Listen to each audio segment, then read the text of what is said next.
sitting in the garage. I blew his motor and yeah, I just went. I took his car to go get some new tires. Got him some new tires, and then I was taking the corner a little bit too fast and too hard, and the motor just blew. I think so. At yeah. least we got JDM up here in Orlando, so that's the deal. We're gonna swap the motor out and get that baby back up and running. There you go. Take it over to the track.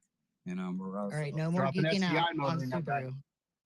You drop an STI motor in that guy, man. yeah, you think in that? Yeah, I think so. Yeah, All right. that's coming from a collision guy. That's probably the best WRX platform that it was the first generation. Yeah, I loved it. And you can every generation of boxer engine that's come after that, it's almost plug and play. You can just drop it right in. Then that sounds pretty nice. I love these cars. I got him a Force Performance. I think it was HTA 85 HTA turbo that I dropped in there. Oh. Yeah, we had to do some things, but yeah, let's get off that and back to the election. I was gonna say, is Subaru made in Wisconsin? I'll give you a follow. We'll talk some more, Steve. Thank you. Hey, All right. I just dropped in the nest or in the Jumbotron. Decision Desk has opened up their polling to start looking at the results in Florida, and they'll take on Wisconsin live. It's in the Jumbotron. Thank you so much, Margot. That's awesome. Appreciate you. Matt, go ahead. The mic is yours. And Steve, I'm gonna follow you with my Adam Caravaggio account. I'm on the American Mission account right now for hosting the space. So we'll be in touch, brother. Hey, if you follow me, if you go to my timeline, I recently just posted.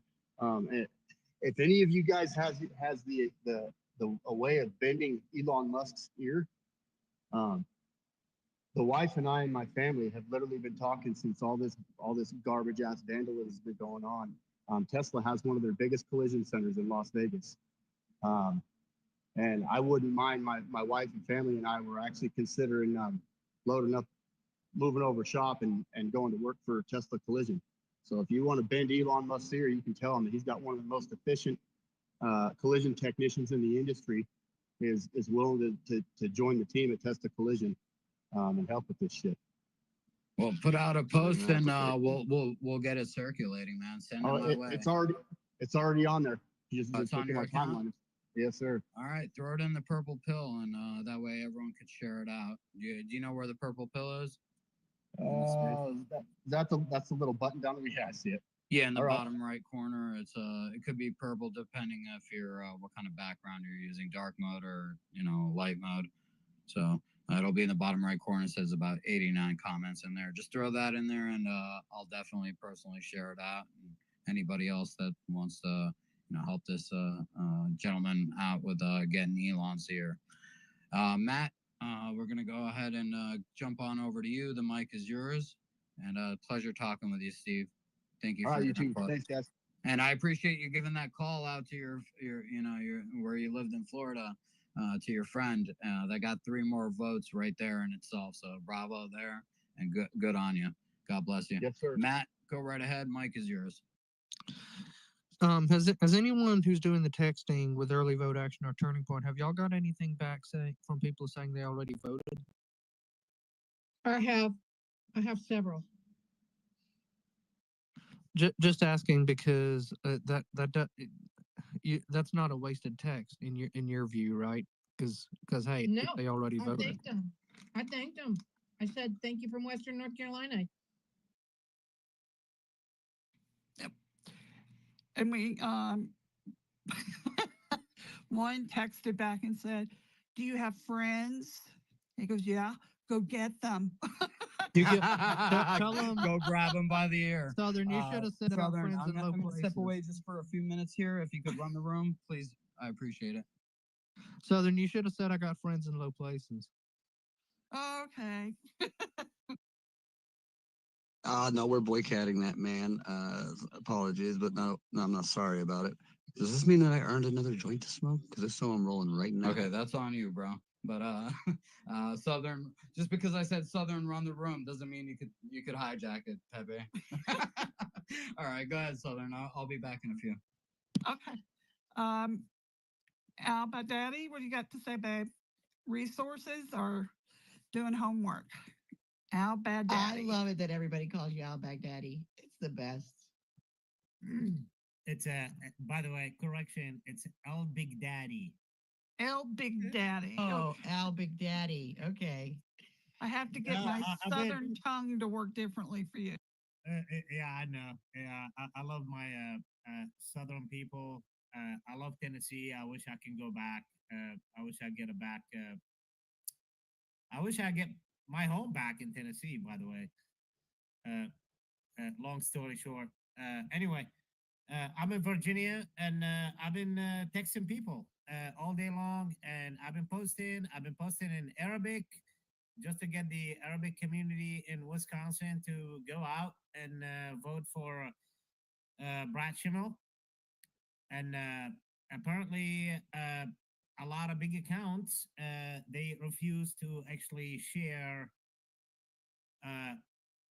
anything, and I think it's because they're more worried about their viewership on their basically posts than actually try to get somebody across the finish line.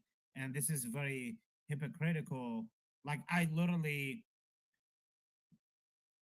have not been posting all day on government exposés.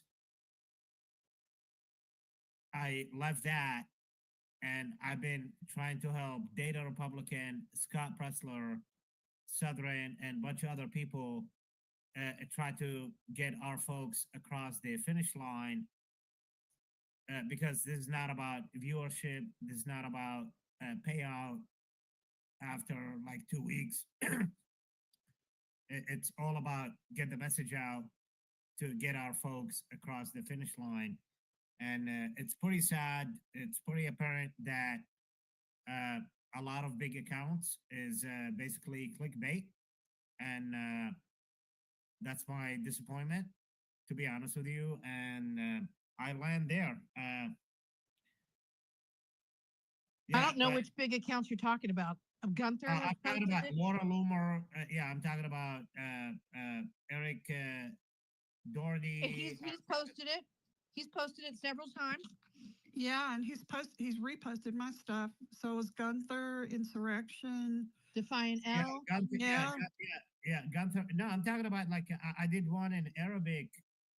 Oh, It's Yeah, I because did- he wrote it in Arabic, and when it's sometimes probably people they see don't that. know what it is. That's probably why. No, I did one in Arabic, and on top of it, like in the bottom, translated what I wrote in Arabic in English, and I tagged them, and majority of these people, they just refuse to actually reshare anything. And But you still can draft off of their comments. You're putting in the comments because they are talking about Brad, and so you're I picking. have. Yeah, Yeah, you're going to pick yeah, it up I that way, but once you get to know them, they'll reshare. They'll reshare. Yeah, they only reshare certain people. Like, even though like the majority of the big accounts I'm talking about, I'm actually subscribed to them. So you would think they will see what I'm tagging them and resharing with them. And even though I DM them, and they just refuse to reshare, and it's pretty unfortunate. And to be honest with you, at this point, I'm kind of like, because I'm fairly new into the whole X spaces, even though I grew up pretty quickly. I know who is a friend and who is a foe, and I'm not here for clickbait. Majority of my work is actually exposing government fraud and spending, but we do have a last minute push to get our folks across the finish line. And if big accounts do not want to share the message to get it across the Arab communities, because Wisconsin, they do have a lot of Arab communities. And if you don't want to share that, well, Well, I would share it, but I just put it in Google Translate, and it says because I can't read or write Arabic, I can speak a little bit. You know that, Al. But you know, it says to all Arab brothers, vote Brad Pitt. America is counting on you. I don't know about Brad Pitt running in the race, but that's what Google Translate says. If you vote for Susan Yeah, Crawford, you will make children become gay. Do not want your son or daughter to become gay. The choice is yours. So some gay people like Scott, for instance, might take that to offense. Do you want your son or daughter to become gay? The choice is yours. We didn't come to America to change the law. We came to America because we want to live with dignity and without a gay mafia, without the gay mafia. So it doesn't sound too good in that regard. I'd say maybe try to. I can't read or write in Arabic, but if you could reword it better, maybe when people punch it in the what's it called, translate, they don't see Brad Pitt. Yeah. Arabic is very broad. So there's literally there's But you get what I'm 21 saying. Why some people might have punched that into Google Translate and go like, "What the hell is this?" And I'm not sharing this, you know. So don't take full offense, you know, just on their behalf, you know, like. Yeah, well, that's a problem. Ignorance is a problem because there's 21 different, like literally different dialect in Arabic, Right, but what Adam is saying not is that including. Google is giving it a not a very broad, explanation. It's translating it into something that people are not going to be down with. Yeah, so I'd say maybe You try white, so you rewording it Brad and Pitt. putting it back out there. If you could reword it in Arabic, that it's just like, you know, leave the gay stuff out. Obviously, it doesn't, in Arabic, you can't specify trans. I doubt that there's a word for trans in Arabic that you could probably Yeah, use. it It's is. going to go to gay. And then It, I'd say stick with the facts of, you know, getting the Arab community to go out and vote for Brad Schimel, the same ones that went out and voted for Trump. So try rewording that and resharing it. It might work better. You might get a better response. I got you, Adam. I got you, Adam. It's right here. maybe I'll try to reword it. And this particular Arabic writing, it was basically targeted to Iraqis and Levantine speaking Arabic language, which is that's where like these people heavily located in that particular area, and they understand the language. Because if you start talking Egyptian Arabic, it's completely different, and that's a problem with Arabic. Arabic is very broad. There's 21 different dialect, and there's the actual MSA, the modern standard Arabic, the official Arabic language. But nobody speaks official Arabic language if you're Arab or Arabic speaking person because you have your own dialect because there's 21 official different countries that speaks 21 different Arabic dialect and each one is a little bit different and actually some of them are completely different and so I was targeting my message to the Arab communities that lives in that area because I know a lot of them from the Levantine and Iraq speaking language in the Wisconsin state or the state of Wisconsin, and that's that. Yeah, nothing personal. I can probably Yeah, of course. reword it. Yeah, I'm just giving you a reason why, maybe, you know, because I figured I'd. Yeah, by the way, Google Translate does not translate. Well, accurately. that's what everyone's gonna go use. You know what I mean? So that's what they're gonna end up seeing. So that's why I was saying maybe try to reword it better or something, and people will be able to be like, okay, this is something I could share. You know, so it's to get out the vote, and there is an Arab community there, so why not get them out to vote? It's more votes. You know, what Totally might, agree with you. you know what might Yeah, work, every vote counts. what By might, the way, what, every single vote counts. what might work is write it out in English and ask Google to translate it into Arabic and try the reverse angle. Yeah, that might work. Body, I just by the way, I just want yeah. to say this. By the way, Here, hold on now, by the Marvin. way, Yeah, just so you go know, ahead, I'm finish up, and then actually a Margot's gonna professional ask you a linguist. question or give you a pointer. I'm just so you know, I'm actually a professional linguist. So I don't need Google to help me to translate something. Like I But it am could show literally you what the output's going to be on the English side if somebody does go take your whatever you write out and put it into Google Translate. So that's where you're going to want to cross reference, even though you're a cunning linguist. Uh, you want to double check your work there. That was Yeah, I really just want to. good. I just And want to. Margot, go ahead. Margot was Yeah, I trying just to want to punch weigh in in. real Like, quick. listen, I'm not a huge account, but I get a million DMs a day. I can't even keep up with them, especially when I'm doing all this texting stuff. And when people tag me in posts, that's the last thing I read at the end of the night. I just don't have time for it. When I have a full time job, I'm texting out. I'm trying to help these guys in the space get more people in the space and talk through things. So don't take it personally. It's not. There's just a lot going on. And I would just say if you explain your message, I have a specific goal. I'm trying to reach these specific people, and this is my message in their language. And would you please help me? I promise if they can get to it, they will. But I got to tell you, I don't have that many followers, but I can't keep up with it. I don't know how those guys like with big accounts do it. And one more pointer is I would say start off in English, like Margot just said. Explain what you're writing in Arabic to begin with, and then put the Arabic. So if anybody is that is out there and is on X sees something in Arabic, they'll read it, right? They'll be able to get the message, but just make sure you start off explaining. I'd say leave the gay mafia out of there, and then tagging a bunch of people saying that they're not sharing it or something. So The other thing uh, is if you're going to tag people in a post, tag them in the comments because if you tag them in the post, every time somebody responds, everybody who's tagged in it gets it. And so our notifications get so bogged down with the same post that we miss important notifications. So yeah, definitely in the comments, go ahead and tag those people there and say, please share, read my message above, explaining what I wrote and who we're trying to reach out to. So that's very important and great pointers that'll help your post go further.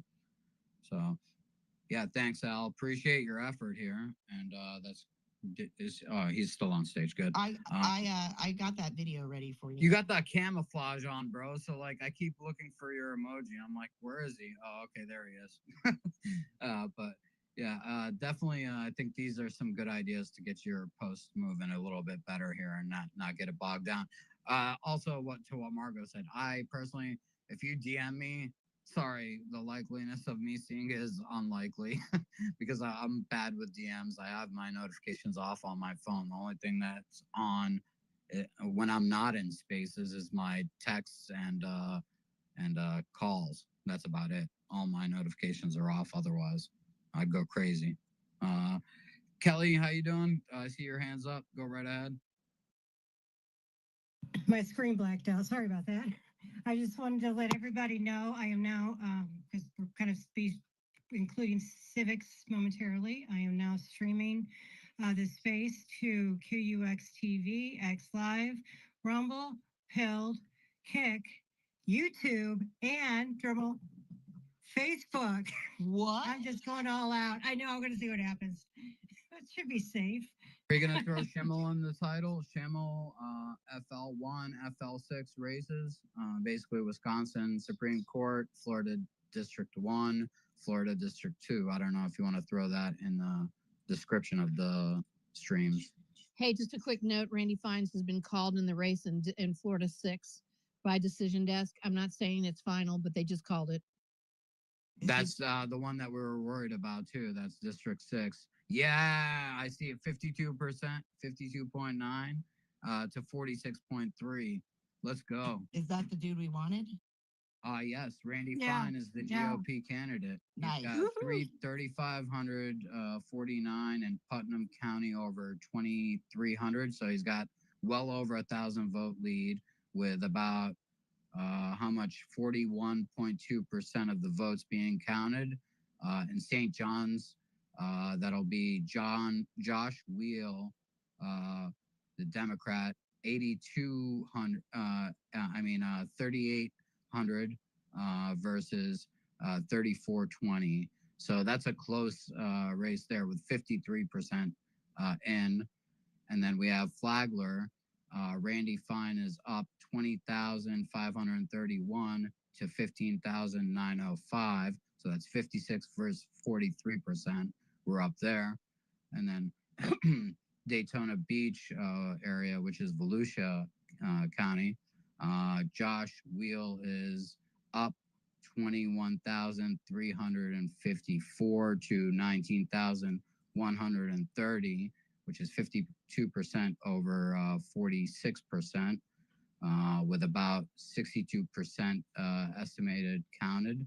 And Lake County would be Randy Fine is up 15,000, which is 58%, to Josh Wheels 11,215, which is about 40%, with 95% estimated counted there in Lake. So that sounds like that we're gonna get that By the skin of our teeth.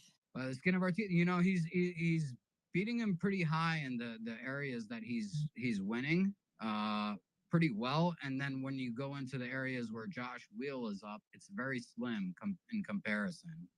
So there's a chance that Randy can even come up in St. John's, which he's down by about 400 votes, with 53% counted. And for Volusia, it's 21,000 to 19,000, which is a slim,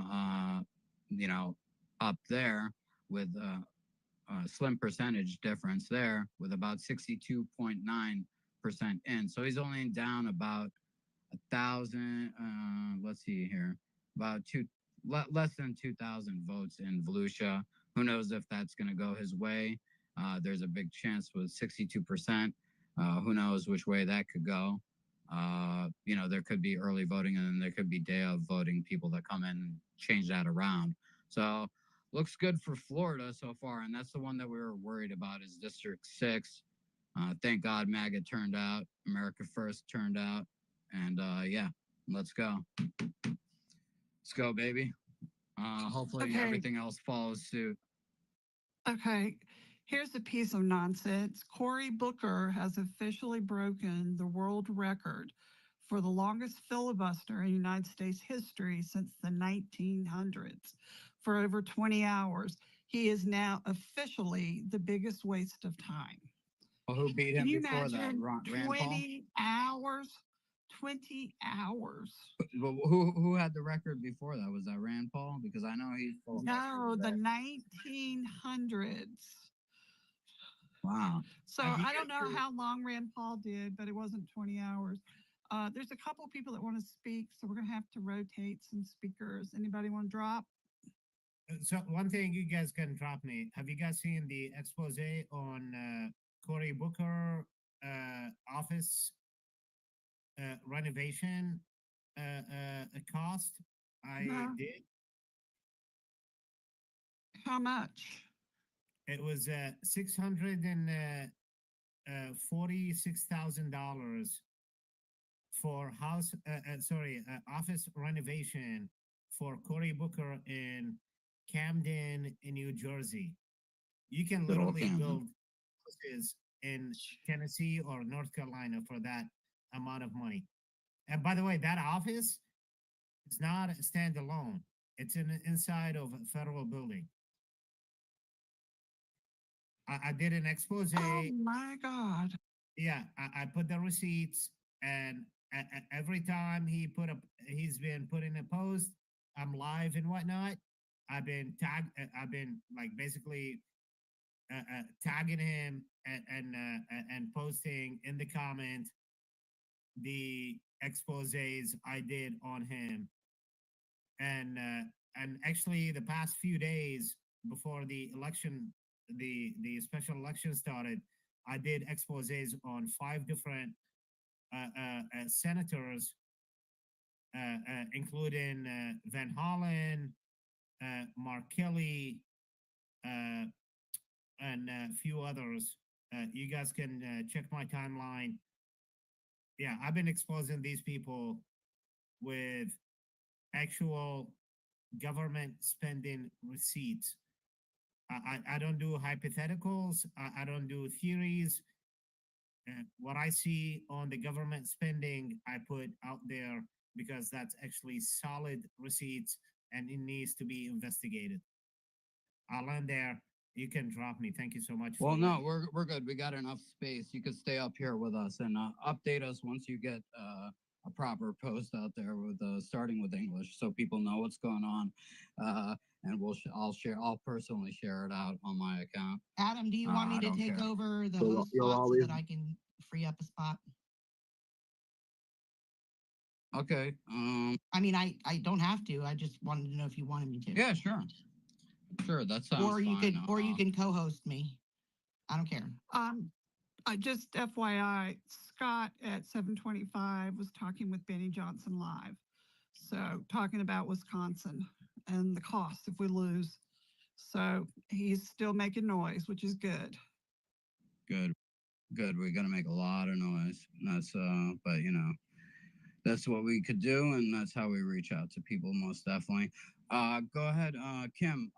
Let me know when you want to do that right now, or do you want me to give you a few seconds before I close out the app and let you jump in, or are you ready? I mean, I don't care.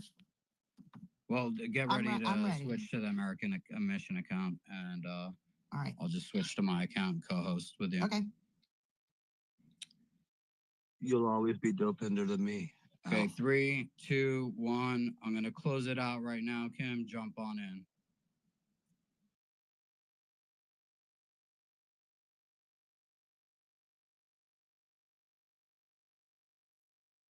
The suspense. I know, right? intolerable. I'm starting to think Adam Start Newt driving, was don't gonna drive. crash. We're still Sorry. here, so that's a good sign. Yeah, I'm starting to think Adam Newt was gonna crash. April Fools. Ha, ha, ha. Actually, we would be the fools. That's true. Yeah, Adam and Kim are snickering in the background. I was snickering. Yeah, you were. So Adam, do you want me to play that video? And then I want to get to our number 6 president and give a few fun facts. Adam lost connection. Oh man. He ghosted Right, you. well then, yeah, we're kind of. Do you want Kim? Do you want me to co-host? I think he's coming back in. I think he got screwed up. So Okay. Okay. Just ask. I'll Please let him have the request- co-host. Okay. All right, just some little technical swaps there, people. Okay. We got this. All right. Co-host spot, Matt. As soon as I leave, Hi. I heard you, bro. You know what? You got problems You know now. what? I'm owning it. just Yeah, kidding. I was actually. Yeah. No, I appreciate your support, bro. Most definitely. Oh, Anytime. guys, guess what? It looks like Jerome Powell is going to resign. Thank goodness. I mean, I was hoping that he would mean girl him enough. to get him out Yeah, of there. he's upset with Trump. Good. So this is good. Good. Adam, you want me to play that clip real quick? Yeah, the one that I sent you. Please Yeah. do. All right. So that was a successful switch out. I love it. In Wisconsin, that's a 50-50 race because we know Wisconsin's a 50-50 state. Yeah. And we have a strong Democratic candidate. Whoever wins is going to determine who has the majority in the Wisconsin Supreme Court. Why is that important? Because there are gerrymandered congressional lines right now in Wisconsin. Wisconsin's a 50-50 state, as I mentioned, but there are 6 Republicans and only 2 Democrats out of an 8-person delegation because the lines are broken. Right.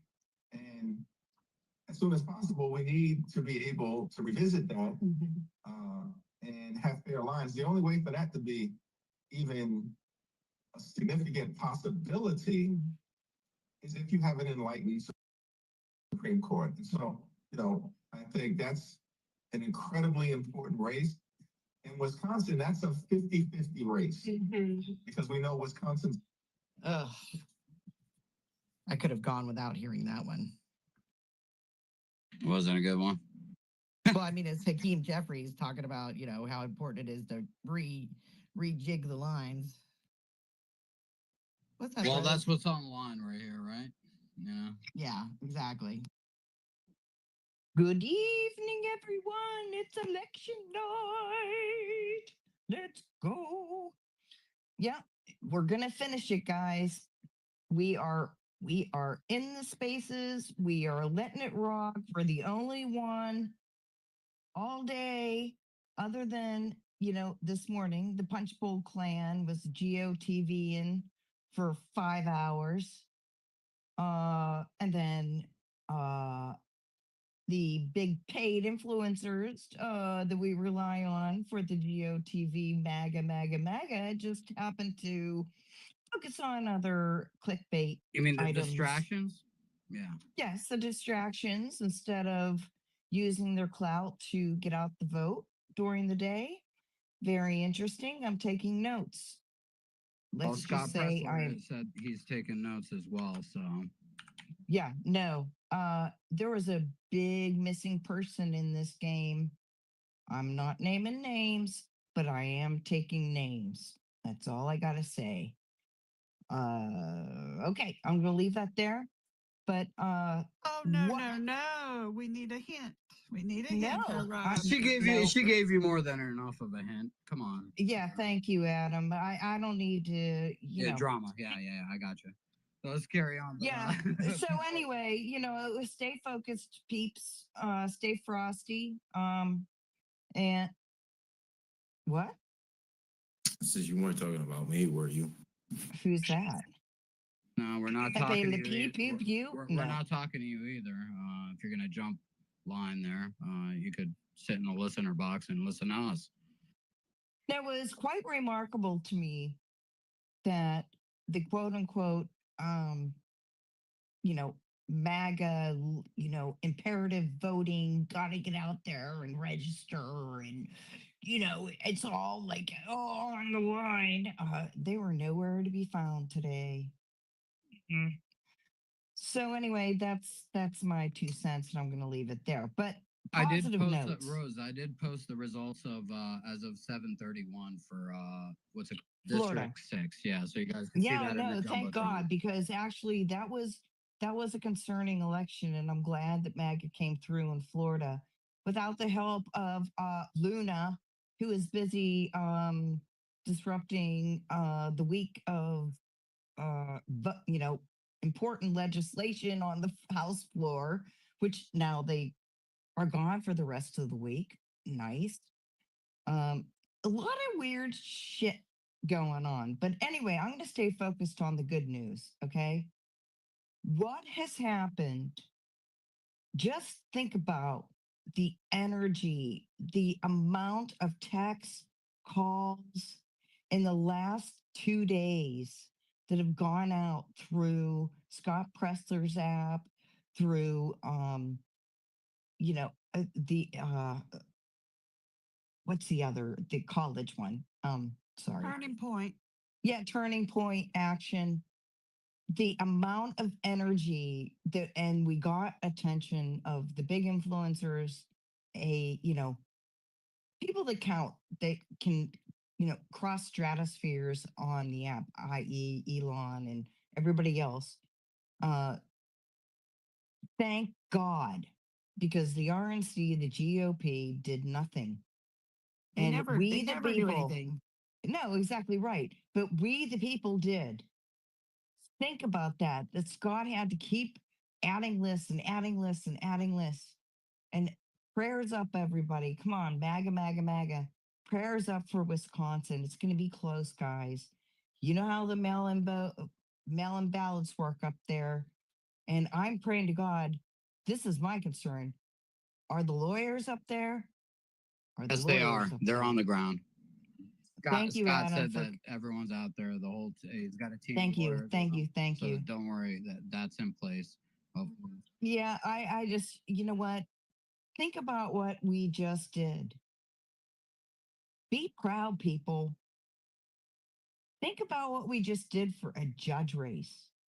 We made it trend number 8. We have the entire X timeline, at least my timeline, screaming Schimel.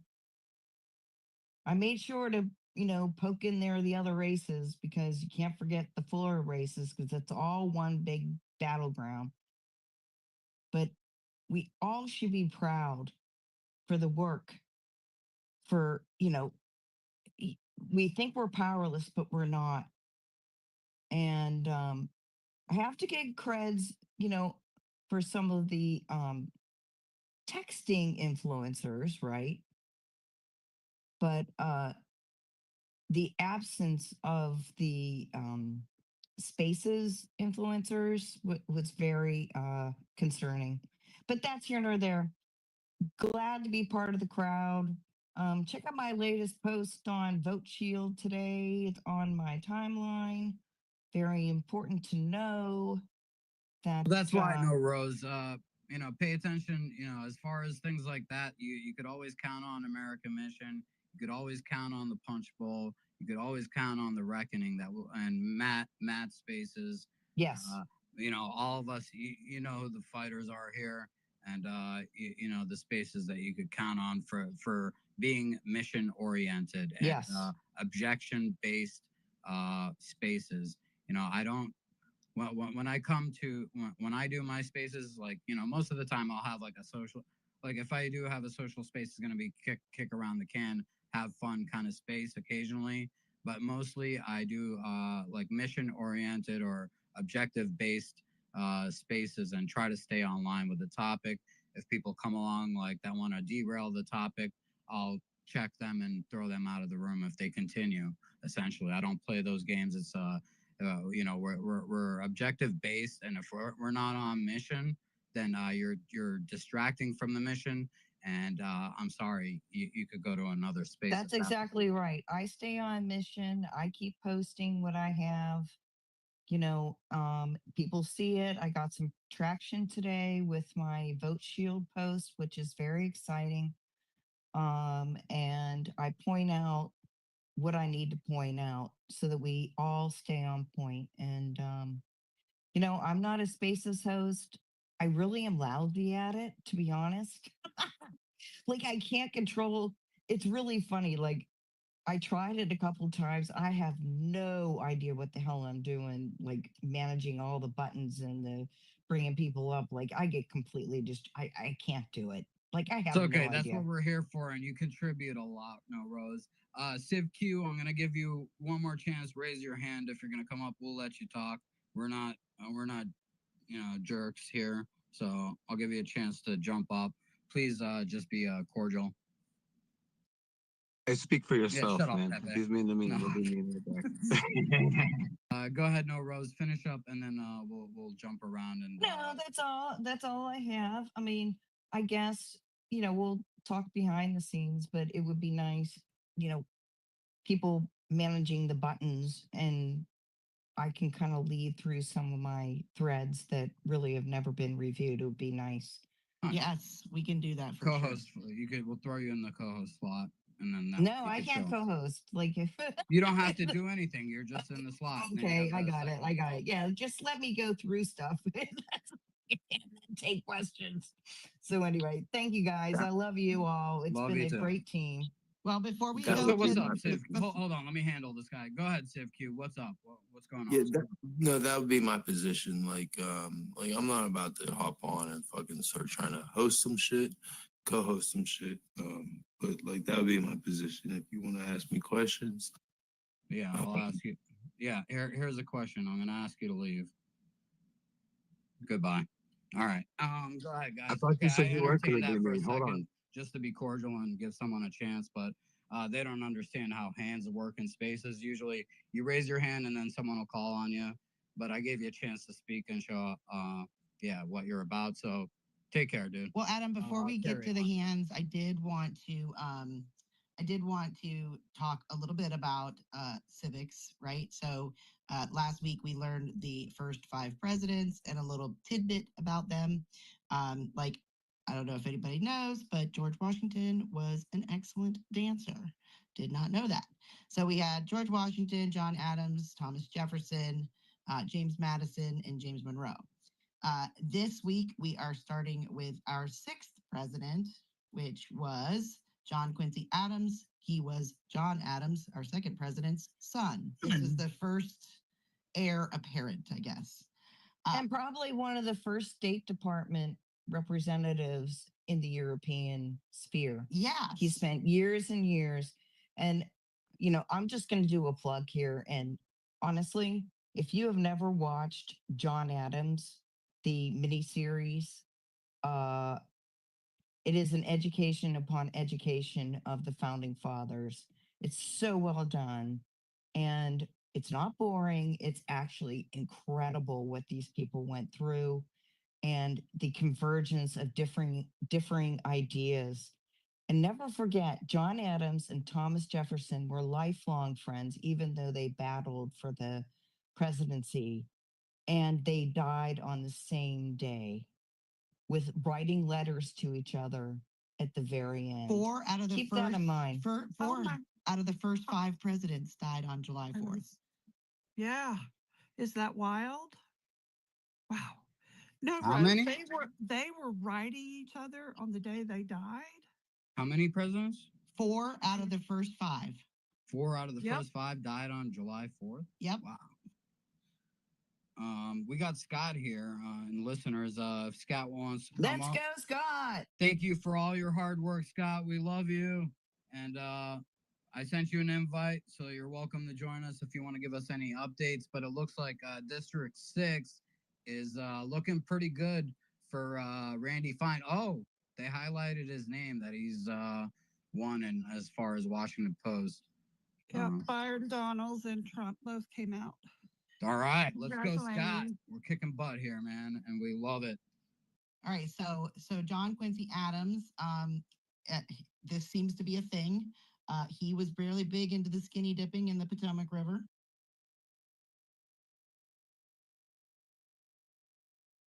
So he wasn't just Yeah, throwing tea and bags, probably he was teabagging everybody in the else, river? because that's the way you got clean. Just saying. Yeah, I know. But he was the first son to follow a father, right? And he was multilingual. He spoke French, Dutch, Latin, and Greek. He also had a pet alligator living in the White House for a short period of time. I guess the Marquis de Lafayette gifted it to Adams, and he put it in the bathtub in the East Room of the White House for a few months. He was an astronomy buff. He had a post-presidency congressional run.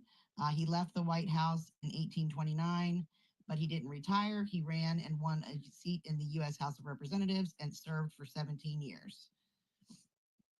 That was Alligator Loki. He was an early riser with a twist. Adams kept a disciplined routine, waking at 5 a.m. to read, exercise via his river swims, and write in his detailed diaries, which, by the way, span over 14,000 pages and offer a goldmine of historical insight. I'm sure they used that for that series that Rose was talking about. He was born during a revolution. He was born on July 11th of 1767 in Braintree, Massachusetts, and he died on the job. Adams collapsed from a stroke on the floor of the House of Representatives on February 21st, 1848, and died 2 days later in the Capitol building.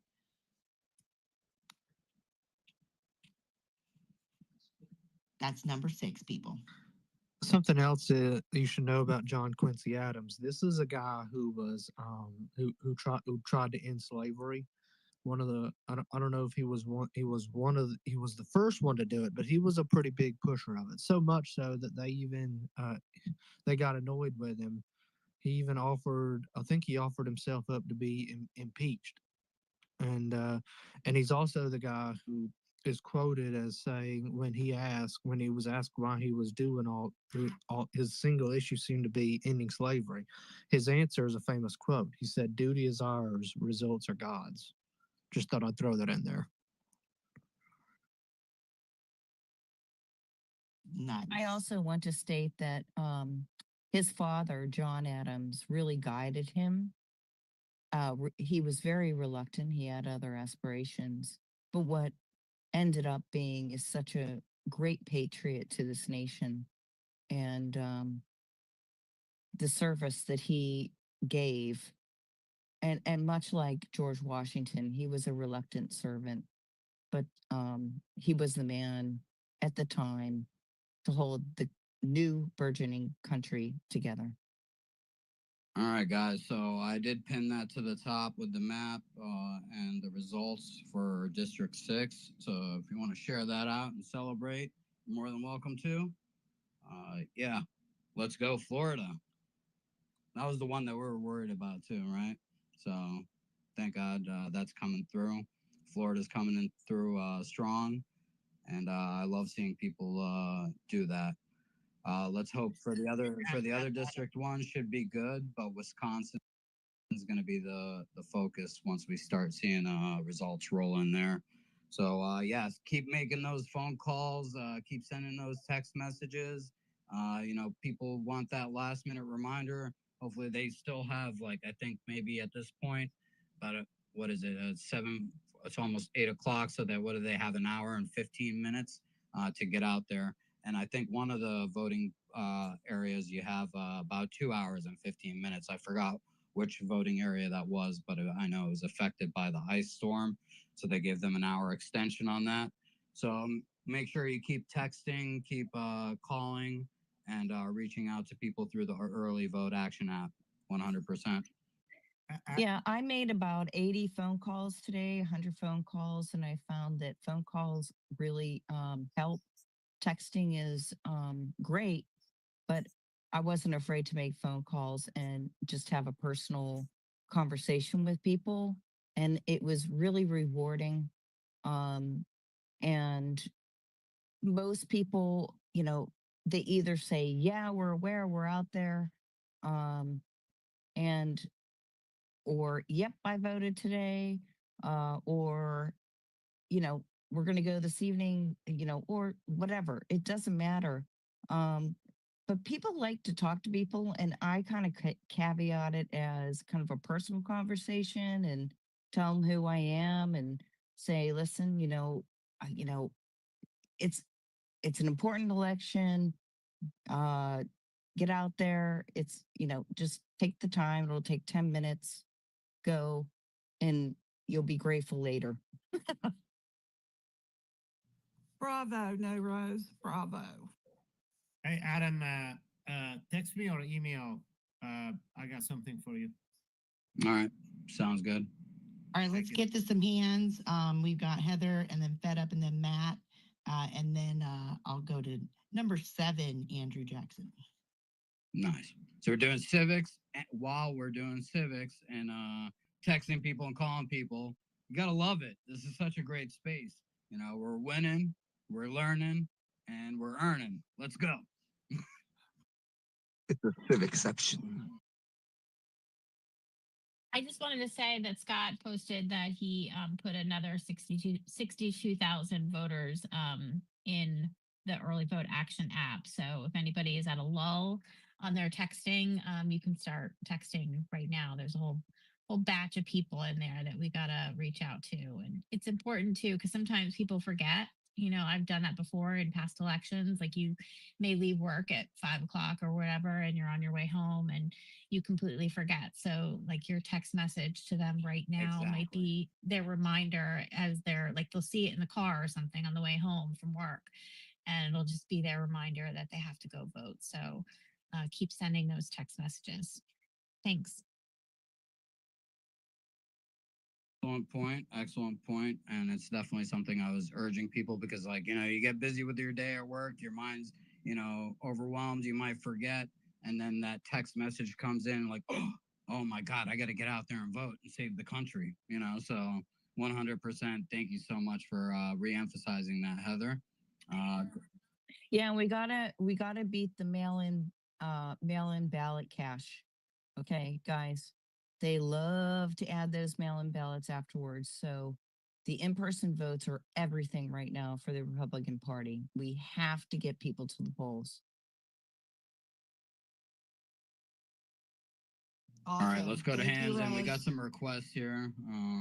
So yeah, if you're done speaking and you don't want to contribute anymore, please, we'll give about 10 seconds here for people to drop. Otherwise, we're gonna start cycling some people down and bringing some people up.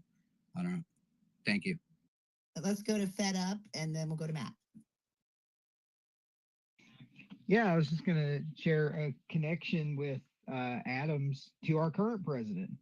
They are the only two presidents in history that their first ladies were born outside of the U.S.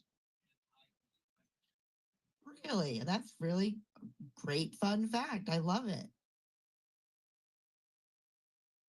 You know, if you look at the White House Historical Association's sub quote, it says on July 11th, 1767, he was born in Braintree, Massachusetts, to Abigail and Say John Braintree? Adams. And it's got, Nice. Okay. yeah, Braintree.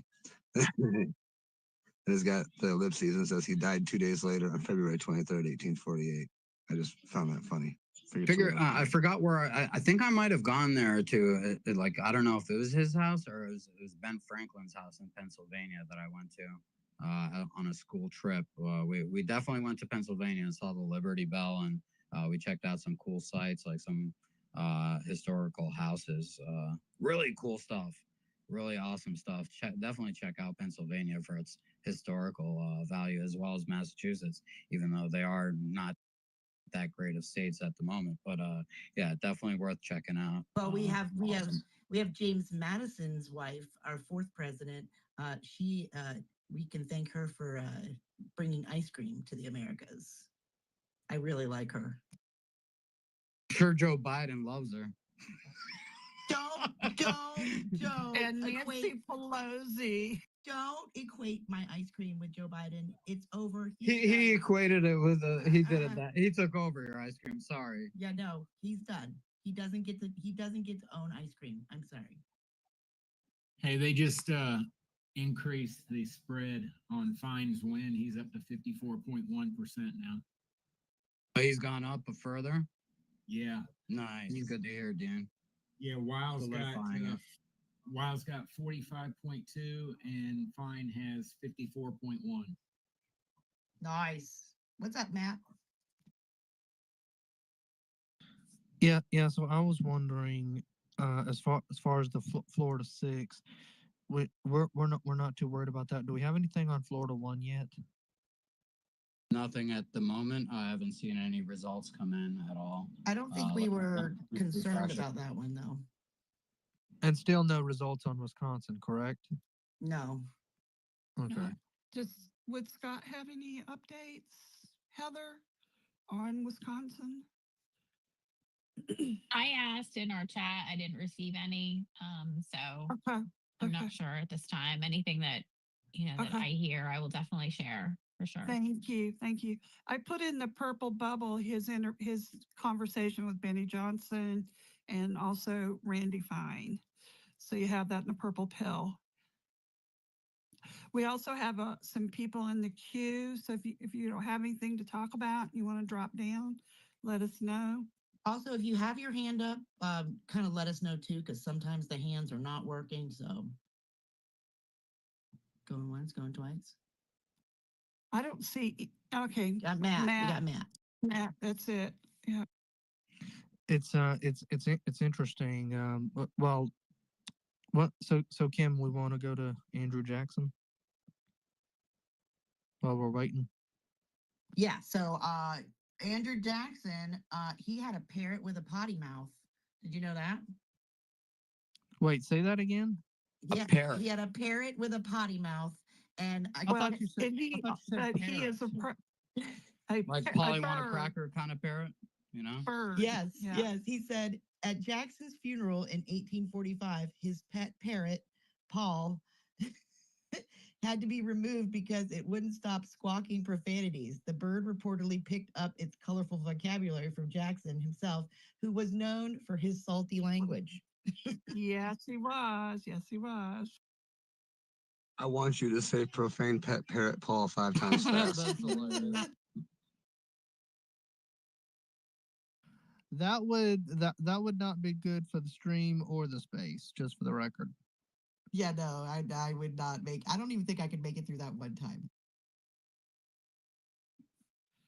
He was also. It says a cheese party extravaganza. It said 1837, near the end of his presidency, Jackson received a 1,400-pound wheel of cheddar cheese as a gift from admirers in New York. He let it age in the White House for 2 years, then threw a massive public party where thousands devoured it, leaving the White House reeking of cheese for weeks. Ew. And I love cheese. So was Andrew I love Jackson? stinky cheese. So was he the first cheesehead? Was Andrew Jackson like a cheesehead before cheeseheads were a thing? He was a dual loving hothead, but I don't think he was a cheesehead. And he loved to party. Hey Kim, I'm gonna be I'm headed out to the store real quick, but I did just throw on my American Mission polo, so you know. There you go. Free Represent. advertising right there. Yeah, exactly. Out at Publix. Let people know. All right, we're on a mission. Make America your mission. Get on your early vote action app. Get on Turning Point Action app. Get on Votify now. Make it happen. Make America great again. It's your job. Let's go. We're gonna get you one of those like cell phones that turns into a protest sign or like a voting ballot sign. Not a protest sign. They'll think he's a leftist. You can write "I love Trump" on it, and they won't think he's a leftist. All right, we got some hands. Let's go to Last Dragon, and then Zen, and then we'll circle back around to Fed Up. Thanks, Kim. I'm going to say I'm in Wisconsin, and I put in the purple pill. I just voted for Brad Schimel, and there was a big line when I went there. Like, I prayed they were all voting for Brad Schimel, but like the line was bigger than when I voted for Trump. Like, dude, I had to wait longer than I had to wait to vote for Trump. So there were lots of people voting in Wisconsin today. I put in the purple pill. I voted for Brad Schimel, so I hope to God he wins. Did you vote I'm in yes on voter Wisconsin. ID? What's that? Did you vote yes on voter ID? Yes. Oh, absolutely. And Well, what city were you in voting? Wauwatosa. But the crazy thing is, they had the same thing on. They had the same thing for voter ID when I voted. If I'm not mistaken, when I voted for Trump for the presidency. Interesting. And like it's the same thing now, where it's like a vote. They had the same referendum where you had to vote for it, and it's like, dude, like why is it? Maybe I'm wrong. I don't know, but I voted yes. Like obviously, you need to have an ID to vote. But I voted Brad Schimel today. I pray to God everybody in Wisconsin voted Brad Schimel because we need to do this.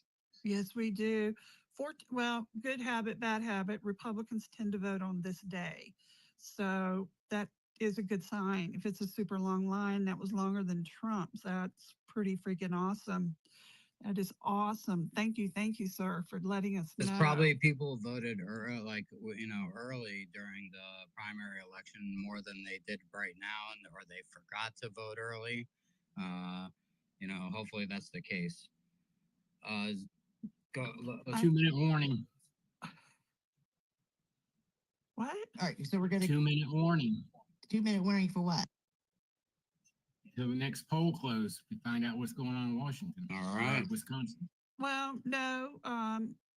It's 8 o'clock on the East Coast. Yeah, that would be what 9 o'clock on the 9 o'clock East on the Coast East time. Coast. Yeah. For the first polls to And- close. Yeah. See, Yeah, and the I'm talking just Wisconsin, and one of the polls in Wisconsin is closing at 9 p.m. Central Standard Time. well, it's saying here on the bottom of the TV, next polls close at 8 p.m. Those are the Florida 8 p.m. Central. Yeah, We 8 got p.m. another Central. So that'd hour, be Pete. 9 p.m. 8 Eastern. p.m. 8 p.m. Eastern. We got another hour together while we're of waiting, anticipating, and learning civics. So if somebody hasn't done it already, please share and repost the space. DM your friends, tag your friends, drop it in your DM rooms. We got Scott Pressler in here, guys. Let's get this thing out here. Let's go. And Fine's lead keeps growing. I know he's already won it, but still, that may be a good omen for the other elections that so many Republicans turned out because he's up to 54.8% now. That's awesome. I love winning. I'm not. We're gonna. Feels get so bored of good, it. doesn't it? Yeah. Kim, do you have the clip of Trump saying, "We're going to win so much, you may even get tired of winning"? But even then, you still won't get tired because you got that American spirit in you. Let's go. The one where they're in the club and they like play it through the mix. It's amazing. Have you seen that one?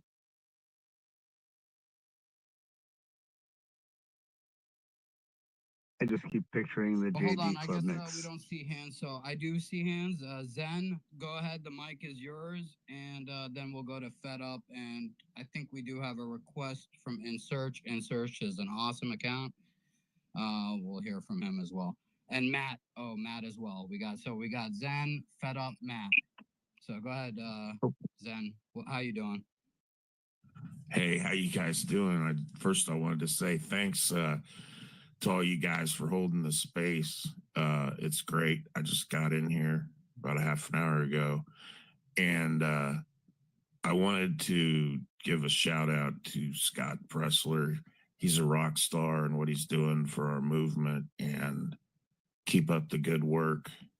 And thanks a million. And I also wanted to say that I'm a major history buff, and I love this founding fathers trivia you guys are throwing out there. It's amazing, and I would love if you could post in the pill the link or wherever you're getting it from, if it's online or whatever, DM it to me. It's awesome.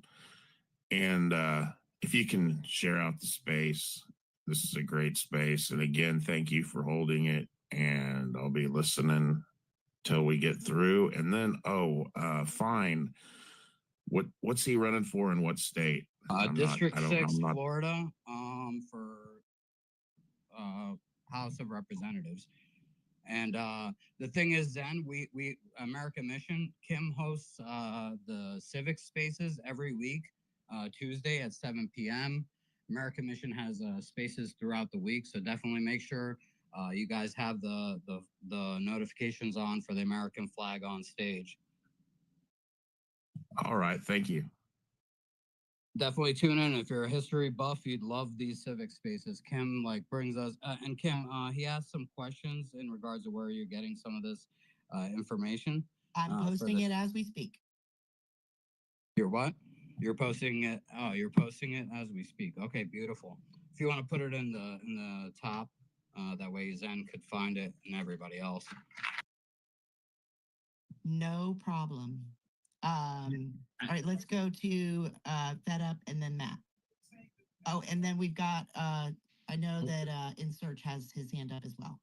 Hang on just a second. I know this is really early, but they're saying Patronus is 53.3% to Valmont's 45.6% in Florida 1. Florida Let's District go. 1. That's pretty close. 8 points? Yeah, it's just. Well, it's early results though, right? Yeah. A win is a win. Yes, ma'am. You could count on Florida. I still wanted to see Stan win it. Go ahead, Fed Up, Matt, and then we'll get to InSearch. Yeah, just a couple things on Jackson is an incredibly interesting president when you dig into him. So he's one of Trump's favorite, right? And very complicated, man, because he's famous for the Trail of Tears, but he adopted 2 Native American children, which is always found fascinating with him. But I think I figured out the connection between him and Trump. Trump is trying to get all the crap out of Washington. Andrew Jackson installed the first indoor toilets in the White House. So there you go. Yes, I love it. Drain the swamp. And Fed Up, what did Trump complain about in office? The showers, they just drip, drip, drip. There's no water pressure. In the toilets, we flush them. It takes forever. Well, the other thing that I feel like they have in common is this, the tenacity, right? Because, Jackson was involved in over 100 duels. I had no idea.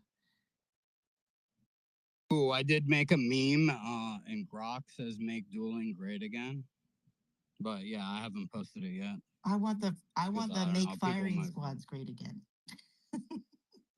Because you know, if you're able to like, you know, challenge someone to a duel like Chuck Schumer, I take that up just for America, you know.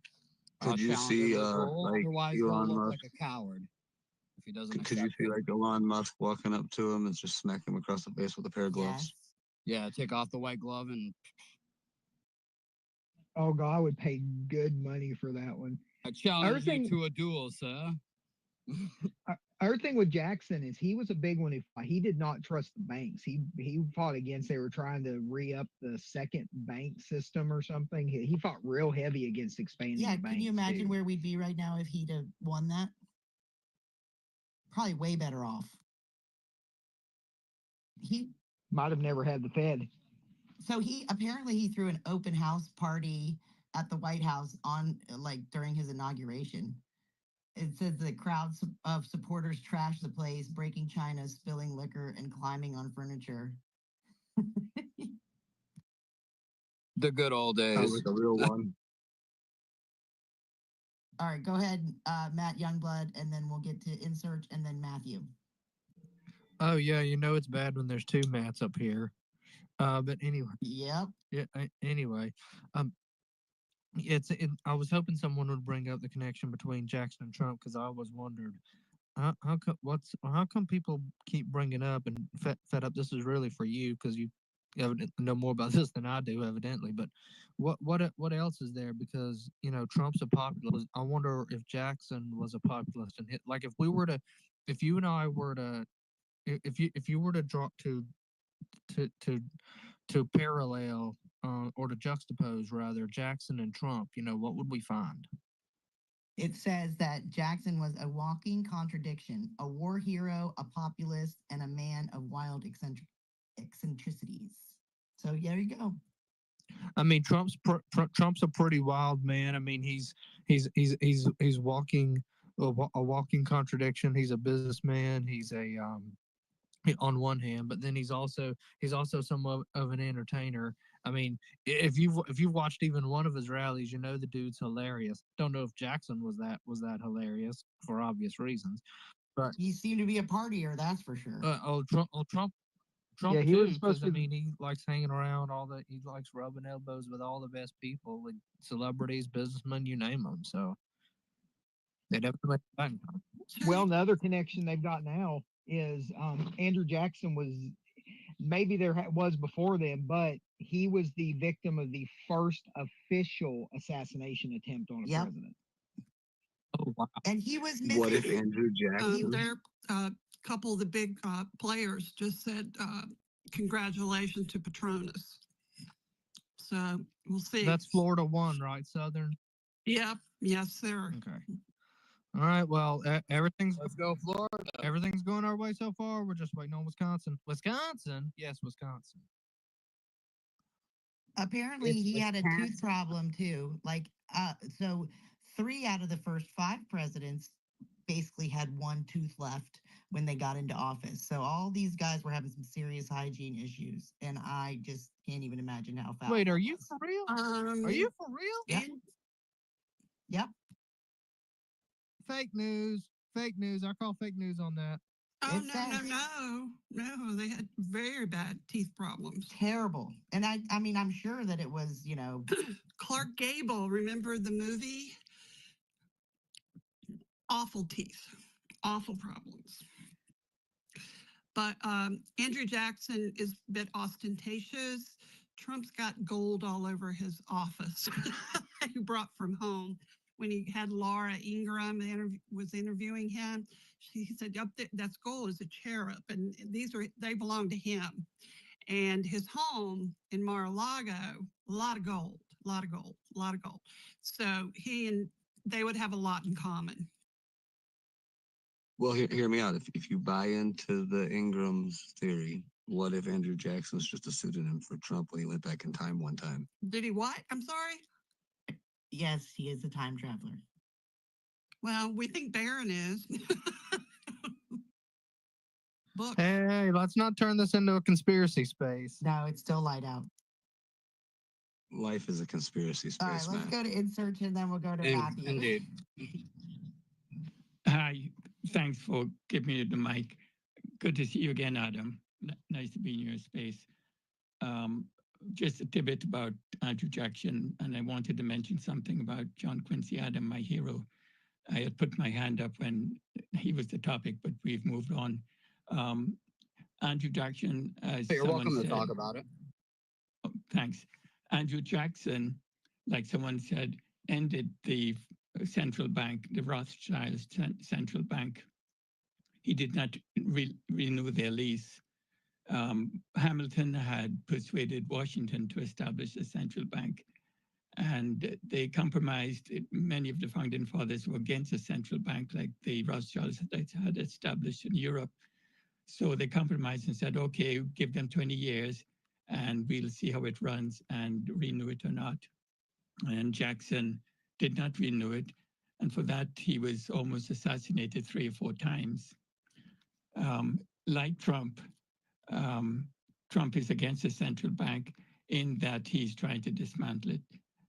We call it the Federal Reserve, but it's actually a central bank because it's owned by the same set of families. Regarding John Quincy Adams, he's one of my favorites, along with Patrick Henry. John Quincy believed, like John Adams, that our Constitution was made for a religious and virtuous people, and it cannot be understood, interpreted, nor can it work under any other ideology. And that is true. He So said that was John Quincy Adams that said that? Yes, he said that. Awesome. Number 6. Yeah, he also said, he was quoting from his father, John Adams, when he said that. He just endorsed what his father said in a number of speeches he made. He also said that our Republican form of government, united in one indissoluble bond, the principles of republicanism with the principles of Christianity. And Patrick Henry, of the same mind, added, yes, it was not founded on any particular denomination, but on the pure principles of Christianity. I mention that because we have departed from the thought, or we have forgotten the thought that our Constitution was founded on the creationist worldview set out by Jefferson in the Declaration of Independence. Because we are created, we have inalienable rights. And because we have those rights that come from a higher power, government necessarily has to be limited. And government can't take our rights away. And so limited government flows from the concept of the creation model of existence or origins. Unfortunately, by the 1850s, 60s, 70s of America, endorsing the Darwinian point of view and the Marxist point of view, departed from the concept that our rights come from a creator, but the government gives us the rights. And what happened? We lost the foundation for inalienable rights, and we embraced unlimited government.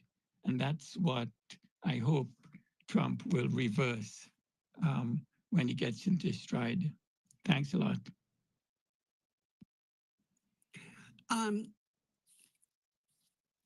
In search, I recommend you go to his page. He has books he's written, and they look really great. Can you talk a little bit about that in search?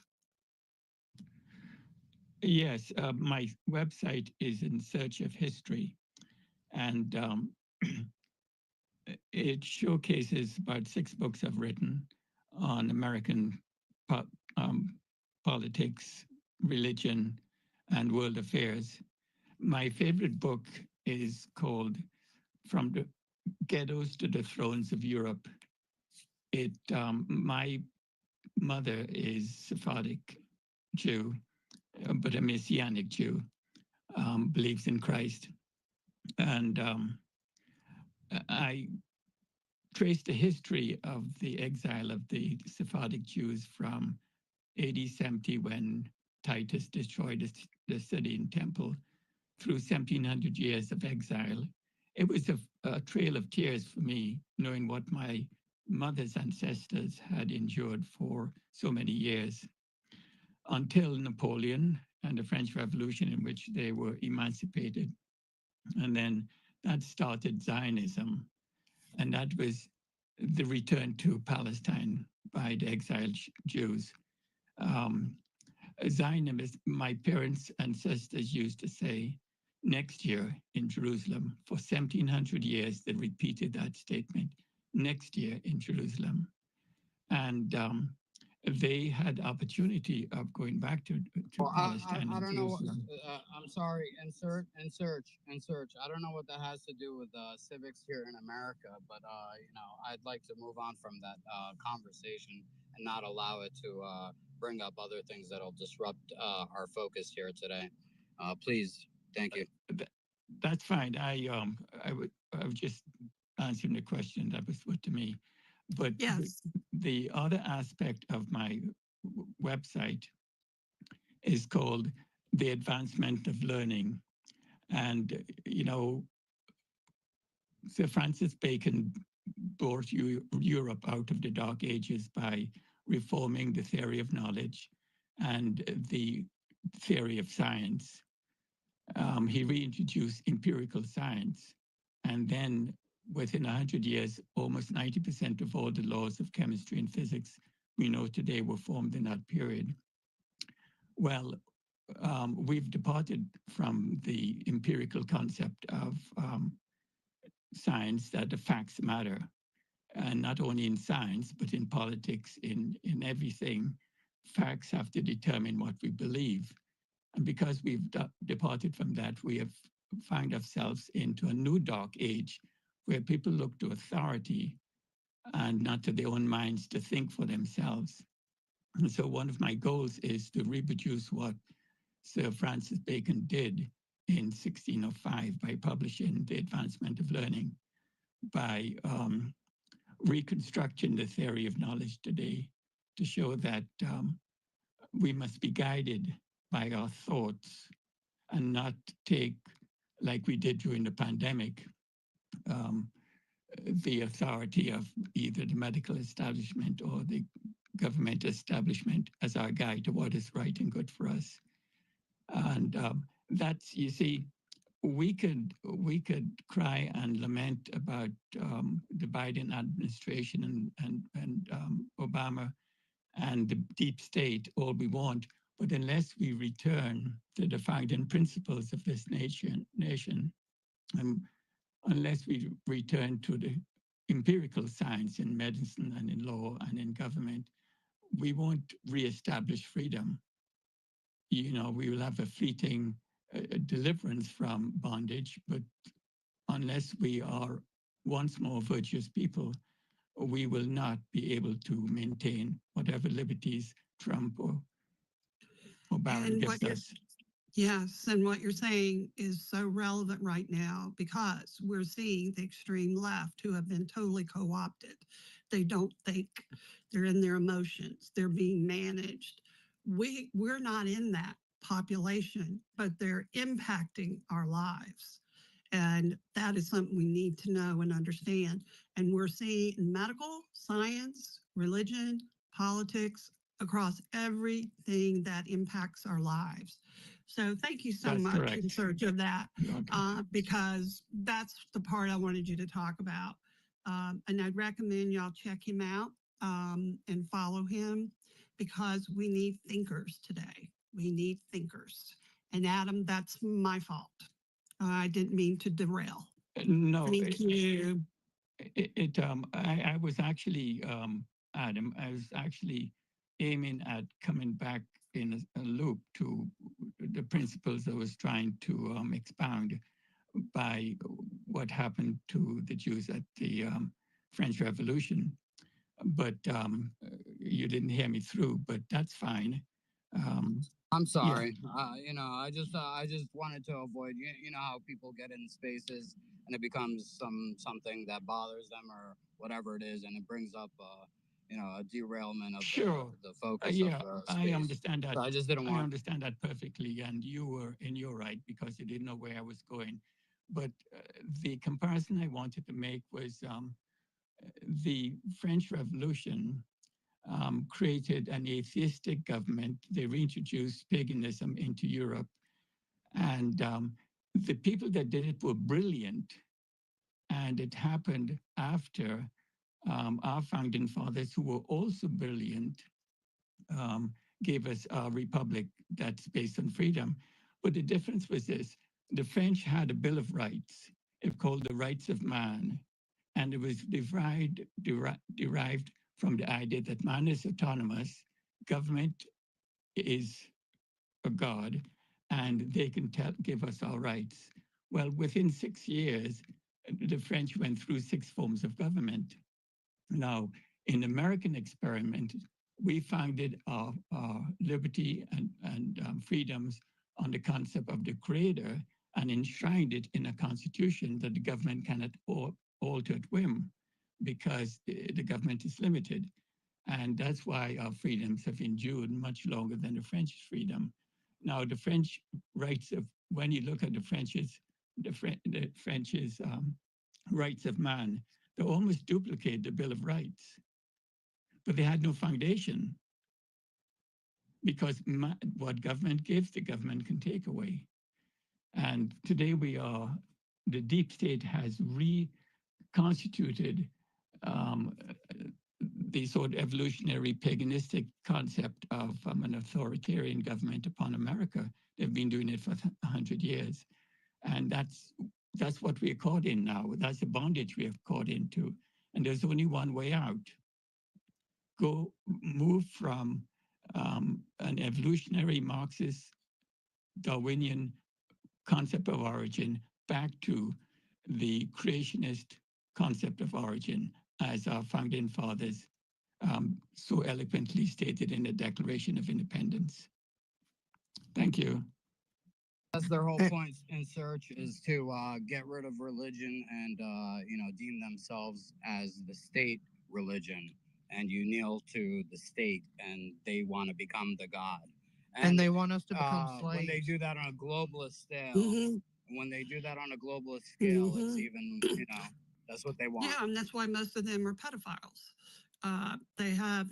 They're horrible, horrible, horrible people. But we must be mindful of that, and we have to fight that every single day. And going through these presidents just reconfirmed what they had to go through a lot to get it done. And their lives were on the line, their families' lives were on the line. There wasn't a history. Everything was from scratch as far as the people living in the US at that time, which are our forefathers. But the bottom line is we're at a tipping point where we see and now we can change. And we have Trump, and that is something I feel very blessed about and grateful. But we have a window of time, and we have to keep this parade going in the right direction for the 26 elections, the midterms. But insert, thank you. That was so thoughtful and right on. Additionally, Southern, I'd say we need to get the symbology off of our dollars, like that pyramid. Yeah, It absolutely. says, in God we trust, and then they put the all-seeing eye right below it. I agree. I think we need to get rid of some of that symbology. I agree, but I guess we're moving to crypto, so I don't know. They just called the race for Patronus. CNN just called the race for Patronus 55.4 to 43.8. Yeah, Trump just came out. He won huge.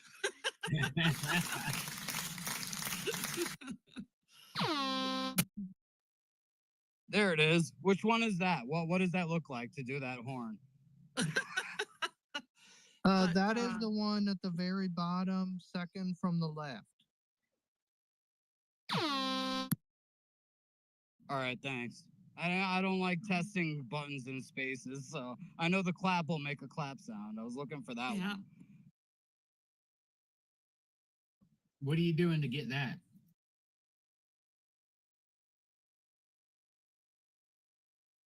you gotta hit the little wand, but don't do it in other people's spaces. Leave it to the co-host and the host to do that sort of stuff. Usually, either that or that'll get you booted out sometimes.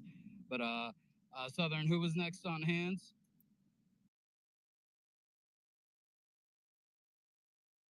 I think it was Fed Up and then It me. was, okay, Fed Up and then you. All right, I don't even see Fed Up's hand. Fed Up, go right ahead. Yeah, my hand's not Matthew's up been right waiting now. a while. He hasn't spoken yet. Let's go with Matthew. Thank you so much. Hello, Go everyone. ahead.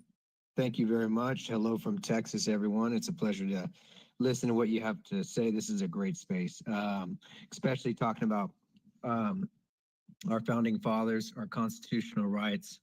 I posted a video. I'll tell you something about it in just a minute from my YouTube channel for interview that I did. But I constantly find myself asking, with everything that we're seeing, how our constitutional rights protect us from these things. For example, with our politicians trying to push hate speech laws, right? What our founding fathers created was something to protect us, our Second Amendment right to protect us as well, something they don't have basically in any other country. Like Europe's in trouble right now. And so we're very fortunate to be where we're at. But like someone, I think it was Southern, talked about Trump. I'm grateful. I voted for Trump, but we can't just count on him. I think that we have to take action, which I like this room. It seems like there's a lot of people that have a lot of knowledge that are very proactive. I don't think we can, I'm hoping as Americans, people are not getting relaxed now, because this is not the time to relax. I'm hoping Trump fulfills everything he said he's going to do. I pray that happens. But in the meantime, I know there's a lot of work that we have to do to make sure that what we've seen happen never happens again, and that we get our country back on track. The same thing with the founding fathers. I always think about, would they have wanted us involved in all these foreign wars, all these foreign conflicts, or would they have wanted us to put our country first? From my perspective, they would have wanted us to put our country first and not be involved in all this other nonsense, and protect our borders, right? But so with that being said, I think this is a great space. I thought it was really cool about the multiple languages, as I'm a polyglot. I have a huge network of people across the globe that I talk to in different languages. And in this video that I posted, I had the honor of interviewing, I don't know how many of you know Joe Kent. He's former CIA Green Beret that was running for office. And then Semi Bird, Special Forces Marine as well, that was running for office. I just posted a clip. You can watch the full interview on my channel, but always looking to network with people that are sharing information, whether it's from the legal side. I think the legal side is something important to touch on right now, as we've seen with George Soros, as mentioned, him putting all these AGs in place, right? And so I think we really got to do our homework and network with people, educate each other. So with that being said, God bless everyone. Thank you for the space. I appreciate it.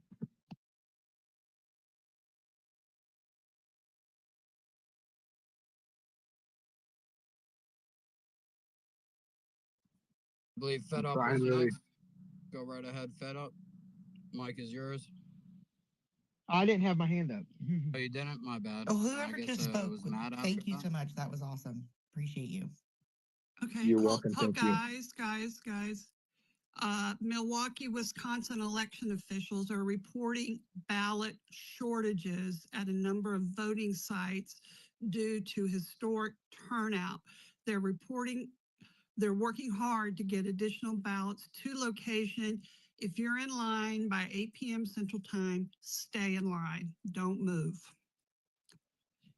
Sounds like a leftist plot to try and make them lose. Well, we have seen ballot shortages before, but I've had some texts saying the lines are really long and they're going up and down the line and they're seeing a lot of Republican voters. So they just need to stay in line. They got to stay in line. They got to stay in line. So they're very, very, very important. Our country's on the line, so stay in line. Yep. This one matters too. I mean, they all matter, but this one is consequential. I don't care if they told you that they ran out. Tell them you'll stand there and wait. Well, they are. They're telling everybody to stay. Everybody's texting everybody. We're up to 297,000 people that were texting and calling into Wisconsin. So prayers, we need the prayers. We need some prayers here. I see Last Dragon has his hand up. We might pull this one out, Kim. I agree. We might. I think. How close is looks it in good. Wisconsin, by the way? How close is it? I can't get numbers. That's Yeah, they the haven't thing. released anything yet. Anything. It's American, not Amerimite. All right, go Last Dragon, and then we'll get to somebody else had their hand. Oh, Heather.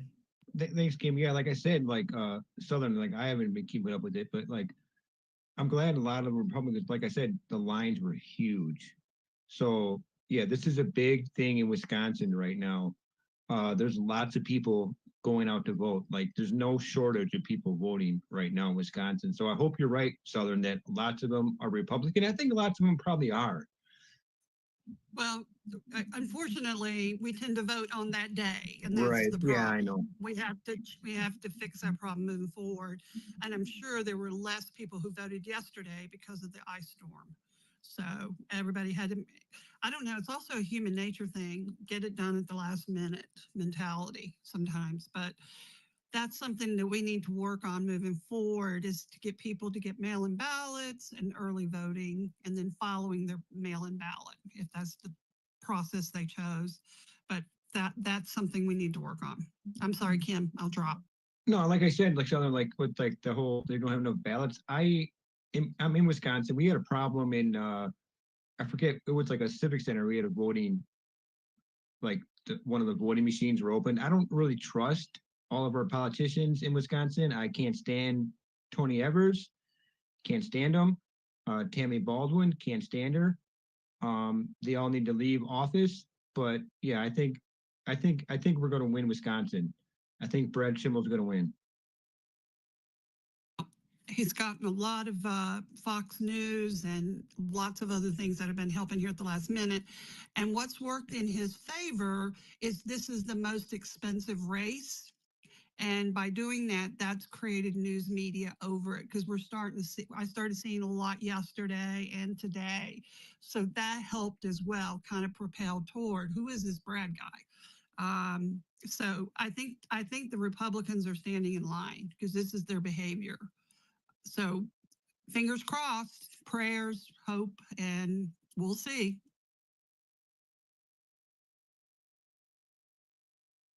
Thanks, Last Dragon. All right, so I don't think we finished with Andrew Jackson, and then I'll go to Heather.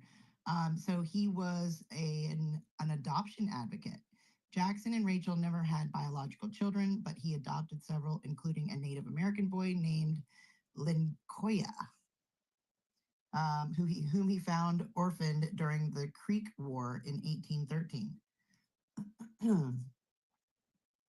And then let's see, we talked about his not having any teeth left, and how so he's number 7. So 4 out of 7 of the first presidents had basically one tooth when they got into office. That's a problem. Number 8 is Martin Van Buren, the 8th president of the United States. May not be as flashy as some of his predecessors, but he's got his own share of quirks. He was the first president born a U.S. citizen. Unlike the first 7 presidents who were born British subjects before the American Revolution, Van Buren was born on December 5th, 1782 in Kinderhook, New York, making him the first president born after the Declaration of Independence. He had Dutch roots and English later. He was the only U.S. president whose first language wasn't English. He grew up speaking Dutch in his tight-knit Dutch-American community. He learned English later, which was handy in his political climb. He said nicknames galore. Van Buren earned a slew of colorful monikers like the Little Magician and the Fox of Kinderhook. He was 5'6".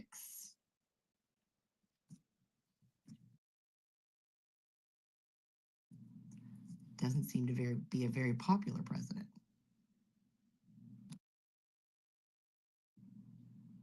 Go ahead, Heather. Yeah, I was just gonna say, I don't know who was speaking like two speakers ago about doing something like every day. And I think that's what we need to do as Republicans. I think we've been really passive in the past, and I think we have to get in there and like educate people on elections happening every year, including the primaries, because the primaries are often more important even than the general election in November. And when I talk to people, I try to just get them to think about doing something for the country every single day, even if it's just talking to somebody at the grocery store. And I go back to that mention of me saying I held a gun show event in December, and somebody looked at me and said, "What are you doing here?" And he said, "The election's over." I said, "No, it's not. Like there's another one coming, and like that we have to get into that mindset every year, every election." And the vibes that I'm hearing about in Wisconsin remind me of the last day of extended early voting here in Pennsylvania in Bucks County. They got that extra time to stay open because of the shenanigans that they were pulling. And we, Early Vote Action and people from America PAC were there, and we waited with them for 4.5 hours when the polls, when it closed and the last person got in line and they cut off. It was still another 4.5 hours after that, and we waited in line with them and got them pizza and chairs for people to sit, and gave them sweatshirts for the people that were cold. And we got coffee and hot chocolate and kept the momentum up, the energy up, because people need that when they're in line. So I hope that that kind of stuff is going on at the polls, because it's so encouraging. And of all the days that I've worked for Early Vote Action, that day will probably go down as one of the most memorable. I had chills when the last voter came out and voted. We played the YMCA song and everybody danced. It was the most exhilarating moment that I've experienced with EVA.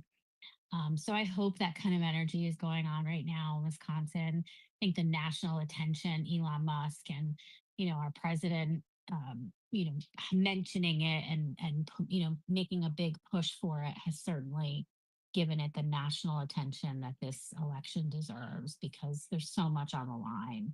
But you're right, Heather. We do have to do something on the daily, and We do. That's one of the reasons that I again write those thank you cards. I'll do a couple of them a day, and they're to people that are in my precinct, and it's get involved. People that say oh, my vote doesn't count, or just one vote, I can't really make a difference. It's like there's like 100 different things you could do before it even becomes voting time that make a difference. When you get involved in your local party and your local GOP, you get to vet candidates, you get to meet them, you get to learn, you get people to go, you can go to the county commissions meetings, you can go to the school board meetings, and you're with people that you've been kind of you've met, and you've been working together, and you're working on elections, and you develop new friends, and the people that are at your local GOP have the same problems and concerns that you have. So it's great, to be able to get in that, because I had never done it. 2 years ago, I had not done it. And when I went, the stuff that they were talking about was similar to the things that we talk about in spaces, but it was with a twist of my area. So it was like they were talking about specific buildings or specific areas that I knew about and I was familiar. And I was like, I never knew this even existed, because that's what they designed it, so that we wouldn't get civically engaged, because then they could keep it small, keep it all, right? So I'm really excited for the opportunity and just to learn. It's been really great. And like I said earlier, it does help with anxiety. Like, I was feeling very anxiety before I got involved, but going to those meetings and having tasks to do and feeling like I'm making a difference or I'm impacting something, even if it's just a couple of people. That's a couple more people than would have been involved. 100% Kim.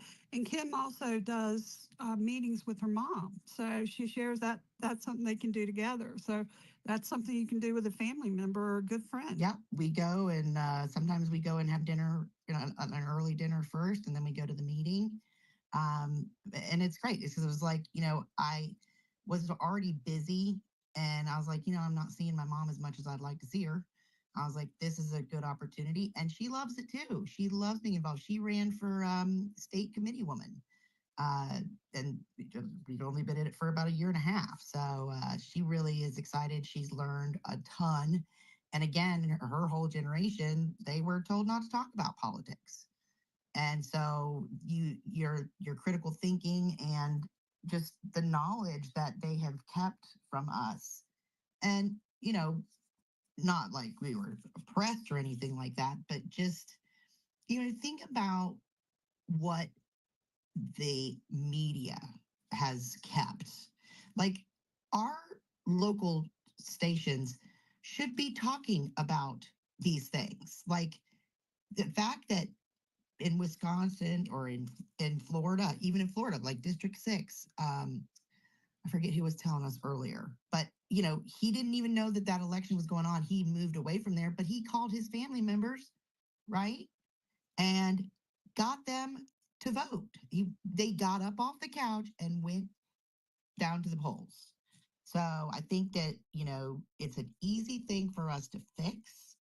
You just got to do it. And again, dedicate 10 minutes a day, write a couple of postcards, write a couple of thank you cards. Dollar Tree's got a plethora of them. You can go grab some and, throw some stamps on there, mail it out. And it's just awareness. And then when it gets closer to election times, you can put, a personal message. It's also a good way to get some volunteers. Maybe you tell them when the GOP meeting is each month. It's the second Thursday of the month at this address. Love to see ya. That kind of thing. All right, I do want to go back to number 8 here. Martin Van Buren. Real quick, that election in District 6, it seems like those counties that I had mentioned that were blue, I think it was Lake and Volusia. St. John. Was it St. John's? It was Volusia. I thought it was St. John. It was Volusia? Yeah. Okay, let me see. Volusia was blue? Oh, it was Volusia and St. John's that were blue. Yeah. Well, he flipped those. So those are that whole area of District 6 is all red. So yeah, good job, Florida.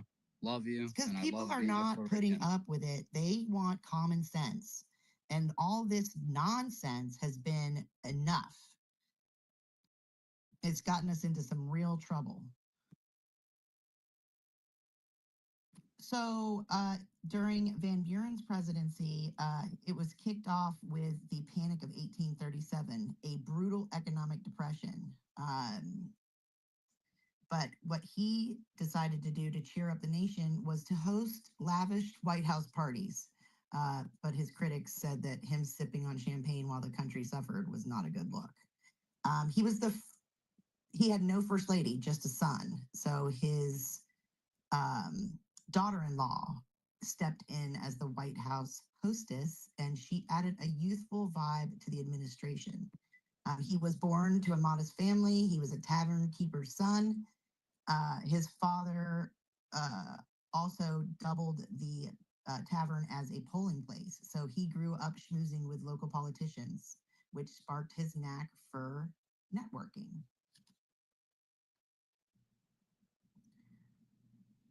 Oh, maybe there's a rumor that he had a pet tiger. There's a wild and debated tale that Congress gifted Van Buren 2 tiger cubs for an Arabian sultan during his presidency. From an Arabian sultan during his presidency. He allegedly wanted to keep them, but they were sent to a zoo instead. Historians argued over whether this actually happened, but it's a fun legend.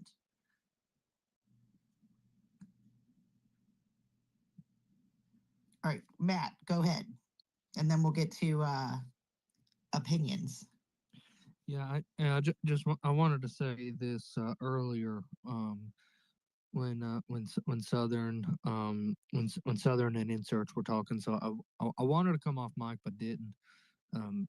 But it's the very things the very things we're fighting against are not progressive. They are regressive in nature because they're meant to take us all the way back to the first lie in the Garden of Eden, which of course, as all of you know, was, did God really say? Did God really say that there's only men and women? Did God really say there's only two genders? All the things we've taken for granted in this era are the forces we're fighting against want to take us back to where those things do not exist. It is not immoral, it is amoral, because immoral is still a standard. Amoral means no standard. And so when you talk about paganism and this being regressive, you're absolutely you're absolutely Where'd you learn that term regressive from, Matt? Did you learn it from me? No, I think the first person I actually heard say it in this context was Dave Rubin, believe it or not. Well, I said it before Dave Rubin, so you could give me credit. I'll take credit. I'll give you credit from now on. But yeah, that's the things that we're up against, and that's why it's so important that we win Wisconsin and that we have won Florida, because we don't want these people in power because they will do what as crazy as this sounds, and it sounds a bit far fetched, I realize that, but that they will take us that they are not progressive, they are regressive. They will take us backwards to ideas and practices of old that were eradicated after the resurrection.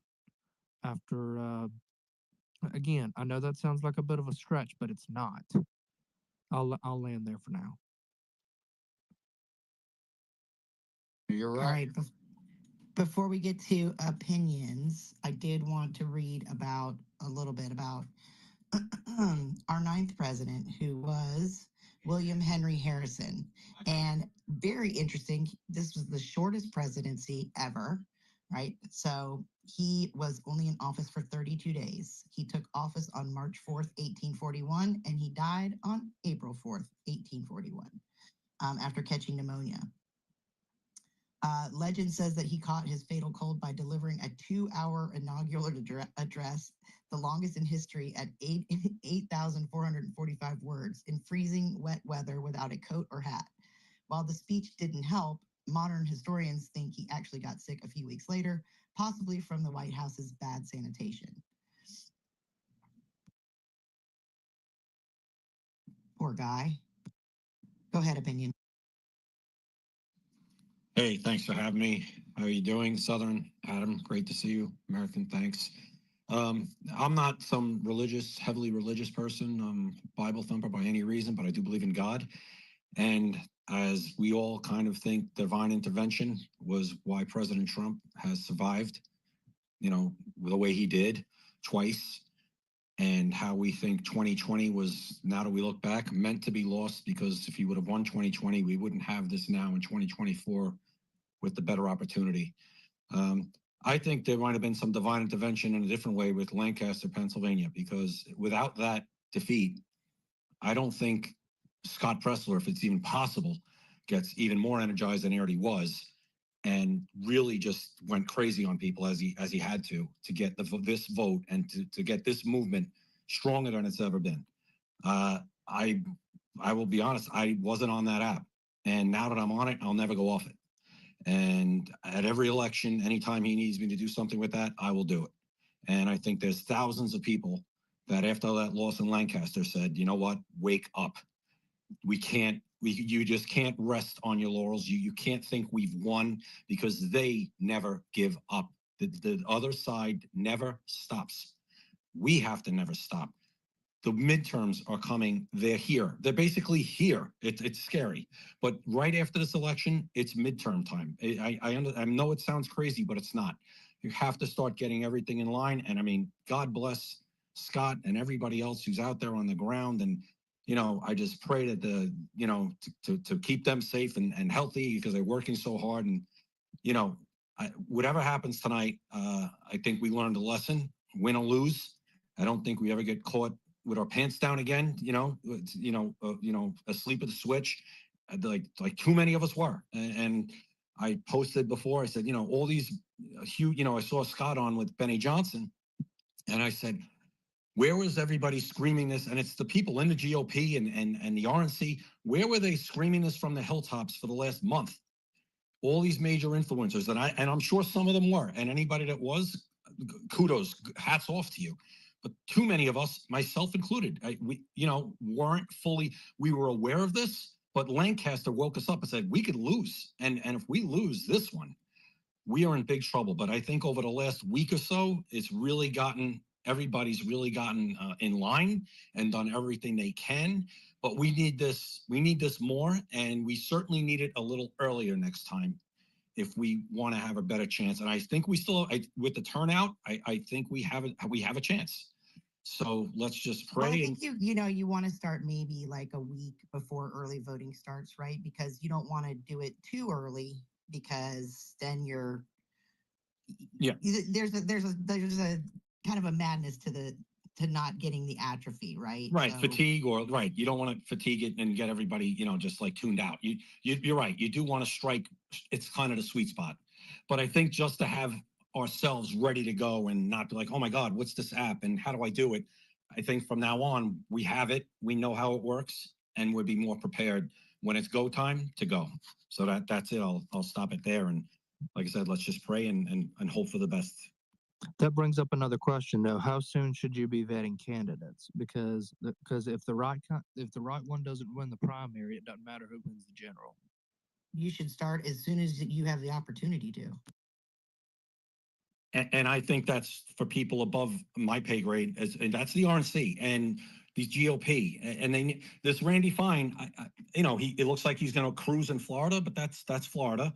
But apparently, from what I understand, he wasn't a great candidate. But we're going to get away with it, I think, because it's Florida. Thank God we did get away with it. But you're right. When do you start the vetting? And there's so much. Listen, that's a whole nother, I think, space you could do on how the money that talks to get certain candidates, into that spot. But yeah, like I said, above my pay grade. But it's a great question. Well, we've got little microcosms of the corruption that's in the federal government is strewn throughout the states, including Florida. I couldn't even believe the amount of corruption in the Tampa Bay area that's going on. And same type of thing where they're granting out like hundreds of millions of dollars to these NGOs. And it's basically their buddies. They're just giving away the taxpayer dollars to their friends. You mean like the ones funded through USAID? Exactly. And USIP and FAF, whatever. I mean, there's so many of them, it's ridiculous. FAFO, Kim? No, it wasn't FAFO, because that would have I'm been kidding, cool. I'm kidding. I think it was FAR or something. Guys, USAID, Rubio just shut down all the international relationships. They're all fired. And they're shutting everything else down. So they're only keeping a small percent, and it's going to stay up under Marco Rubio.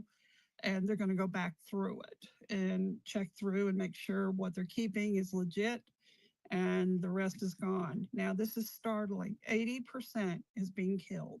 That means 80% of dollars were going out for BS for Democrat wins, period. And guess what? OCCRP, I did the digging. They are a global media. Their job worked with the CIA to use media to take down a leader of a country and have a regime change. I mean, it's brilliant. Think about how easy that is. Like, Yeah, I mean, it is absolutely, the media is the strongest the most powerful thing. Yep. And if you have it, you can just lie to the world. And So And guess what? They use that media against Trump.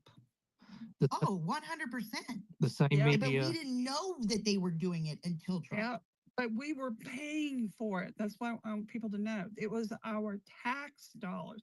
Well, they don't have that anymore. 61 NGOs are begging at Brussels right now. George Soros is talking to people in Brussels. There's some super bad actors. Adam will know this because we're on Colonel Towner's class, is what I call it. And I learn things, and now I see things, and now I understand how money moves and what they haven't changed their behavior since what, World War One, Adam? World War Yeah. And II, isn't everything. it? World War One, World War Two. Yeah.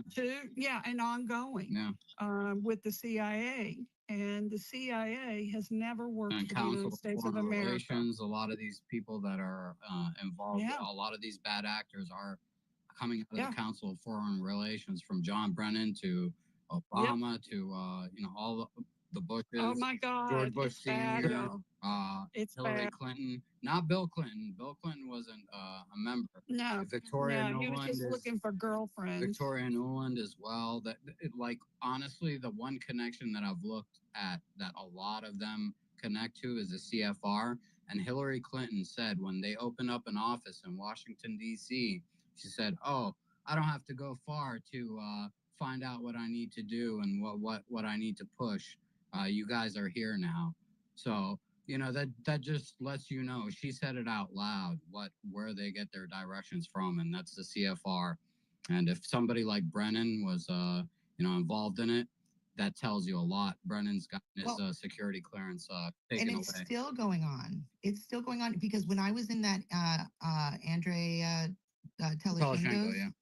Yeah, and he was talking about how all over Kiev, all over Moldova, all of these officials are over there making deals and trying to get their move in their positions against the U.S. president. That is treason. Like that needs to be You're called undermining out and- the commander in chief when it comes to the military. Well, number the one. problem is, guys, the CIA's always worked that way.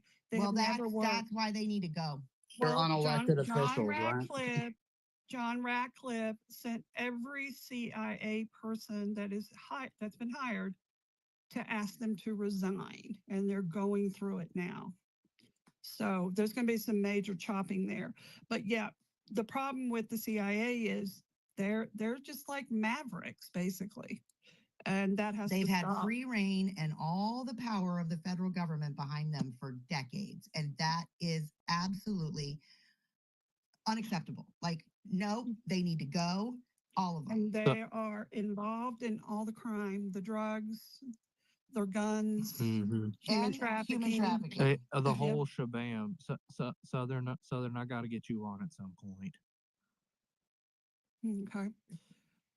So but the bottom line here is Trump is working on it. That I do know. John Ratcliffe was the right guy. Yeah, he's great. I like him. By the way, Hunter Biden just had his law license stripped. Good. I He think had they a should law strip license? What? Norm Eisen. I think they should strip Mark Elias. I think they should strip them all of their law licenses. Well, Elias and Eisen, those are our next two we want out. They've lost their federal clearance, so that's good. Southern. They're not even allowed in any federal buildings. That's awesome. Southern, check your DMs. Real quick before we get to Fed Up, I did want to go. I want to finish up with William Henry Harrison. So he was the first president to die in office. So number 9 was the first president to die in office, and he was a governor and a slave debater. Before his presidency, Harrison was the first governor of the Indiana Territory. He pushed to allow slavery there despite the Northwest Ordinance ban, arguing it boost settlement. He lost that fight, but left a mark on the region. And at his death, Harrison was buried in North Bend, Ohio in 1879. Grave robbers tried to steal his body, ironically, around the same time his son, John Scott's corpse, was snatched from its tomb. Both incidents were foiled, but it's a grim family foot. Ew, that's weird. That is weird. I mean, Body snatchers. but isn't that how Southern? Isn't that how they advanced medical research, where they would grave rob and steal people's bodies and Now they just have abortions. no Yeah, no I mean, unfortunately, yeah. Well, there is a legal path where when people die, some donate their bodies to science. Well, Geronimo didn't donate his skull to Skull and Bones, so they need to get that back. No, but they are grave robbers and all that crazy stuff that does happen. Unfortunately, Speaking of skull, or working deals with funeral homes or they're put into a morgue and nobody's claiming them, and they suddenly go up, oh, I'm a family member, and they get the body. So they have these secret little under the table financial deals. It's a lot harder to do today, but we've seen a lot of this. great space, guys. I'm out of here. Thanks, Matt. Appreciate you. Thank you, guys. As always, I enjoy y'all. I enjoy being around y'all. So, good night and God bless. Well, good night. And Thank we're you gonna for do your one more support. president. Appreciate you, brother, and keep up the good fight. Thank you, y'all too. And the poll has closed. In Wisconsin? Yes. Yeah, 901. So hopefully we start seeing some results, and let's go Schimel. All right, so I'm going to get to the last president here, and then we'll go to Fed Up, and then we'll be done with another 5 presidents. So. Oh, I thought you were talking about Trump there for a minute when you said the last president. So John Tyler, the 10th president of the United States. Guys, I'm sorry, Kim, just real quick. How can they close the booth? We got people still standing in line. They don't have ballots. All like it's 8 o'clock. He's saying over Yeah. there. So officially the polls are closed, but people are still in line, so they're not officially closed, Oh, okay, right? okay. Don't worry. What they'll do is they'll mark the line at time, and then anybody past that mark, they can't vote. Oh, they may have some that didn't run out of ballots. I just thought that one through. I'm sorry, I'm tired. Did you take your pills already, Southern? I did. Not to make this crazy, but I was in a pretty serious car accident about 16 years ago. I got T-boned in my convertible, and I had a left to right whiplash in my brain. I don't have a sleep pattern anymore, and I have pain like a fibromyalgia patient. So I have to take sleeping pills at night and stuff, and I have to take them at a certain time or I don't fall asleep, and then I'm screwed up. So I don't want y'all to think I'm crazy. So if I talk and I slow down and I have more vowels, I'm falling asleep. I think a lot of Sorry. us in here are very used to when it's time. All right, I fall so asleep on stage all the time. Don't feel bad. I mean, listen, there is a whole cult of space sleepers. I found that out the other night. I couldn't get back up into space, and there was one speaker left. Walt had fallen asleep. There was one speaker left, and he was asleep. There must have been 100 people in there. It was hilarious. Nobody was talking. All right, real quick, let me get to the 10th president, and then I will go to you, Fed Up. I promise. All right, so John Tyler, he was the accidental president. Tyler was, he was William Henry Harrison's vice president. So after his death, just 32 days into his term on April 4th, 1841, making him the first vice president to ascend to the presidency due to a president's death. His nickname, his accidency, oh gosh, stuck because many didn't see him as a real president. Tyler started as a Whig, but clashed with the party so much, vetoing their bills and pushing his own agenda, that they expelled him during his term. He finished his presidency as a man without a party, a rare political orphan. Baby factory. Tyler had 15 children across 2 marriages, more than any other U.S. president.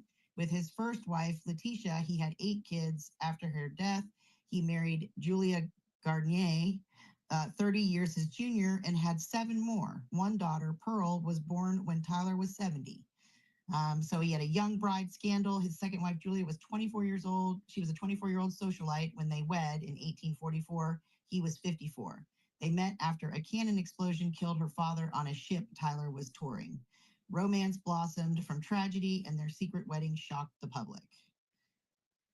He was the annexation champ. Tyler's biggest legacy is pushing Texas into the Union. He signed the annexation resolution in 1845, just days before leaving office, after years of wrangling with Congress and anti-slavery foes. Excuse me. He was a music man. Tyler loved music and played the violin. He even wrote a waltz for his second wife, Julia, showing a softer side to the stern Virginian. Oh, there'd be Mr. Philby saying, there's another one from Virginia. A lot of these first 10 presidents were from Virginia.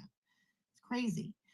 Let's see. He was a Confederate turncoat. After leaving office, Tyler sided with the Confederacy during the Civil War. Elected to the Confederate House of Representatives in 1861, he died before serving, making him the only U.S. president buried under a foreign flag, the Confederate one. He was the veto king. Tyler used the presidential veto more than any other predecessor, clashing with Congress over banking and tariffs. His vetoes, 6 in total, angered Whigs so much they tried and failed to impeach him. Living legacy, 2 of Tyler's grandsons, Lyon Gardner Tyler Jr. and Harrison Ruffin Tyler, were alive as recently as 2020. Wow. An astonishing feat since Tyler was born in 1790. His fertile family tree kept sprouting. Cursed desk. Legend says that Tyler's desk in the White House was cursed. Several presidents who used it, Tyler, Polk, Fillmore, faced tough terms or died in office. Tyler himself escaped that fate, but his presidency was anything but smooth. Interesting. That was number 10, guys. All right, go ahead, Fed Up.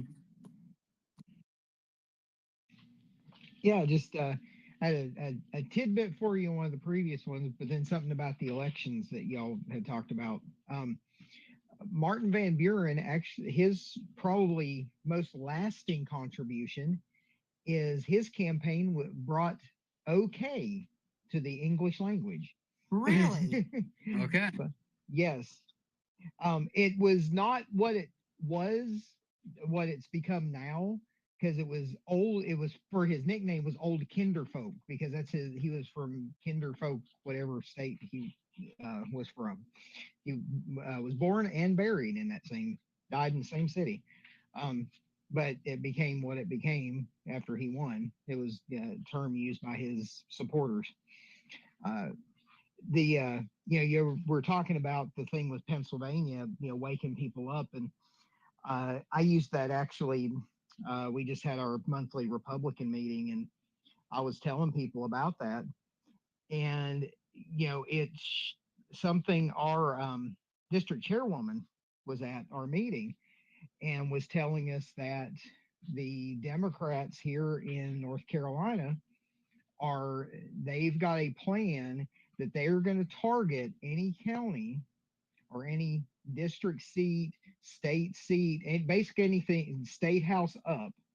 If it was Trump 10 plus or less, they are targeting it.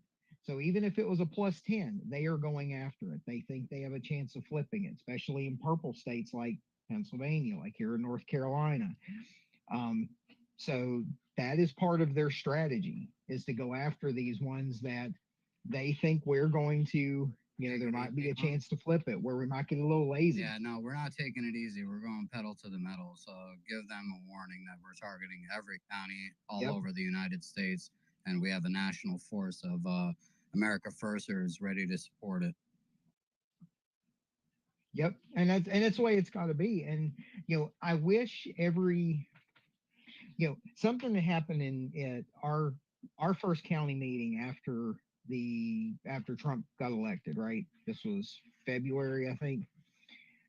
And we came out, and our chairman was like, we did the, hurrah, pat ourselves on the back, take a minute to celebrate, and we won, we got Trump in, right? And then he was like, okay, Now that we're done with that, let's get down to business. We have municipal elections this year. We need to work on those. And we need to go ahead and start focusing on 2026. I was like, and when he said that, I was like, hell yeah, that's the mentality we need. We won, yeah, great, awesome. Let's work on the next one because that's what the Democrats have done for a long time, and that's part of how they win. The day an election's over, they're working on the next one. And that's something we have not really had that mentality, and it sounds like we're starting to get that. We've had it. Yeah, but don't you find it funny, Fed Up, that it's us doing it, not the RNC? Think about that one. By the way, Brett Yep. just sent me a picture from his phone. He's in Richfield, Wisconsin. And this photo was like 15 minutes ago. I put it in the purple pill. It is a huge line. And I'm seeing a lot of red hats, a lot of red caps. So this is good. They've extended I'm the sorry to voting interrupt. until 9 p.m. Central. That gives another 50 minutes there for certain locations, I think, that were affected by the ice storms. Real quick reset to the room. If you could like and repost the space, if you've already reposted it, unpost it, unrepost it, and then repost it. That'll help build up the algorithm and bring more people in so they could enjoy the civics and election results as they come in. As of now, we've got Florida District 6 and District 1 on lock. I'm looking at District 1. It's 96,238, which is 57%, to 71,200, which is 42.2%. So Jimmy Petronas wrecked that one. We've got about how much? 98.3%. Florida does such a good job at getting the results in quick. If you notice in the elections there. That's because of the hanging chads. Yeah, because we kicked butt. Yeah, the hanging chads definitely helped get some things in order there. And for as far as What does that mean, hanging chad? So in the 2000 election with Bush and Al Gore, that was back when you would push in and the little piece of paper that pops out, that's called a chad. And so they were kind of hanging off, and so they were looking at them to see if they had meant to push that down or not. Yeah, it was total crap. And Florida was the laughing stock of the country during that time. Yeah, we strained that out pretty quick. We're looking pretty good. We've been getting election results in before other states pretty quickly. Last thing would be Florida District 6. Randy Fine took it 110,000 votes, 764, which is 56.7%. And Josh Wheel got 83,485 at 42.7%. That's well and over. What was the percentage of voter turnout? For the voter turnout, I don't know. Can I give a Wisconsin update real quick? But that's 99% of the vote in on that district there. Yes, and, you can give a Wisconsin update. Results. Go ahead, Dean. In Waukesha County, they were showing Schimel up 60. I didn't quite catch it. It was 60-something percent to 60.4.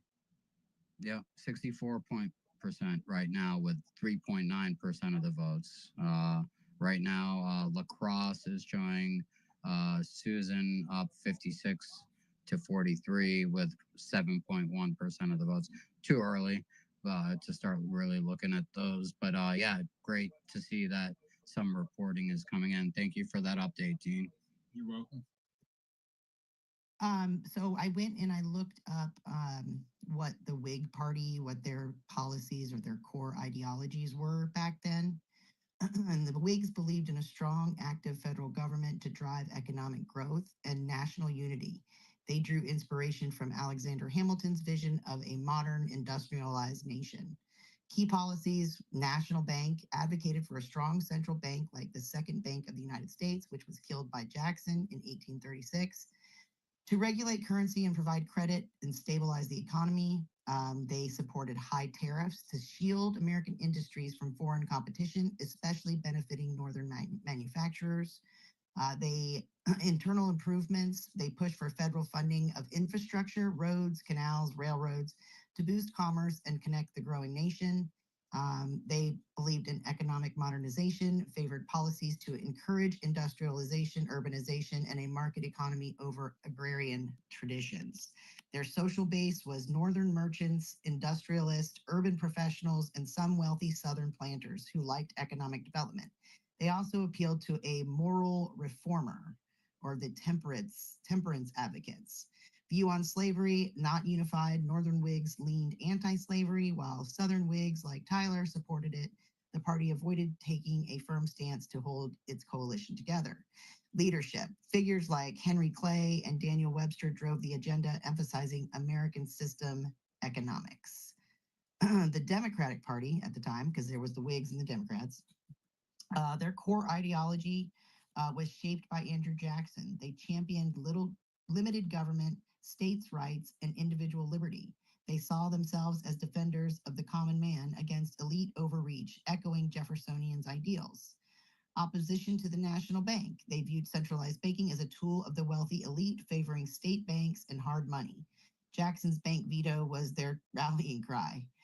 Low tariffs, preferred free trade or low tariffs to keep goods cheap for farmers and consumers, opposing protectionism that favored Northern industry over Southern agriculture. Limited federal role, they resisted federal funding for infrastructure, arguing it was a state responsibility. They feared a strong central government would erode local control.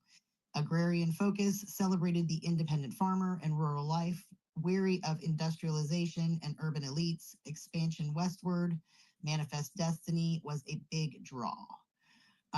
Social base, Southern planters, small farmers, urban working class immigrants, especially Irish, and rural communities. They thrived in the South and expanding West. View on slavery, they were strongly pro-slavery in the South, where it underpinned their economy. Northern Democrats were more mixed, but often tolerated it to keep party unity. Leadership were Martin Van Buren, James Polk, and Jackson's legacy loomed large, pushing a populist, decentralized vision. Pretty interesting, huh? Definitely interesting. I mean, the Democrat Party is unrecognizable now compared to that. Oh yeah, is that in is a that lot when of the ways. I mean, Republican? there are some things in there that they've stuck to, but for the most part, That's where you start seeing the divide in the Whig Party, as you were mentioning, right? Like so, and then the Republican Party came in to replace it, and then I guess the Whigs all went to the. But I but so understand if the you think about that anti-federalists. MAGA, if you think about MAGA, like I see things in both parties that are MAGA. So it's like it is formed and completely separate party that draws on the best of things from both parties, which I think is ideal for the American people. Love it. Heather might have an update for us. Opinion. I'll get to you next. Go ahead, Heather. Yeah, I'm just watching the decision HQ numbers, and it looks like there's 2% in for Wisconsin, and Schimel has 54 to 45 for Susan Crawford. So I numbers just are got a starting new to come in. update on that. It says 59.8 to 40, with 30,000 votes for Schimel, 20,000 for Susan, at 2.3%. Yeah, the live for Decision HQ Decision HQ. shows Okay. almost 60,000 votes in, 2% Wow. with a spread of around 10%. So just wanted to give Yeah, that. and Oh, thank Heather, you. we're I'll check out also Decision a lot of HQ the then. people I've been talking to, they're in line. They're sending in snapshots. There's a lot of people in line, a lot, and a lot of red Trump hats. I'm excited. I'm excited that so many people turned out. I mean, that's incredible for, an off time, a special election. It means that, I don't know about everybody else, but, again, I've only been really doing this for 2.5 years. It's so interesting. Like, there's so much interesting things to learn. Like, it was never this interesting when I was in school, ever. Like the Constitution was like the most boring thing I ever read. I don't even know how I made it through it when I was in high school. And now I'm like, this is the coolest document ever. And the fact that it was written by such young men in a time and is still relevant today is incredible. Never knew that. And it's such a disservice that was been done as far as teaching this topic. Well, don't you find it interesting? They took it out of the schools.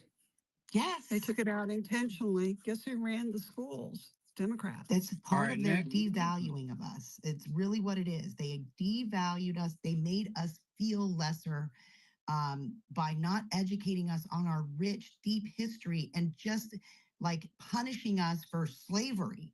It's like that is such a minute portion of our history, and we're the ones that actually stopped slavery. So we should get some sort of credit for that. Real quick, Nick, I'm gonna let you up and give you a chance. We'll give you a shot. I know you're a brand new account, and just Don't mess with us, Nick. We've already done twice today. yeah. No, I saw some of the people he follows, so I was just kind of interested to see if he has something to add to the conversation. Let's go ahead and jump to Nick since he's jumping up. He might have something to add as far as Wisconsin. Nick, how you doing today? Thanks for joining us. Hey, not too bad. How you guys doing?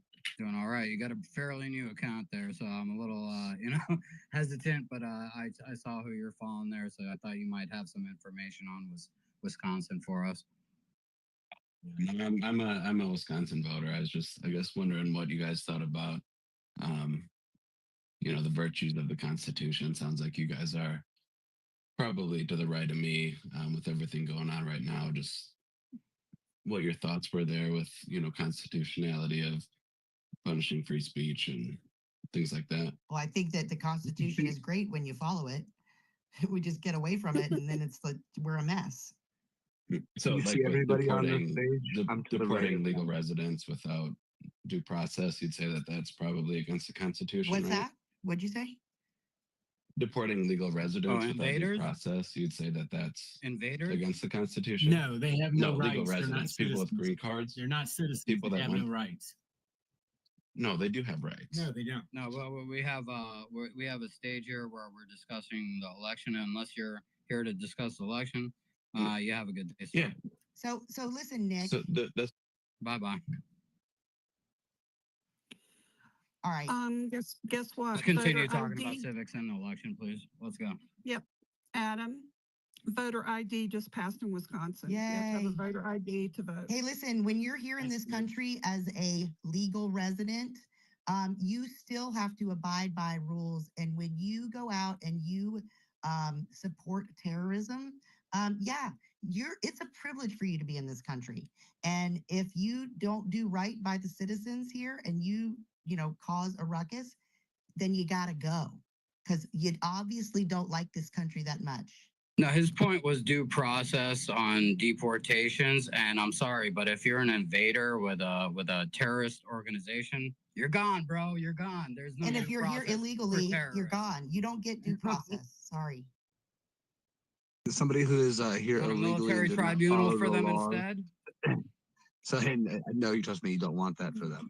Somebody who is here illegally and did not follow the laws to get here, they are not protected by the Constitution, so they have no constitutional rights. They may have human rights as an individual under your globalist policies, but they have no constitutional rights under the American Constitution.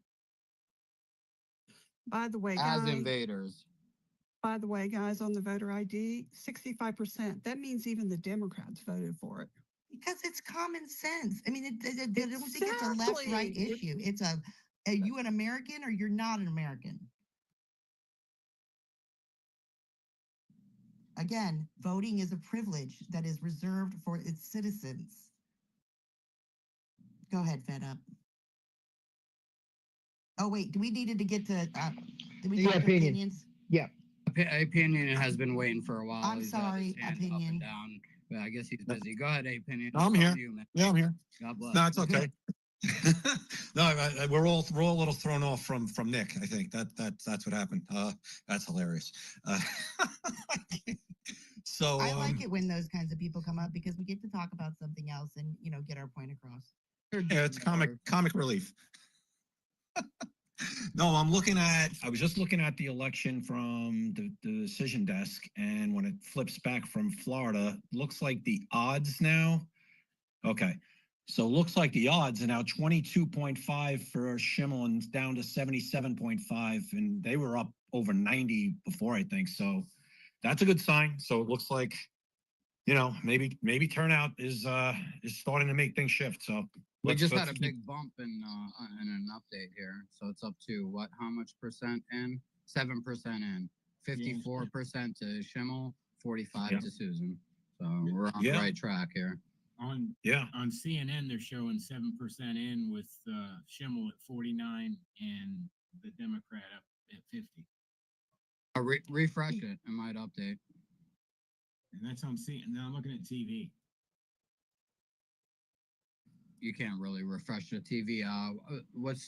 Who was it? Heather pointed me to DecisionDeskHQ.com, and that seems to have the most up-to-date, up-to-the-minute results here. It was much faster than Washington Post, where I was getting my results from. I don't know why I'm on that website, but Decision Desk HQ seems to have the quickest and best accurate results live time.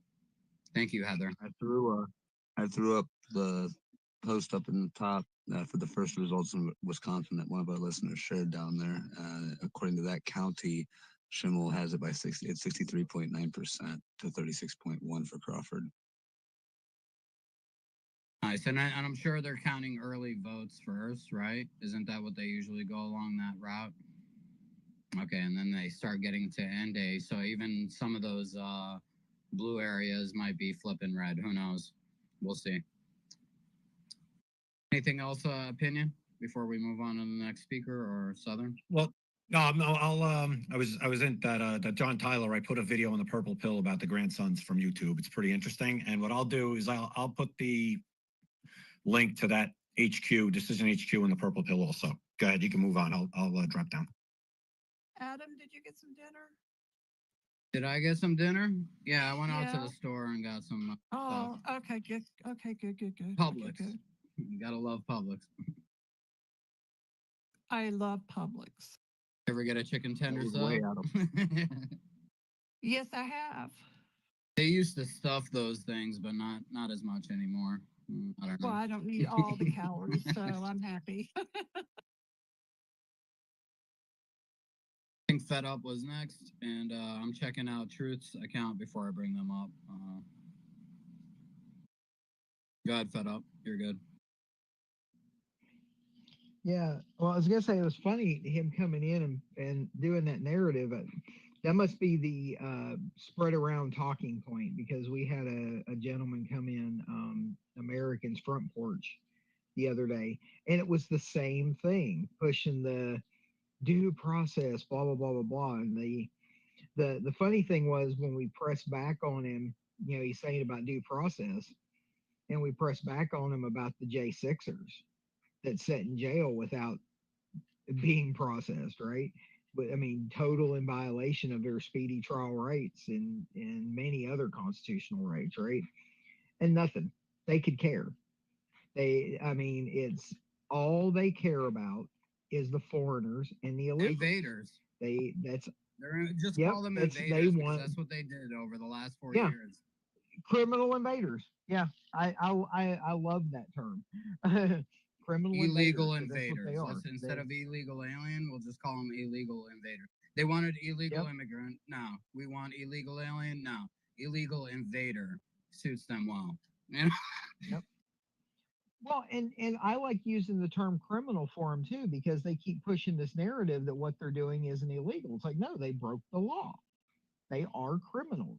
And all these people keep pushing. It's like, well, did they, why are they going after them? Did they commit a crime? Yes, they committed a crime. They came here illegally and probably violated several other crimes in the process, right? And it's insane that they want to push things so far. They want to put them ahead of us. They want them to get government assistance that we can't dream of getting. They want us to, they want them to have easier voter rights. it's not just they want them to have voter rights. They want them to have voter rights with lesser ID, lesser, it's just like somebody was talking in a space I was in earlier and was talking about the last time they came across the border of Mexico and the difference between the papers they had to present as a U.S. citizen versus these yahoos Well, coming and across well, was you know, it's been insane. going on for so long, not only with illegals, but even immigrants, right?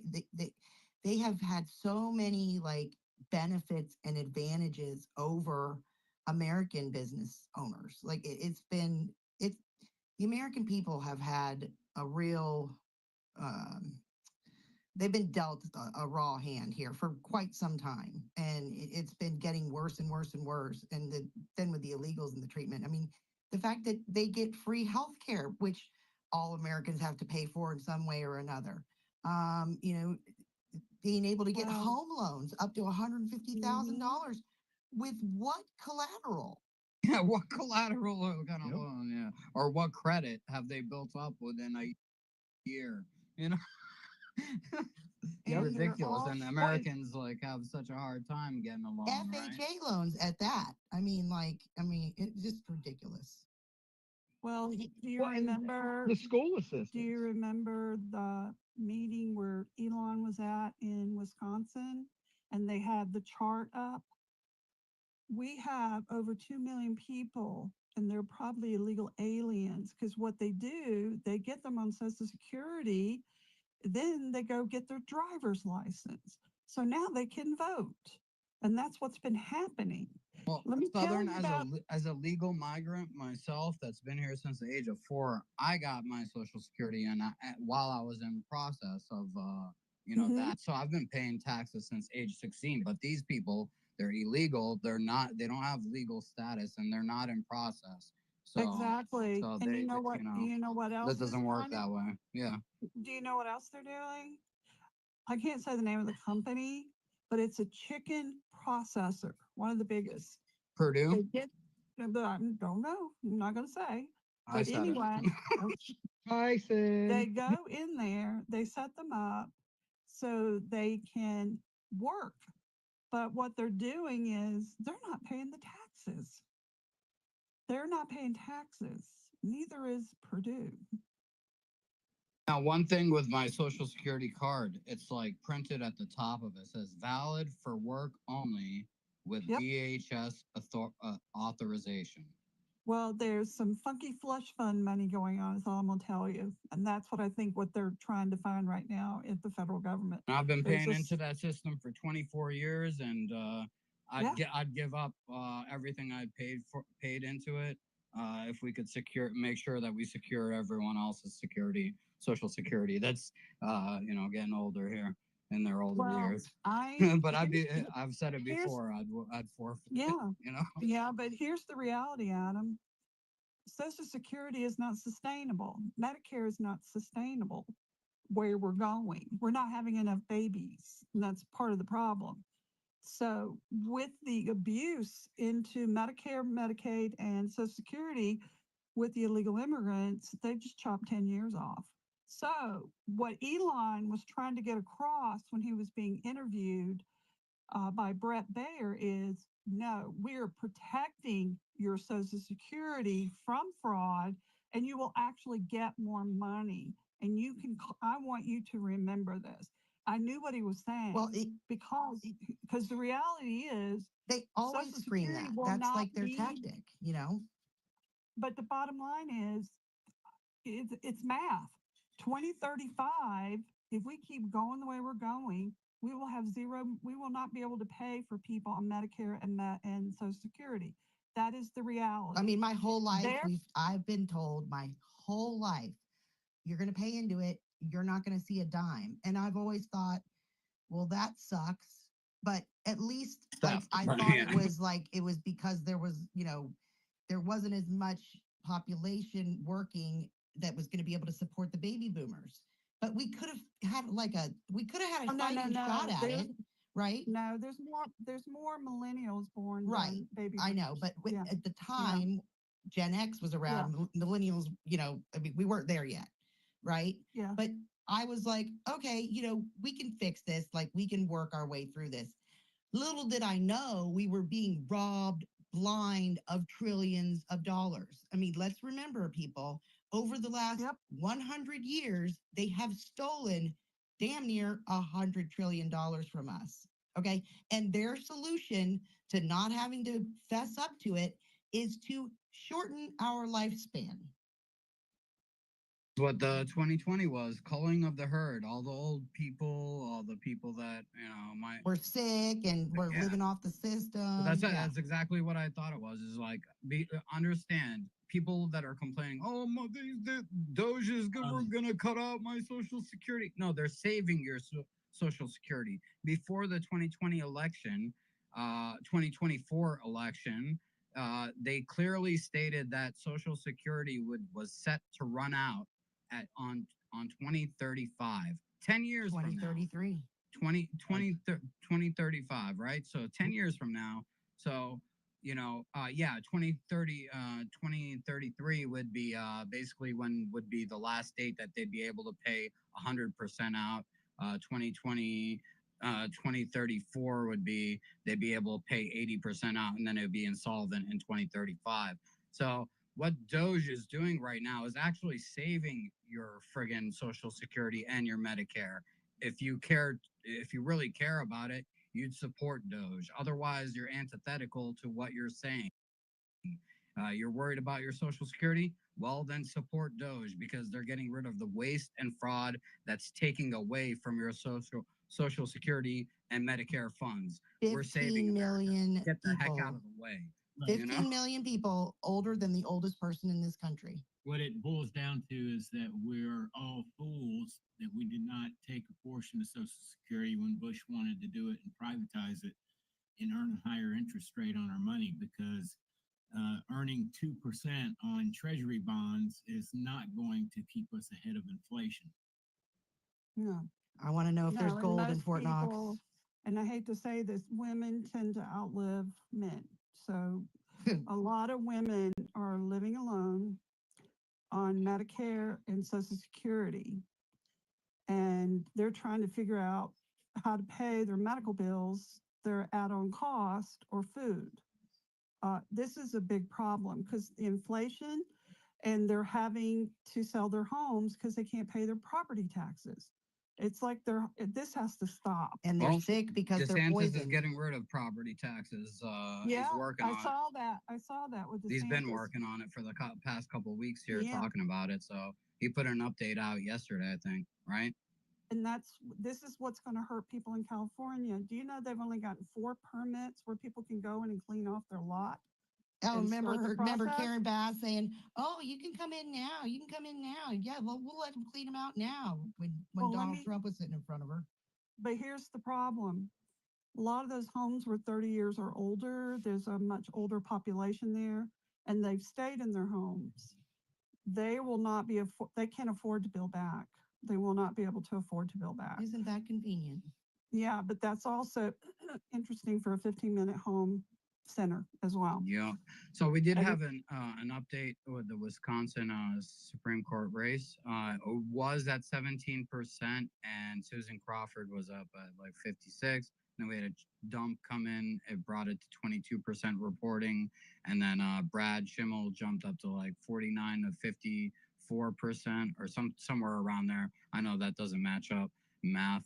It doesn't math out right, but right now she's jumped back up over 57% to 42% over Schimel, but this is with only 28% reporting. I think as we see more counties come in, then we should hopefully see more Schimel action there. Yeah, 'cause Fingers the early crossed. votes- Say a early prayer. votes are going. Well, early votes are Dems. I didn't realize this. I thought Elon Musk spent 10 million. He doubled it, 20 million in Wisconsin. Yeah, they're showing on CNN that it's 59.8 for Crawford and 40.2 for Schimel with 35% in.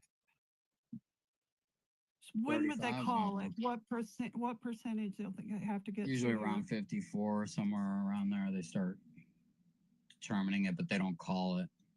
This is something so pivotal. We won't call it till all the votes are in, I would think. That was probably I think we're gonna have to Milwaukee, Adam. investigate for fraud if he loses. Yeah, Milwaukee's going to be dim. Yeah, that's like Well, 71%. Yeah, they haven't gotten to the northern counties yet. And those are the red counties.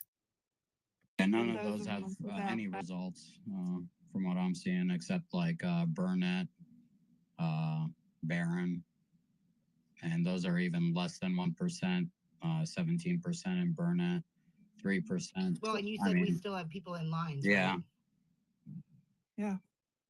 Oh, well, as we sit here and wait for results and for some of these polls to close, the back half of Civics, we typically we're reading the series, the Uncle Eric series, and it's to teach us about economics and common law, and it's part of Civics.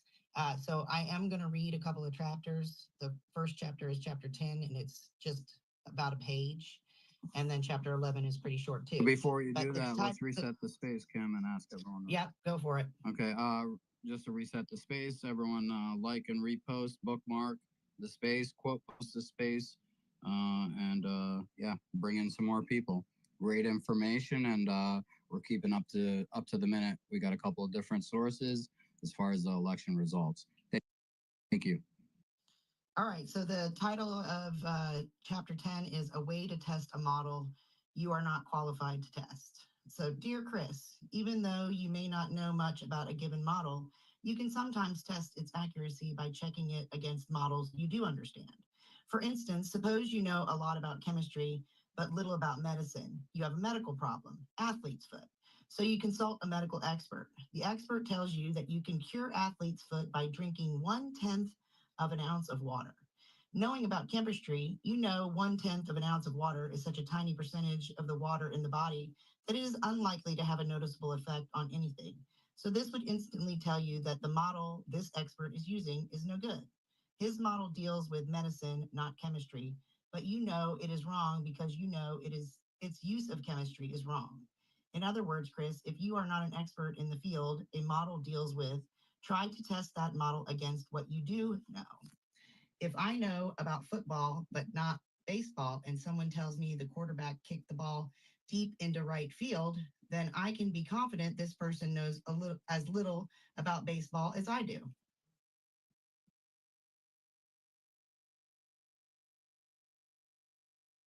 I feel like we have to test models all the time.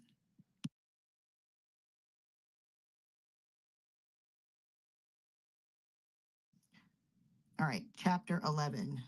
Beware of tautology. Tautology. Dear Chris, when judging the accuracy of a model, beware of tautologies. According to the American Heritage Dictionary, a tautology, pronounced tautology, is an empty or vacuous statement composed of simpler statements in a fashion that makes it logically true, whether the simpler statements are factually true or false. In other words, tautologies are always logically true, but they are also worthless. An example would be the statement, either the sun will come out or it won't. This statement is true, but what does it really tell us? Tautologies are not necessarily bad, but they can be highly deceptive. An example of a harmless tautology is the statement, too much sugar is bad for you. Too much means the same as bad. So the statement cannot be false. It is the same as saying bad is bad. Another example of harmless tautology, the survivors are alive. Well, of course they're alive. The definition of survivor is a person who managed to stay alive. Harmful tautologies are often not so easily spotted because many are designed to deceive. To illustrate, I've made up the following example. Adolf Hitler is a wise and honorable man who is deeply concerned about building a better world for us all.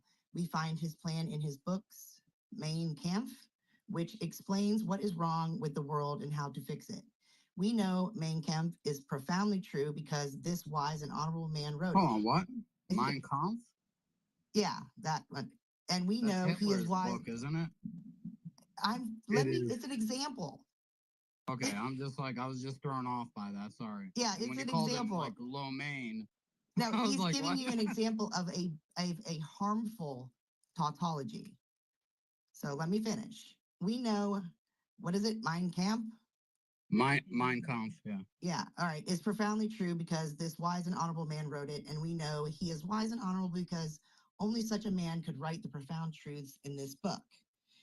We can call this the Hitler is our savior model. Notice that the presentation does not go outside Hitler and his book. There is no independent evidence. Hitler is good because his book proves it, and we know his book is right because Hitler wrote it. Circular reasoning. Chris, you might think this example is silly. Who could possibly fall for it? But millions did. The world is full of tautological models. One of the best examples is this. The majority is always correct. How do we know? Because the definition of correct is what the majority has voted for. Circular reasoning. It is hard to believe people fall for this, but millions have.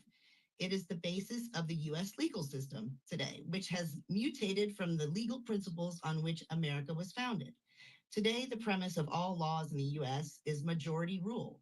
I will explain more about this in my set of letters on law, Whatever Happened to Justice. Talking with a fellow teacher about 30 years ago, I asked him how he planned to vote in the upcoming elections. In all seriousness, he answered that he wanted to do the right thing. So he would wait to see the direction of the majority was headed and he would vote that way.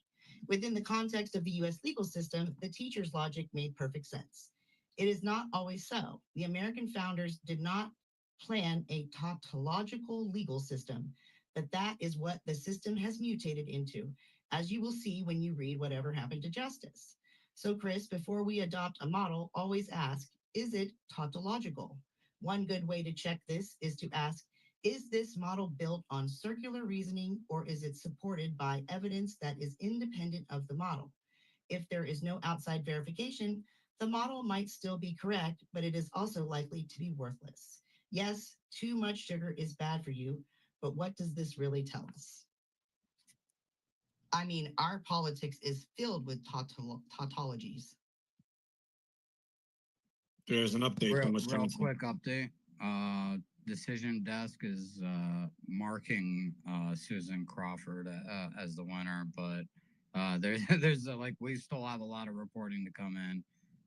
So it's at 37% reporting, and they're marking her with 57.9% compared to Brad Schimel at 42%. Yeah, don't give up hope yet. Heather, I saw your hand go up. Go right ahead. Yeah, that's what I was going to say. There's also multiple larger accounts on X also sharing the same. Nick Sorter came out and said that she won. She did not yet, you know. Yeah, I mean, that's just what they're reporting. So I just wanted to share that. Sucks. Well, I thought we had a real shot at it. Well, we do.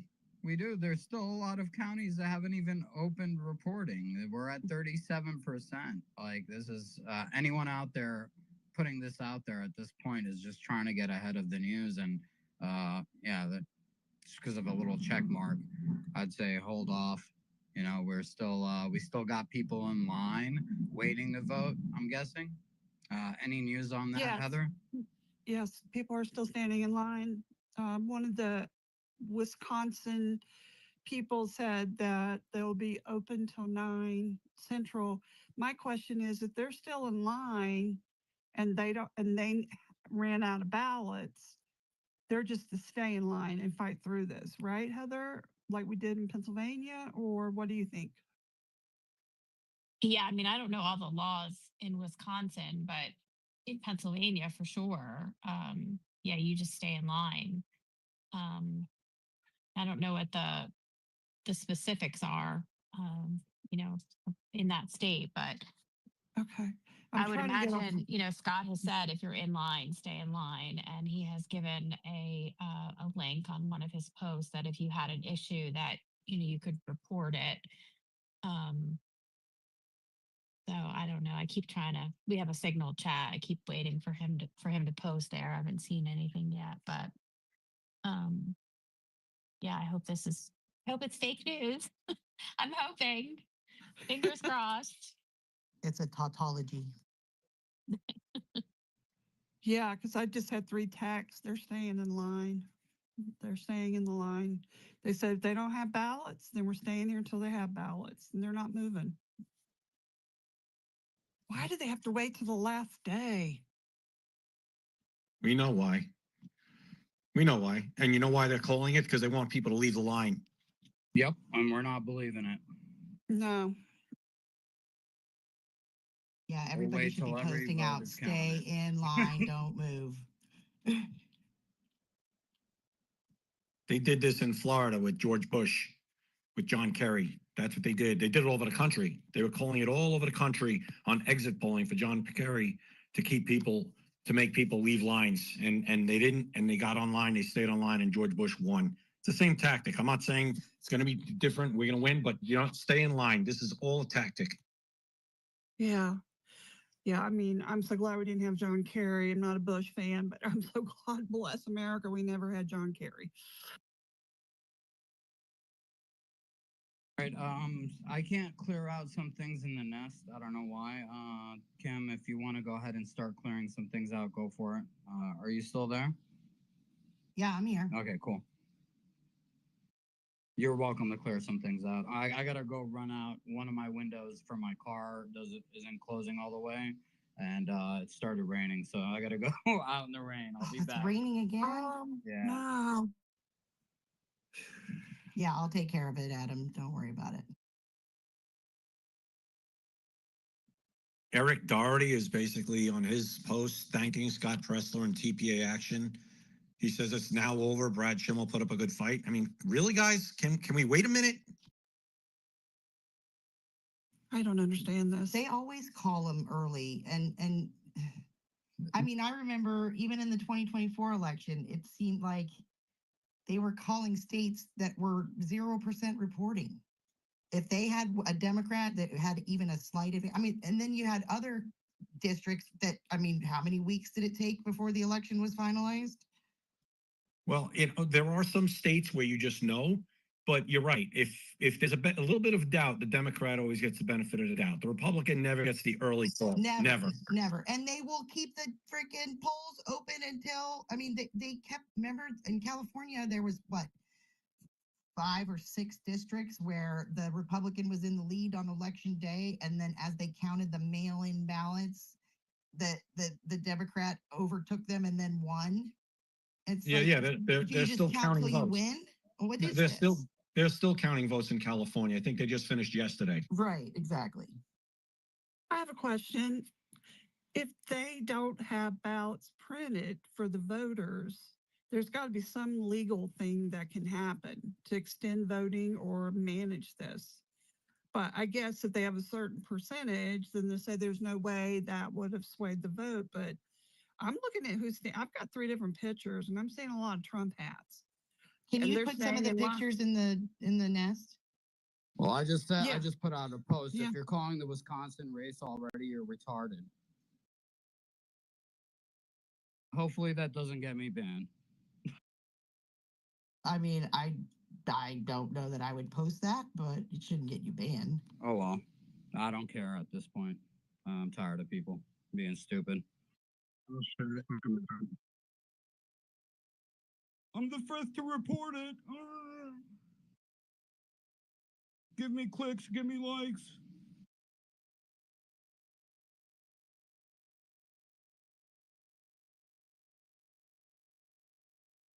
Go ahead, Tejas.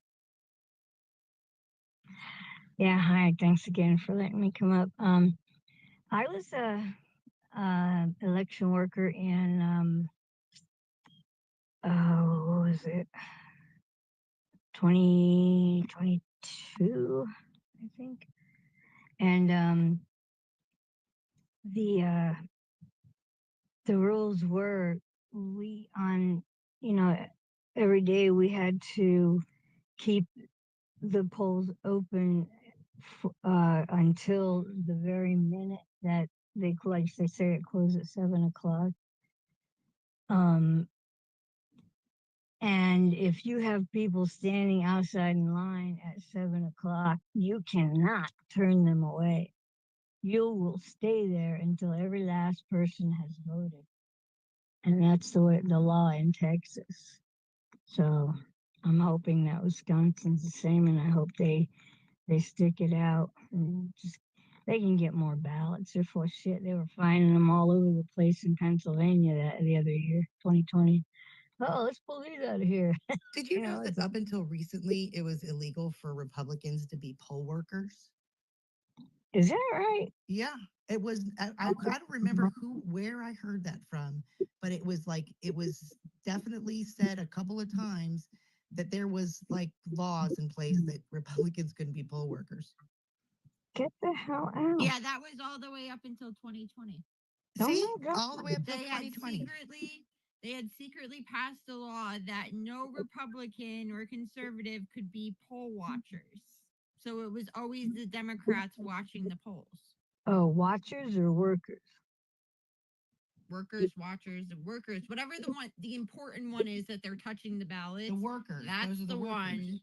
That's the one that Republicans were not allowed to be in that Do you position. know where that's documented at? It was an agreement between the Democrats and the Republicans to settle a lawsuit back to I want to say it was like 1992, 1994. alleged cheating that they never were able to prove. The whole thing was bullshit, and the Republicans should have just told them to stick it up their ass. I mean, it doesn't seem like they should be allowed to do that.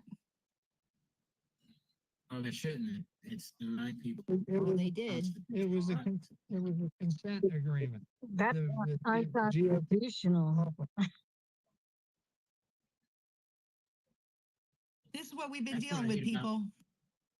That's what I hate with the Republican Party is they never have a spine. They always act down and they never fight. Yeah, like I said, they should have just told them to stick it up their ass. Exactly. Well, MAGA's taken over the Republican Party, so they better watch it. Hi, Jen. How was your podcast? It was good. I can't wait to go back and watch it. Did you tell any secrets? Nope.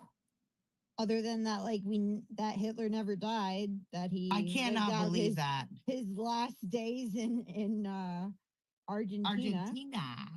So all y'all that thought Hitler died, you've been bamboozled.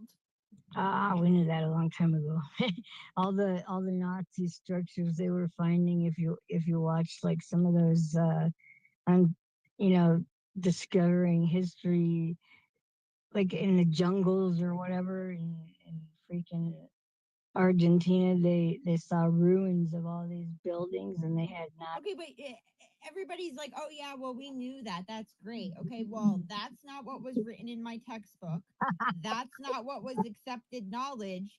And if anybody had ever said that Hitler didn't kill himself in Germany, we were outcasted by society. So all of us smart conspiracy people can sit here and be like, oh, well, we knew that. The vast majority of Americans thought Hitler died, and they just found out he didn't. That he blew his brains out in a bunker, right? That's what we were. They showed us a female skull. Yep.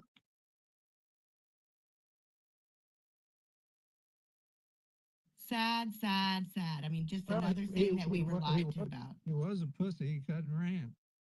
He was a narcissist. Narcissists don't kill themselves. Look at Jeffrey Epstein. I mean, look, he got to didn't kill himself, guys. He got to live in paradise. He got to live for 20 more years and have 2 daughters and live like he wasn't a genocidal maniac. And look at all the Nazis that came over here because the Americans wanted them. I don't know what Americans wanted them, but yeah, for their scientific stuff like MK Ultra. 100%. All the horrific things they I did. didn't learn about Operation Paperclip until I swallowed the red pill. So I learned about it when I got Lyme disease, and I read a book on Lab 257 in Plum Island, New York, where they had the agricultural, so-called, quote unquote, animal lab. there off of Long Island Sound, and you know, even in the Silence of the Lambs movie, what's his name? Hannibal Lecter called it, "Oh, a vacation to Anthrax Island." Yay. You know, when they said, you can go to Plum Island, you can go out every day, you can go on the beach. You know, and that's exactly because that's where the line came from. Well, they started in another lab on another military base, and then they did with the live testing with the animals and the deer.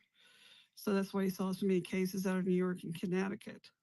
Yeah, I was working at Cape Cod at the time in the early 80s, you know.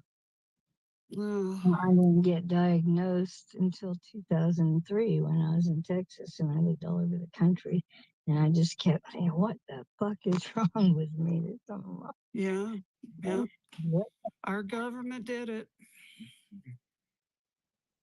So many things. I mean, again, we learned about tautologies tonight. I mean, the level of lying and poisoning and everything else is just ridiculous. I thought that Hitler killing himself was the end of World War II. So, Right. like, All the Nazis disappeared. What is the actual end of World War II? Because obviously, when the Allies came moving in, Hitler ran.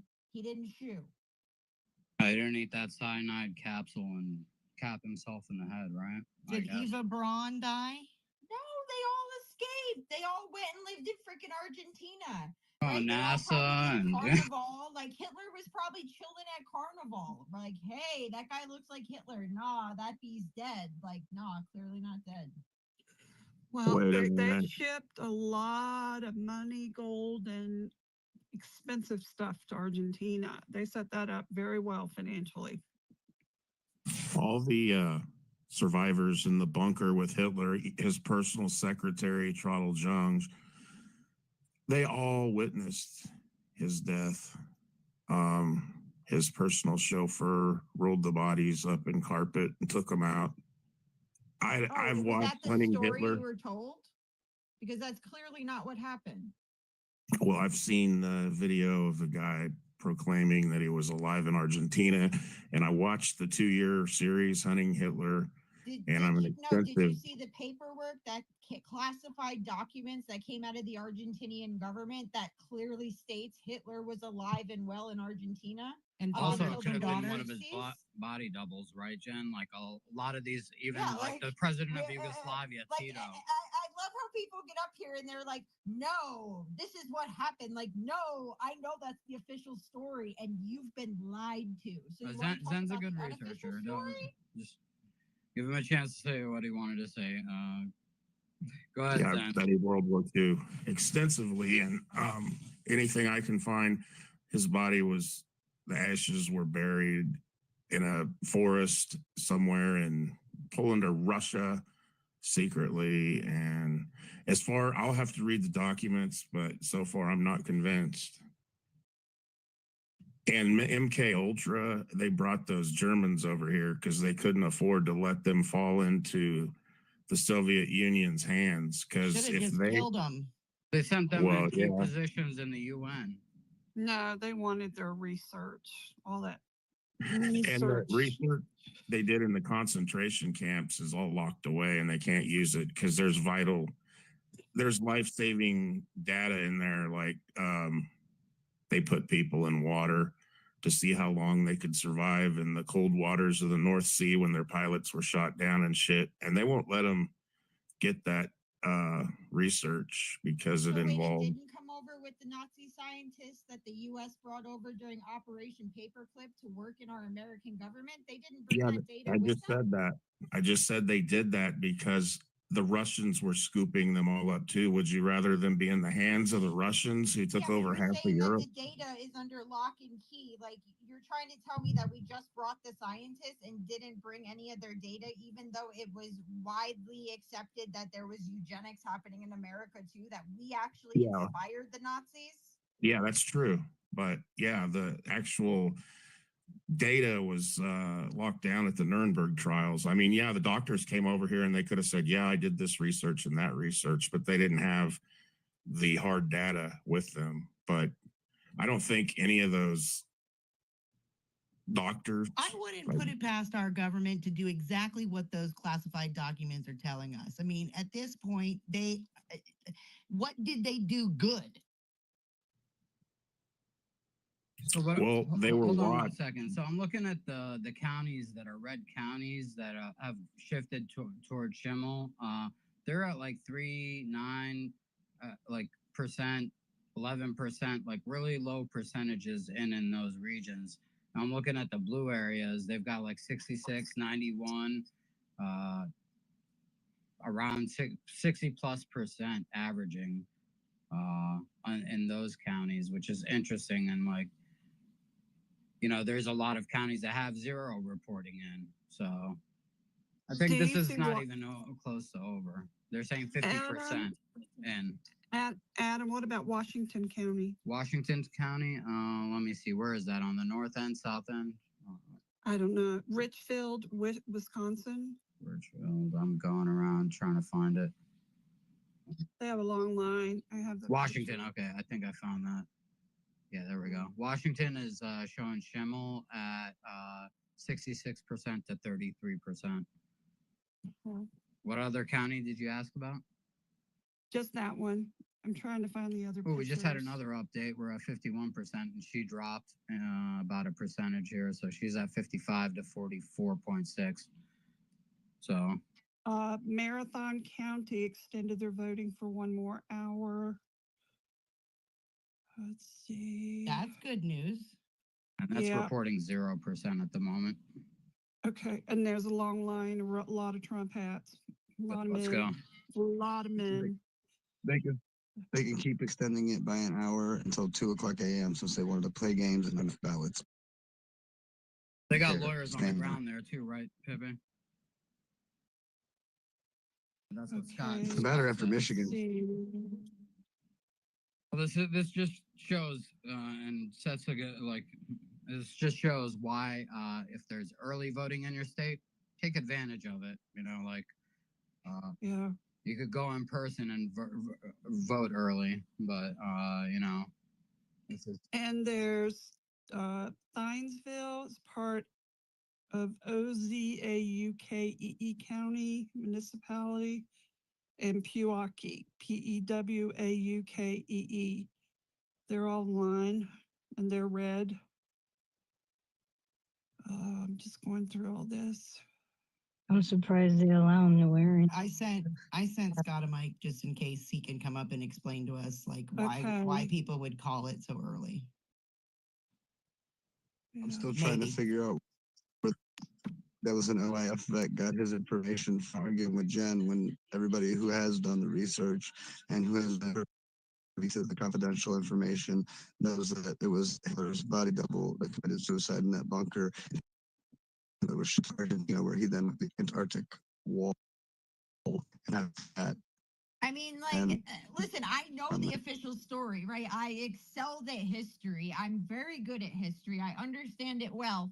I know what I've been taught. I know what I've been told. Okay, it's wrong. Okay, so don't get up here and tell me the same exact story I've been told for the last, you know, 29 years, however old I am. I don't even know. LOL, not 29. Joking, I'm 37. Shut up, guys. 37. You're not 37 yet. Let's see if I could get Scott up here.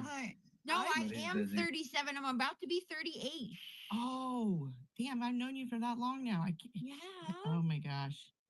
Oh, I would love to be 37 again. Oh my God. Me too. Me 3. Oh.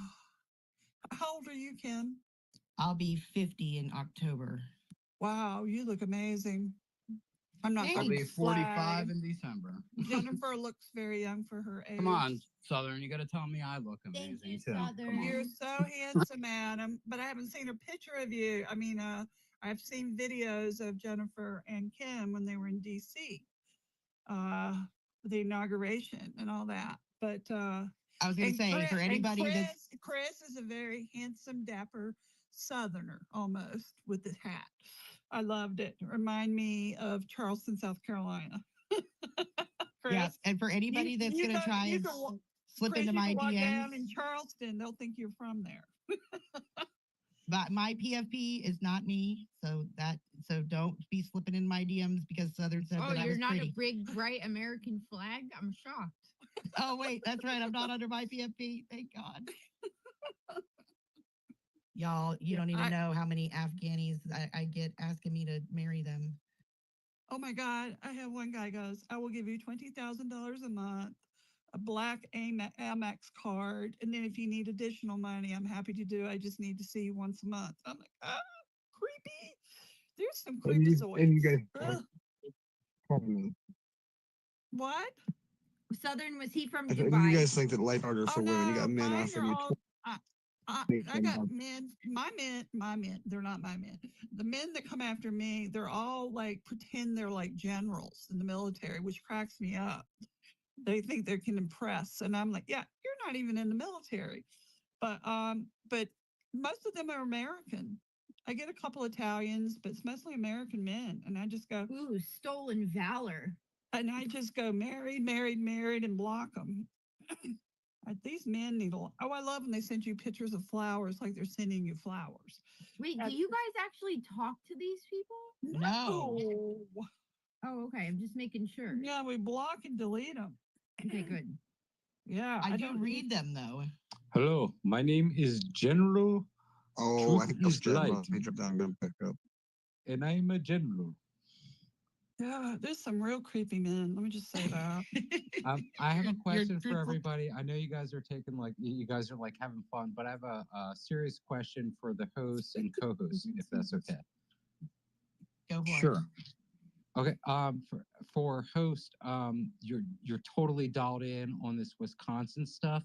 If you would could you like kind of elaborate where we're at statistically, and if you think everything's gonna turn out all right for Southern? I think it was Southern co-host talking about World War II and this Argentina thing with Hitler. Like, could you post something in the Jumbotron with those documents? Because I heard whispers of it, but I didn't see anything. Like, I didn't see any documents.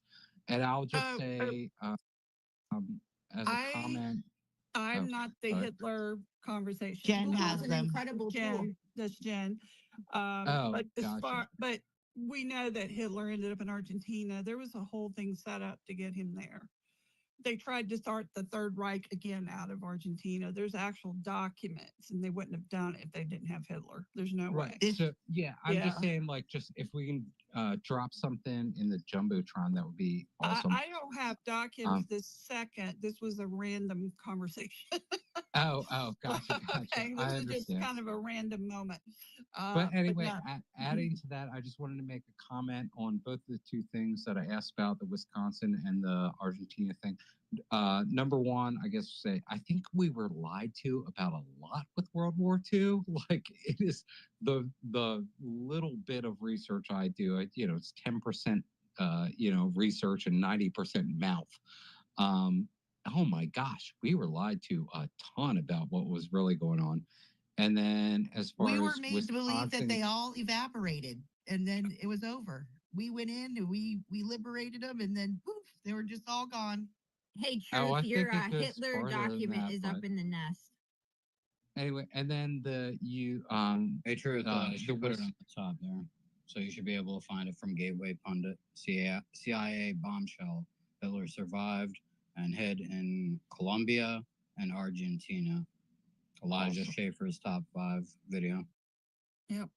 And then the Wisconsin stats, can that be dropped in the Jumbotron too? Because like Adam, I'm from the armpit of hell as far as America is concerned. I'm from Maryland. It is the cesspool of corruption and everything else. And we don't get news. We get crap. So Yeah. anyway, we're in enemy thank you so territory. much, everybody. God bless, and hopefully we get Wisconsin. Well, right now we're losing, but the early votes have been counted, and we have voting polls where they've run out of ballots, and I'm getting pictures showing me people standing in line. We started yesterday doing a heavy push out. Did we lose? Oh, we did start a heavy push out. So I was talking to a lot of people in Wisconsin. So they're sending pictures and talking about it, and they're not leaving the line. As of right now, they're claiming to have 75.2% of the votes counted, but Bullshit. there's a whole that's a BS percentage in my opinion, because what are they gauging it on? 2024 election, I guess. I don't know. I don't know. But Wait, how regardless, long did it take Wisconsin to count the ballots for the presidential? Were they one of the ones that like stopped counting? Yeah, that aren't whole they? thing? Yeah, they are, aren't they? Yeah. Count till you win. So it's really weird that they can figure out how to start counting the ballots now, but before, I mean, it was just such a monumental task for them. We should just do what the Democrats did. We should just count until we win. Yeah, the percentage in the blue states, they are just ridiculous how quickly they got their results in compared to prior elections, right? 100%. Yeah. Who just said that about counting ballots so I can follow you? Because that was insightful. That was Jennifer. That was me. But guys, people are still standing in line, and they have the right to stay there to get their vote. They ran out of ballots. That's their problem. My question is, they shouldn't call this race, and they should extend voting. They only extended some voting areas by 1 hour. Hopefully, election officials are driving some extra ballots right on over to those nice people.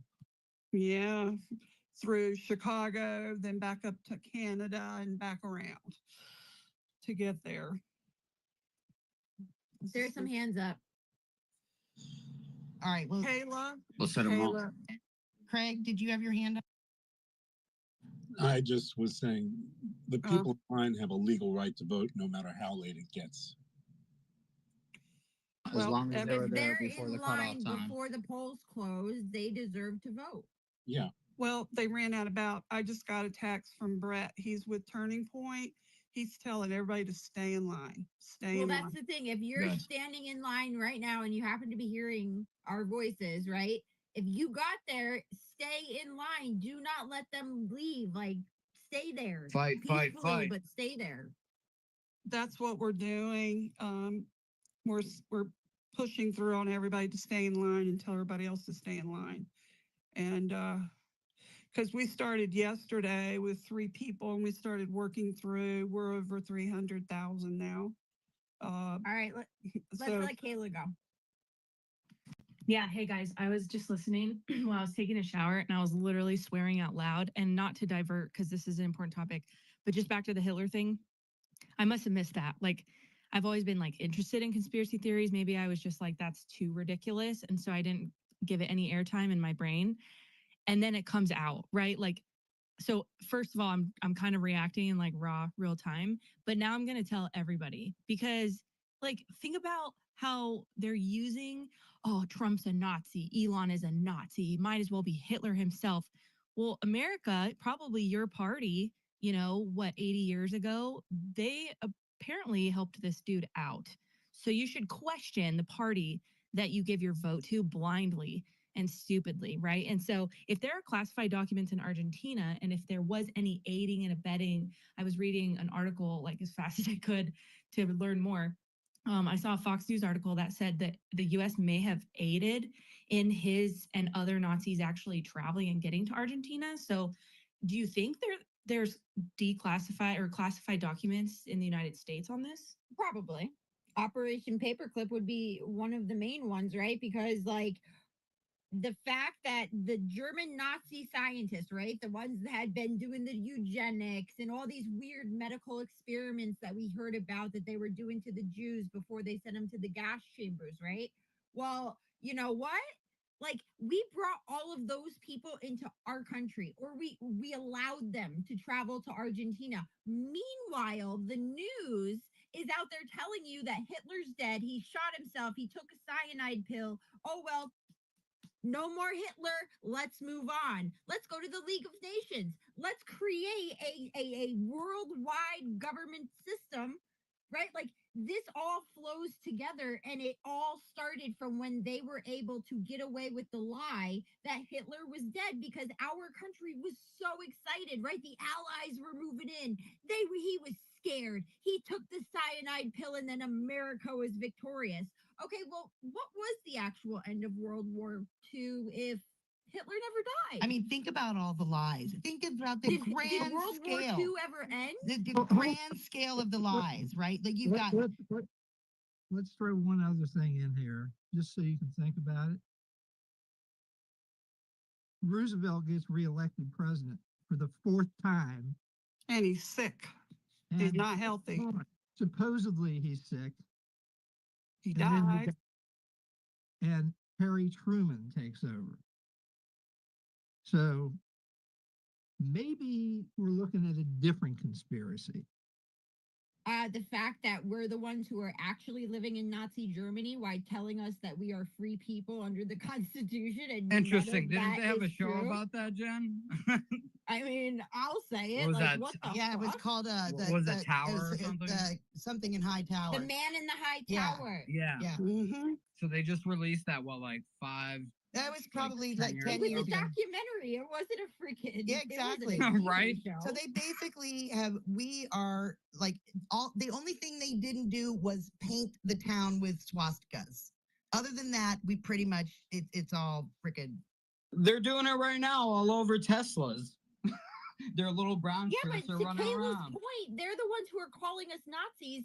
But let's not forget that it was the Democrats filling Madison Square Garden with Nazis. Mm-hmm.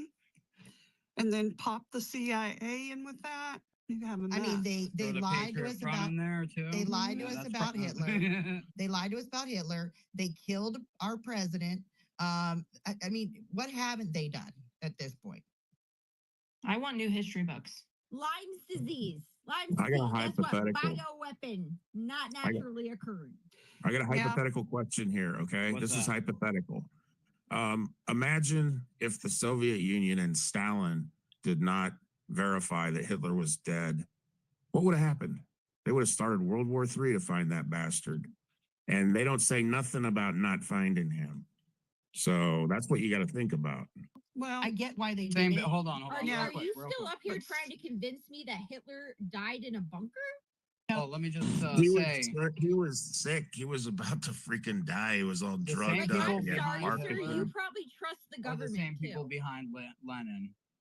Well, I don't trust all that crap on Rumble that I watch. Well, look at what they did with the whole moon landing thing. I mean, So you admit you trust the government? Yeah, we landed on the moon. Okay, this is retarded.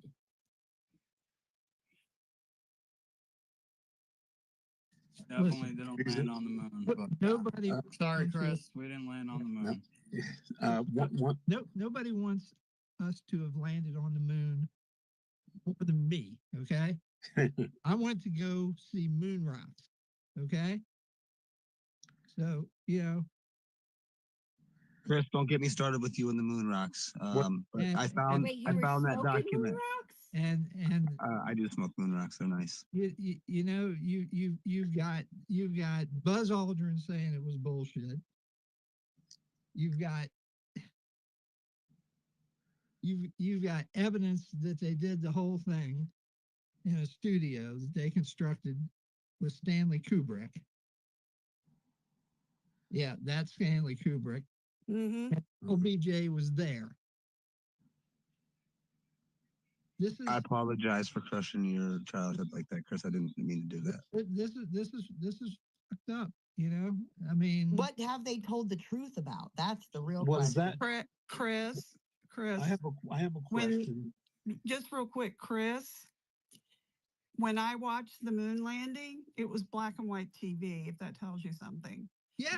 Okay. And Chris, my parents were all excited. My brothers were all excited. And I'm sitting there. I go, who's taking the picture? And they all looked at me like I lost my mind. I said, who's taking the picture? Who took a picture of him one step for whatever that thing he said? One big Who leap for took mankind. the picture? It had to be another person. There wasn't another person that came out of there. It was the man in the moon. Okay. Well, how's The it in cheese color guy. now? No, I'm just kidding. But So my mother told me many, many years later, I just popped that balloon. She said, quit asking why so much. All I know is my European friends have sat there and laughed at me for years and was like, Jen, if you only knew the real history.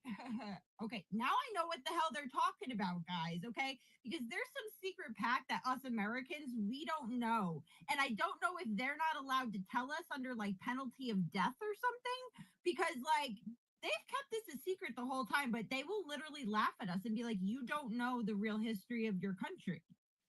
Well, I wanted to say one thing is we wanted all the German scientists because they were working on rocket technology. That's and also if the moon landing was just another huge scam, think about it was a way to get Americans to pay more taxes to line someone's pockets. I mean, it seems like every time they do one of these things, it's all about making certain people very wealthy and very powerful. Yeah, the Great Depression. We got more Waiting to hear results the coming real in story. on. Yeah, I was gonna say, Adam, is there any updates? Yeah, we got more if results. there's updates, Adam, just break in and do the whole just update us. Yeah, we do have more results coming in, and it seems like she's lost some percentage points. Schimel is catching up. They're supposedly at 65% estimated reporting, and so yeah, if it took 50% for her to get up, we're gonna have the results of 50% possibility of him going up over her and crushing her. So we still got a lot more to go here. It's 35% left, according to what they're estimating, right? But we still have people in line. So if you hear us, people, you hear my voice, stay in line, save the country. You damn straight you stay in that line, red hats. You make this shit get done the right way. It's a bunch of men with red hats. They're not going anywhere. MAGA, let's go. So, how'd the Revolutionary War end? Anybody know that one? Mm-hmm. It didn't. We're still doing that one. It turned us all into slaves. No. No, it really didn't. We're still doing that one. Well, we are all slaves. We're debt slaves. Yes, debtors, yeah. Serve. Yep. If it was a voluntary system where we could, send our money to certain programs that we support out of our paychecks, and that was voluntary, and we would have. I guess we won, but yeah. Anyways, we got some hands up here. Chris, did you want to say something Jen, before we jump to those hands? We had color TV in 1969. Quit lying, Chris. This is another lie your eyes told you. Yeah, but then why did everybody watch the moon landing in black and white? Because it was a black and white broadcast. Yeah. Okay, but if you had color TV, why didn't you have color? Because the picture was his TV was racist back then. I'm just because Jen, they took apart a Casio calculator in order to shoot that footage. Didn't you know? Okay, well, we have some big problems here because honestly, the sole of the shoe of the astronaut suit does not match the sole that was left on the moon. Just saying. Oh, they'll try and tell you that was a booty. They'll try and say it was a booty that goes over the boot that had the treads on it. Pepe, real quick. Oh, I think we were worried about the environment of the fucking I think we got an update from Heather from Early Vote Action. Heather, go ahead. You got some backline connections with Scott, so go please inform us and update us. I don't have any updates, but from what I'm seeing in my chat amongst our colleagues, that we all kind of feel like maybe it's been called based on what I'm seeing from other posts. But the reason I had my hand up is I wanted to share that Scott posted a screenshot of his first day one post about Wisconsin, and he posted that on December 5th. And I think it just shows how Scott is always way ahead of the curve when it comes to politics. And, it was December 5th when everybody was still riding high the win of the Trump presidency. And, people weren't even thinking months ahead. And there's Scott, doing his day one post, and he posted every day about Wisconsin. And I think that is no matter what happens tonight, and it looks to me like we've come up short. I think that is the lesson in all of this, is that we have to be way ahead of the curve every election, and it has to happen months in advance. And we have to listen to people like Scott, because he sees things differently than I think other people do politically. And, he sees the writing on the wall, and we have to mobilize with the same amount of urgency that we've had the last week and a half, 2 weeks. We have to start that much earlier, because as Charlie Kirk said in his post, which is so well said, and I encourage you to go read his post, like, politics to the Democrats, it's their religion. Like, they live, breathe, and eat by it. Like, it's just crazy. And we have to get to that point, or we will continue to lose, and we will lose bigly next year in the midterm. So if there's any lesson to be learned, it's that. Yeah, And definitely, thank you, Heather. Scott. I see you down there, Scott, and I just want to, formally thank you for everything that you do day in and day out for this country. Your service is unmatched, and it is a privilege and an honor to be in the fight with you every day and doing this work. And I just can't thank you enough. Yeah, I definitely. second that. He's a national treasure. Scott is a canary in the coal mine. Listen to Scott, when it comes to this stuff, he knows what he's talking about. When he screams urgency, he's not screaming for his own health. He's screaming for urgency to make sure that we have things right. And definitely pay attention to Scott. Scott does definitely represent the canary in the coal mine for us. We don't want to choke on the gas. Okay, Jennifer. Stay in line. I mean, NBC, for what it's worth, right? Not much. Called the race for Susan Crawford. Well, that's good for them. So Heather, if that's why you're seeing it's called, it's NBC. Yeah, that's Numbskull Broadcasting. Pretty much. I mean, I wonder but how many this is illegal- also like how many times, how many news outlets called the 2020 election for Biden when clearly didn't win, right? Phone So news that's what included. I'm saying. Like, I'm putting no weight in that right now because there's still people in line. I don't know how they're calling the race. Yep. And Heather had said like it seems like it had been called, and the people calling it is NBC, and that was done 19 minutes ago. And how many illegals with social security numbers had mail-in ballots? I mean, we just proved that was done. So I could say these people have to stay in line. Their votes haven't been counted yet. They're trying to get them to leave. But also, like, White House, like, I don't know, right? I feel like whenever we lose, right? And depending on if we are going to lose and how much we lose by, right? Like, yeah, we can all sit here and be like, oh my God, there's voter fraud. But like, how much of the responsibility lies within our own little group of people, right? As opposed to like widespread voter fraud when they know that we're watching. Yeah. Well, the thing is that Right. I just feel like it's a cop out, and I feel like that's why we get like laughed at, because every time we lose, we're like, "Oh my God, voter fraud!" But think about the numbers though.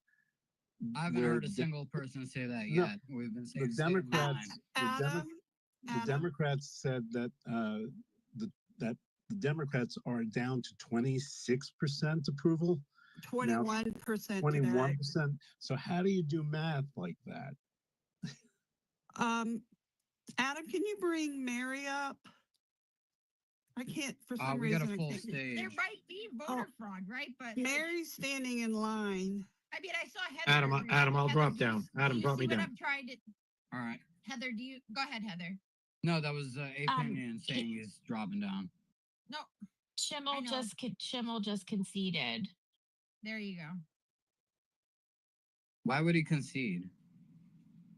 Bro, you still had like 2,000 people standing in line. Because Come on. Adam, like, listen, like, even if there's still people standing in line, if he doesn't have the votes to make up, like, if he can't even make up the votes in order to win, like, it's over, Wow. dude. I think it's rigged. Why concede though? Like concede tomorrow, if anything. But right It now, discourages what- civic engagement with all those people standing in line. yeah. Does someone know what's the spread on the numbers right now? It's 890,661 to Can you give me percentages? 713,836. Give me percentages. With 68% reporting. So that means there's still 32% to report. And And how much is he losing by currently? let me do the math. It's 100,000. 891 minus 713. No, she wants the percentages. Like, what Oh, is his percent? 55.5 to 44.5. I mean, Still why did he 33% to go. concede? And everybody voted today, you know, like obviously. Unless they have people like in the campaign, right? Like they have a separate set of numbers that they're looking at than what is being released right now. Does he know that there's people standing outside waiting to freaking vote and that they ran out of ballots? I mean, I'm sure he knows that if we know that. The 178,000 difference with some like 1, 2, 3, 4, 5, 6, 7, 8, 9, 10 counties not reporting yet. You know. I don't know why he would have conceded. No, he should shut his mouth and I think that's fake news. Hold on. Like, dude, he's going through hell right now. Like, if you've never been like on an election night with a candidate, like, dude, let's give a little grace here. he Did gave someone up. just say that he conceded already? Yeah. I can't believe that. Where are you hearing that from? Didn't you say that? I didn't say Well, that. who said that he conceded? Heather. Heather? I said it. One of my colleagues, one of my EVA colleagues, said he watched it live. I didn't see it.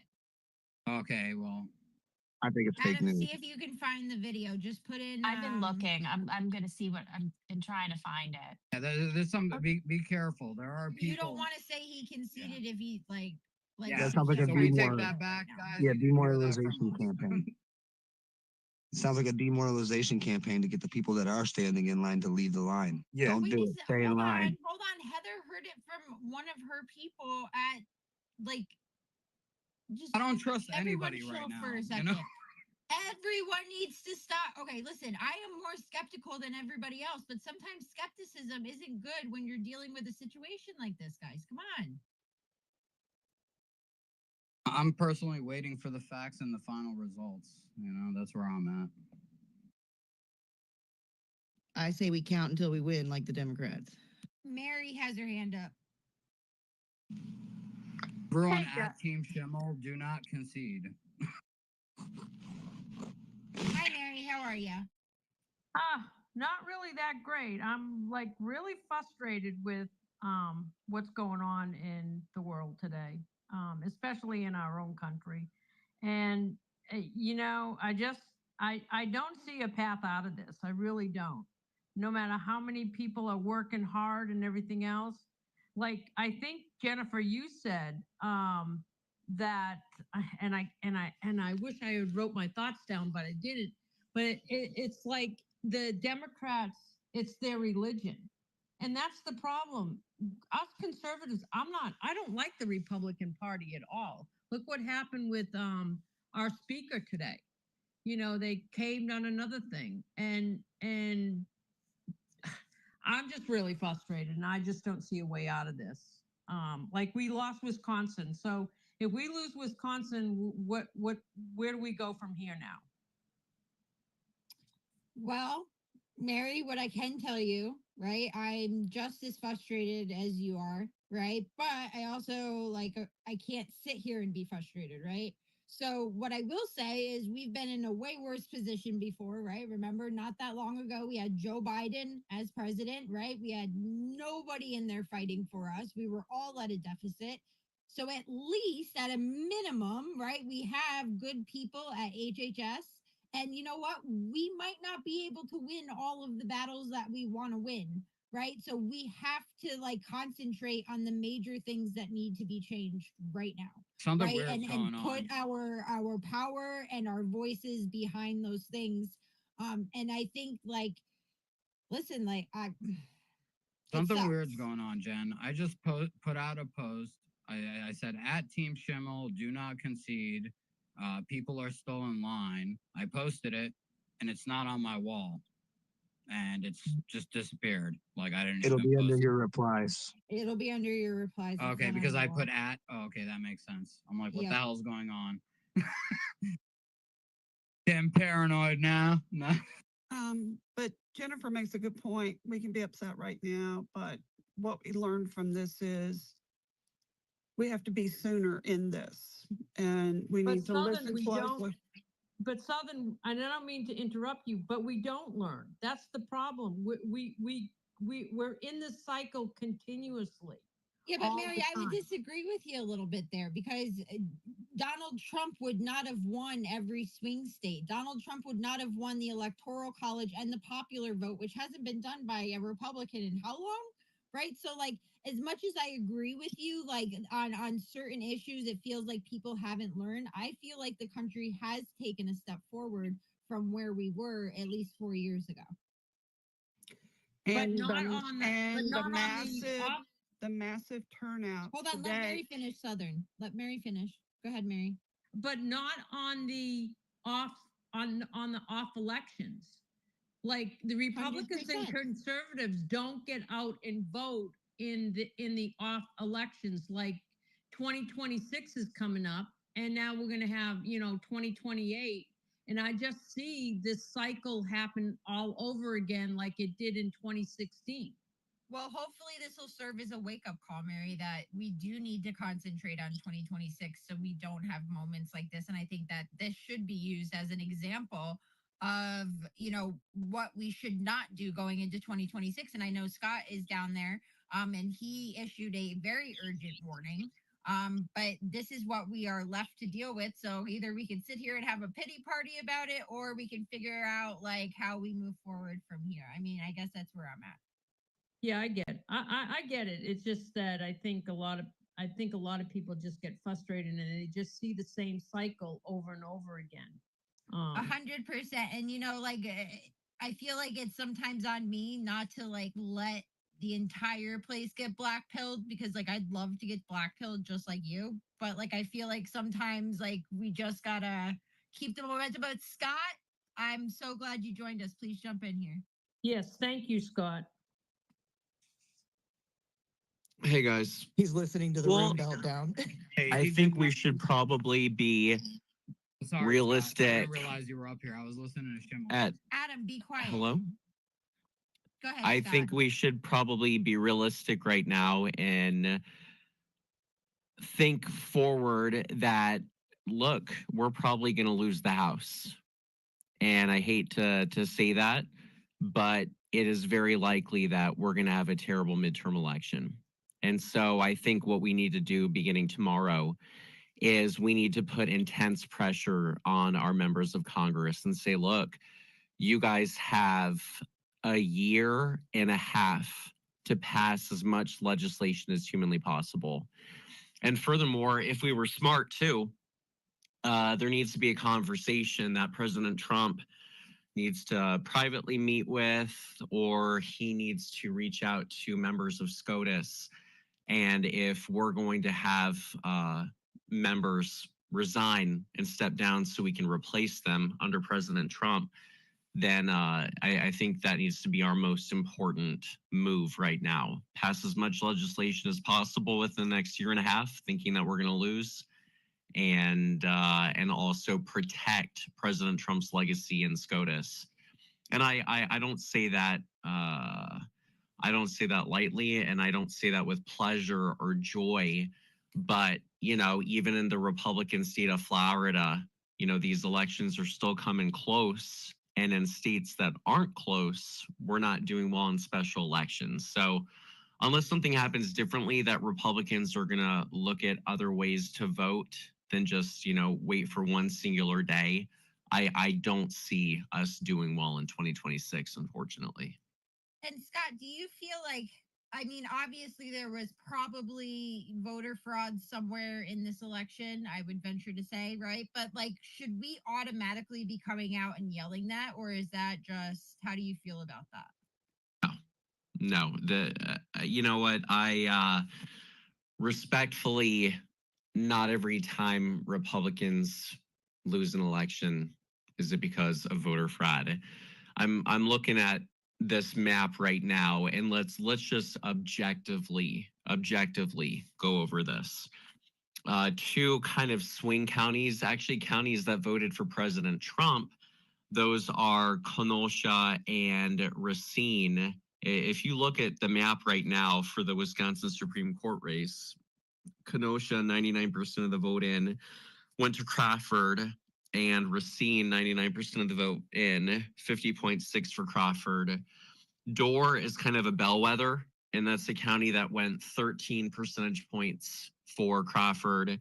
And even if you're looking, let's see, Waukesha, Schimel didn't get even 60%. And then in the BOW, which is BOW, Brown, Outagamie, and Winnebago, you have even Crawford right now winning Outagamie with 97% of the vote in, and Winnebago with 99% of the vote.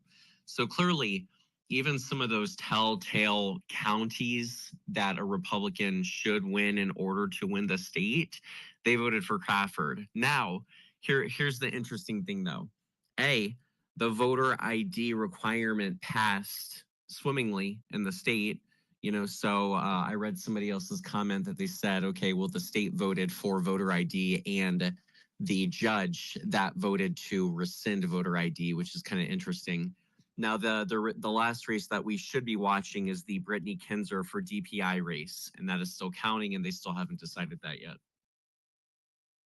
We need to make sure that our Congress repeals as many laws as possible too, all the bad ones. So we do have the video of Brad Schimel resign or I was watching that. He didn't say he conceded in those words. I didn't hear the words concede come out of his mouth. He said we lost, something along that line. If a candidate gets up and says he lost, I mean, is that not? Wasn't this? It's not official that he conceded though by verbiage. So if the results come in, I'm the optimist. I'm sorry, but if the results come in with him winning within a margin, then he officially didn't concede word by word. Okay, I'll give you that. Well, here's the thing, right? This Crawford chick, like, isn't her policies and her like way of thinking like completely crazy and maniacal? Like, what is happening here? Like, why would people vote for this person? Look at Wisconsin. I'm looking at Wisconsin. Look at the makeup with like you have Madison, right? Like that is a huge area, right? It has the University of Wisconsin at it, right? Young kids, right? Like Wisconsin, right? Although it went for Trump, right? It hasn't it historically leaned like more Democrat?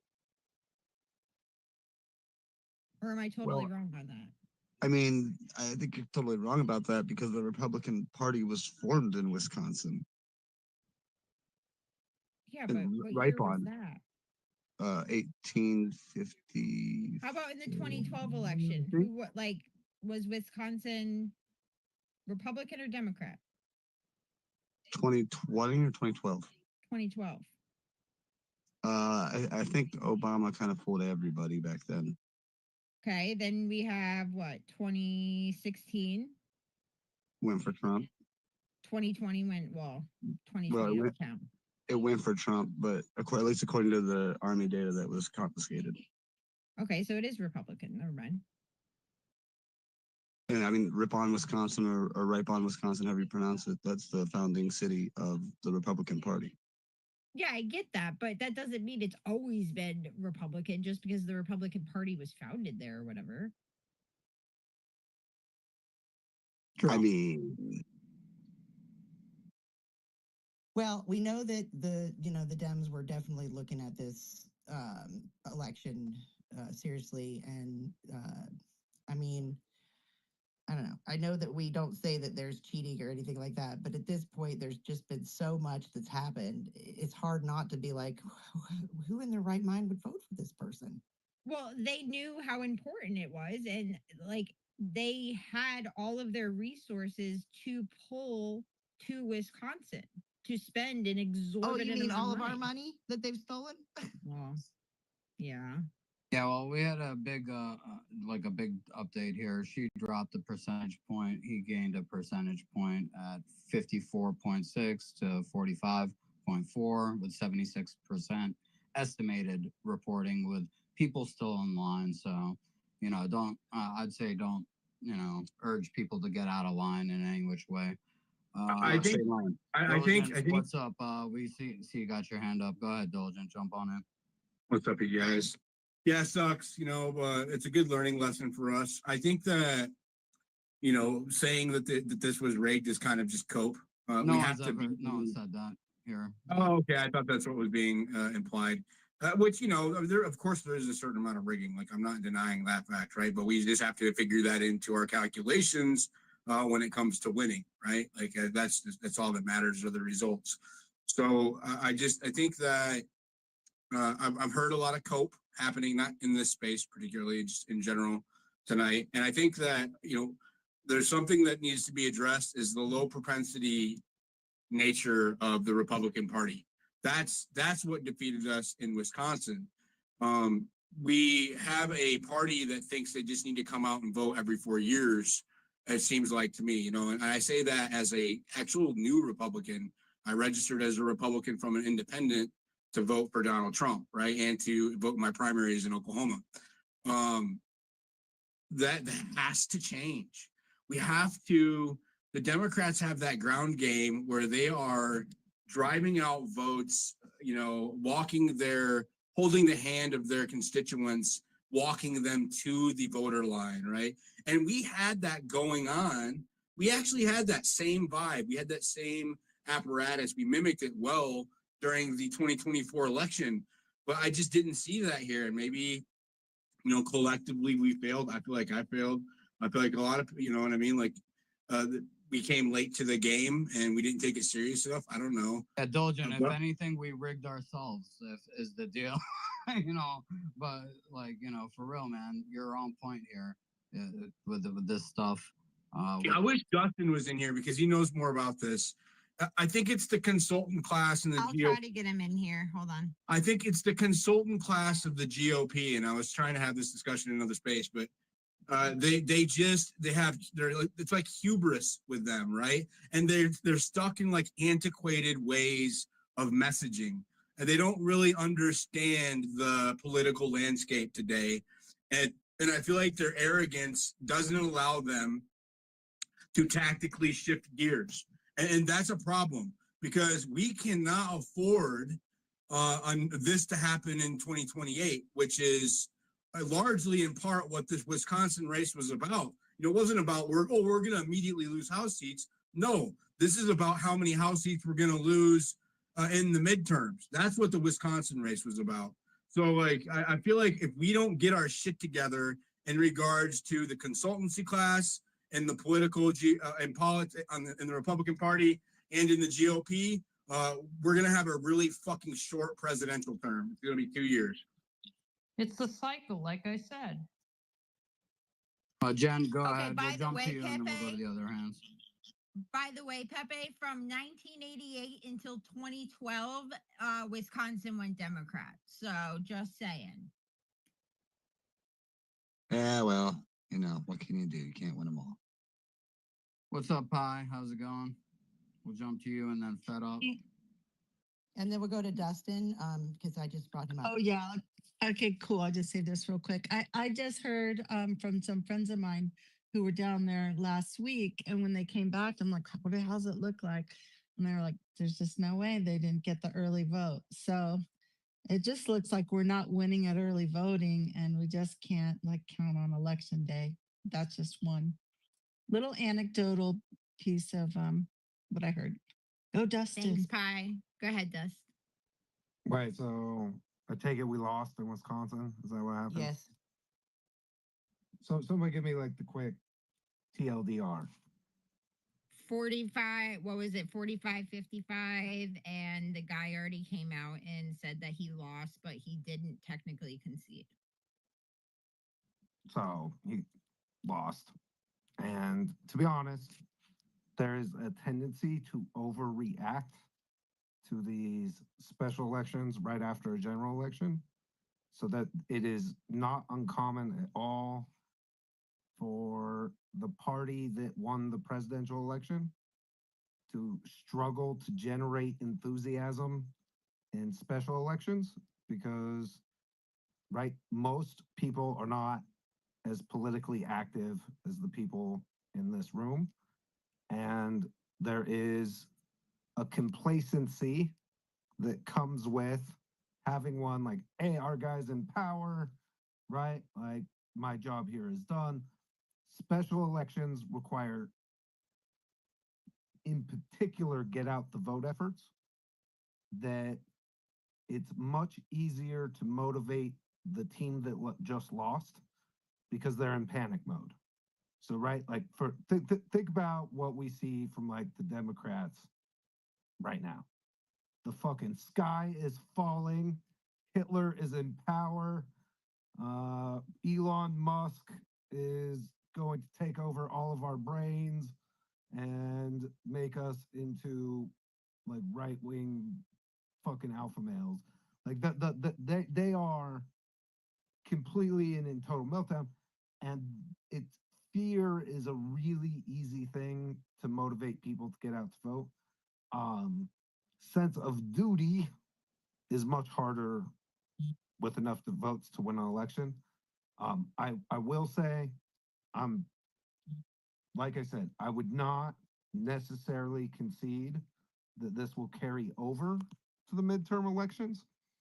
I also will say that it's really kind of difficult in the beginning of a term because we haven't seen any of the real results of the policies, and right, whether they're going to last, and so that there isn't really the kind of record to run on about like how much better things got, because we don't have the drunk hoe in the presidency and the Democrats don't have power. So I expect that, right, we'll see lots of people freaking out that like, oh, this is the end, and like blah blah. That will fade as we get closer to the midterms, but we're going, if we want, there is a reason why the first midterm election of a presidential, right, tends to go to the opposing party. And the reason is because the party that wins tends to sit and rest on their laurels and this idea that we won. And so if we're going to win, we're going to have to really step up the effort, specifically around get out the vote and the media machine. Right, as much as I've seen the Wisconsin stuff on my timeline, did Joe Rogan talk about Wisconsin? Nope.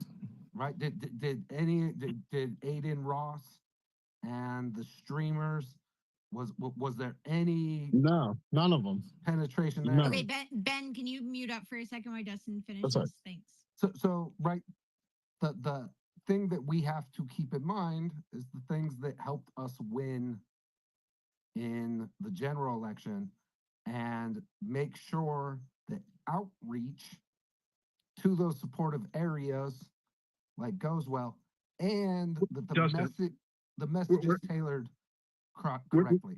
Where do you think that the failure occurred in that strategy? I was proposing when I first went in the other space, and also just a minute ago, that the failure occurred with the GOP political consultant class that they typically rely on for this kind of shit, right? Like, I feel like there was a completely different strategy laid out in the 2024 election, based primarily, not like there was a lot of boots on the ground, a lot of mailers, all that shit. That's all good, texting, calls, whatever. But the focus was social media influence. And Dustin just hit it on the head. Aiden Ross, Joe Rogan, all of these massive social media presences weighed in on that election. And I think it made a tangible difference. It brought out not just low propensity voters, like, you know, the ones that show up every 4 years, but it brought out a different class of voters that we don't typically see, that probably don't typically vote for Donald Trump, right? Like they don't arouse themselves. Maybe they don't vote at all, right? That's my point. So like I feel like, and Jess, I saw you thumbs downing, but you know, you said that you're a political consultant. I would argue that it's in your interest to to keep things the way they are. But Well, things so, have to change. yeah, so diligent on that. What's interesting, Wisconsin is actually a really interesting example. So there is massive political consulting like history out of Wisconsin. So Milwaukee in particular, right? well, yeah, well, really all over. Like so Scott Walker, Americans for Prosperity, um, and all kinds of like the largest Republican organizing groups. Like it's weird that like how often like the big political consultants come from this like group out of Wisconsin, probably because of its relative proximity to Iowa for like presidential races. But I will tell you this, the money that gets spent is spent retardedly, overwhelmingly. So we have a political consulting class that still believes that the way that you convince voters to turn out to the polls is by sending them mailers, by doing robocalls, by paying for ads on network and cable television that no one fucking watches anymore. And so the reason is that they have these really complex systems in place that they have made generational money by running, right? They own the direct mail printers. They own the technology to do the robocalls.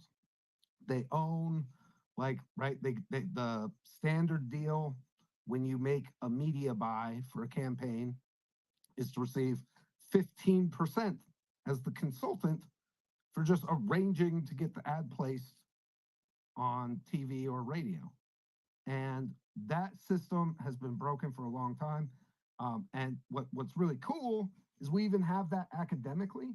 So if you want to look into, so Rick Perry in his third run, like his third term run, was so confident in his ability to win that he allowed a bunch of Yale statisticians to randomize in order to study the effectiveness of different ways campaigns spend money. And he called it Rick Perry. The book on it and study is called Rick Perry and His Eggheads. And you want to know what it showed? That almost every single method of spending money that campaigns spend money on had a negative impact. Hear that again. People were less likely to vote. If you robocalled somebody, they were like 15% less likely to vote. If you sent the mailers, they were like 5% less likely to vote. Because guess what? No one gives a fuck about your stupid little piece of paper or your stupid like call. It's like from a robot. You know, there were only two things that had a positive impact on vote turnout. One, volunteer phone calls, right? So like if volunteers actually making phone calls had a slight 2 or 3% more likely to vote. One-on-one conversation. But by far, the only thing that really mattered was door knocking, right? Like actual in-person door knocking was what actually made an impact on vote totals. And so we need to go back to that. And from a messaging standpoint, and I say this with all love, because there's a division between the message that we should be using on X and with like our friend groups that is really focused and emphasizes like the passion that I've heard from all of you. It does not go over with the Joe Rogan, Aiden Ross streaming crowd the same way it does for all of you guys who are crazy, insane level passionate. And so there's a micro targeting of messaging that needs to happen that is directed towards those platforms. And something could be a candidate issue. I'm not really familiar with the candidate in Wisconsin, but you need to field candidates that Joe Rogan finds interesting enough to put on his fucking show, right? Or Joe Rogan adjacent type social media streams in order to get information out. And so, right, like I hate to break it to you, but we need to find younger, more interesting, cooler candidates to field in these things, you know, in order to be able to do it. Because if you've got some like old dude, like Joe Rogan doesn't give a shit about hearing about like the guy who's fucking a big hit at the Republican Women's Luncheon. You know what I'm saying? So like, that's I guess that's like my kind of breakdown without knowing the exact details of what happened in Wisconsin. But what do we you we think? need to replace the What do you think we can do to move away from the, Diligent. 1 second. Benjamin, who is with Early Vote Action, has been trying to jump in here, and I just want to give him a chance real quick. Ben, jump in here. Hi, everybody. So what I noticed, just to, I know, you know, with the Wisconsin results, we're all devastated and everything. I just wanted to point out, after 2020 happened, and Biden legally or illegally, whichever, won the presidency. Just know that I'm in Pennsylvania, and in 2021, we did win a Supreme Court race here in Pennsylvania. So just know that, I mean, there is some positive out of this. It seems to be, at least to me, from what I saw, it seems to be a trend. And shows really how, you know, divided the country is right now. Because I mean, we are a divided nation right now. If anybody couldn't tell, I mean, Trump, by all levels, did wonderful in 2024. He won the popular vote, electoral vote, won the Senate, took back the House, and everything. But like percentage-wise, vote total-wise, it was pretty damn close. And you know. So in Pennsylvania, still elected a Republican, Kevin Brobson from central Pennsylvania, which never happens. All of our judges come from like the suburbs outside of Philadelphia. So I mean, you know, don't get down on it. You know what I mean? Don't get upset because you know it is possible to win these races. You know, and what Dustin was saying was the door knocking 110%. That is what does it. The door knocking is everything. I know firsthand in 2016, I knocked on 12,000 doors in 6 months, just on weekends. And I got to meet Trump that year. It's my profile picture from back then. But like, you know, the door knocking, I can tell you firsthand, the door knocking is absolutely key. The GOP needs to get everybody on the same page, door knocking nonstop, especially in Republican areas, ruby red areas, drive the vote out in those areas. If you can do that, you can offset other places. And that's how we did it in 2021 to get Kevin Brobson in and to offset Philadelphia and Pittsburgh. I know Wisconsin's a little different. Michigan's a little different, but these places, it's possible to do it. We got to get out and do the door knocking, at least in my opinion, from my personal experience over the past, I'd say 9 years or so. The door knocking always does wonders. Were you paying attention to the modeling? I'm sorry, real quick. Hi, Ben. Were you paying attention to the modeling in Wisconsin for the, you know, what they thought were Republican voters when it came to the texting apparatus? Did you pay close attention to that at all? I did a little bit. I mean, Wisconsin, it's it's such a hard The state though, feedback I was because hearing from the tech, the reason why I ask, and I'm sorry, I'm not trying to cut you off, but I just want to add some. no, you're good. So the reason why I ask is because I've been hosting spaces about this off and on, and talking to people over the last few days, and a lot of people who were sending out the text messages all day and saying that they were getting responses like the people who they were texting weren't Republicans. And so I'm just kind of wondering if maybe we need to do a better job of canvassing these states where there is no registered party of data available for us going forward, and maybe that might be able to help us, move the needle where we need to, like you're saying, make up the difference in these areas where the Republicans are, because maybe we just don't know where they are, and that's the problem.